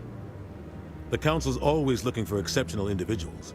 People who can get the job done, like you. They've been watching you for years. They see something in you. They want you on their side. Nihilus was supposed to give them a final recommendation, but with him gone, things are still up in the air. What's their command structure like? There is no command structure. Each Spectre answers directly to the Council. Sometimes they're sent on specific missions. Other times, they act on their own. They tend to operate outside the law, do whatever it takes to accomplish their goals. The Council just turns a blind eye. Spectres have a lot of power, Shepard. I don't like it. They sound like shadow operatives. Everything about them is classified. We don't even know how many there are. The latest Alliance estimate puts their numbers under 100. But the Council couldn't do its job without them. They're the Citadel's top agents, the last line of defense, the final option before open war. The entire galaxy respects and fears them. If a Spectre shows up, you know something big is about to happen. What happens when a Spectre goes rogue, like Saren? It doesn't happen often. The Council is careful when they select their candidates. But when something does go wrong, there's usually only one solution. Send another Spectre to bring the rogue agent down. I have a feeling that's what we may be doing in the future. Tell me more about the Shadow Broker. He's a necessary evil of galactic politics. Buying and selling information is a part of the game, and the Shadow Broker just happens to be the best player on the field. Always sells to the highest bidder. Doesn't get involved in politics, doesn't pick sides. A simple system, but it works. He's not a threat to anyone, not directly. He's just a resource we can use, or she is. Or maybe they are. Nobody really knows. Tell me about Barla Vaughn. He specializes in moving large sums of money without leaving a paper trail. A financial genius. Doesn't do anything illegal, but he knows all the loopholes. He's got an impressive client list. Ambassadors, diplomats, specters. That's probably why the Shadow Broker uses him. I should go. Good luck, Shepard. I'll be over in the ambassador's office if you need anything else. Well, lots of updates there. Let's see. Citadel, expose Saren. Investigate Saren. That's an overarching quest. Citadel Garrus, speak to Harkin, the drunk guy. Citadel Sorrow Broker, go see Barla Vaughn. That's in addition to our side quests. We'll learn more about them as we continue to explore the Citadel. Heather Bouchek says, "Hey Ox, thank you for playing the Mass Effect series. It's one of my favorites. You're an awesome person." Well, you're extremely kind. Thank you for watching. The Asari were the first species. The second species to join the Citadel, the Solarians, are warm-blooded amphibians with a hyperactive metabolism. Solarians think fast, talk fast, and move fast. To Solarians, other species seem sluggish and dull-witted. Unfortunately, their metabolic speed leaves them with a relatively short lifespan. Solarians over the age of 40 are a rarity. The Solarians were responsible for advancing the development of the primitive Krogan species to use as soldiers during the Rachni Wars. They were also behind the creation of the genophage bioweapon the Turians used to quell the Krogan rebellions several centuries later. Solarians are known for their observational capability and non-linear thinking. This manifests as an aptitude for research and espionage. They are constantly experimenting and inventing, and it is generally accepted that they always know more than they are letting on. All right. I look forward to working with them. And I think that's it for the Codex. Right, let's do a hard save.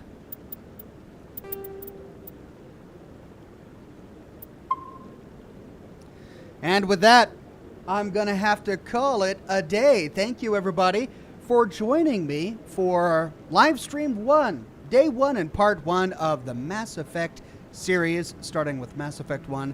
I've really enjoyed dipping my toe into these waters, exploring the world for the first time, and I'm grateful and glad to have you all along with me. This will be our new Monday live stream in place of Cyberpunk 2077, which we finished and we really enjoyed, and I hope that you'll join me every Monday for a continuation of Mass Effect. I haven't decided what I'm going to replace Sherlock Holmes with yet. Maybe we'll do more Mass Effect. Maybe we'll pick a new game. Maybe if you've got an opinion, you can let me know in the comments of this live stream. Thursday, I haven't replaced that game yet either. I'll let you know on Twitter when I figure that one out. But Friday, we'll continue with the Blood and Wine DLC for The Witcher 3 to find out what that other possible ending is for Blood and Wine before we finally put The Witcher 3 to rest and say goodbye to that wonderful game. But for the weekend, I've got another Fallout Tactics video. I hope you enjoyed my last one, which was the end of Fallout Tactics. We covered all of the possible endings to that game. Now, we get to explore the special encounters for Fallout Tactics. That's my job for this week, to produce that video. So I hope you'll join me for the weekend for that. But aside from that, have a wonderful rest of your Monday, and I'll see you again very soon with more lore videos and more live streams. Bye-bye now.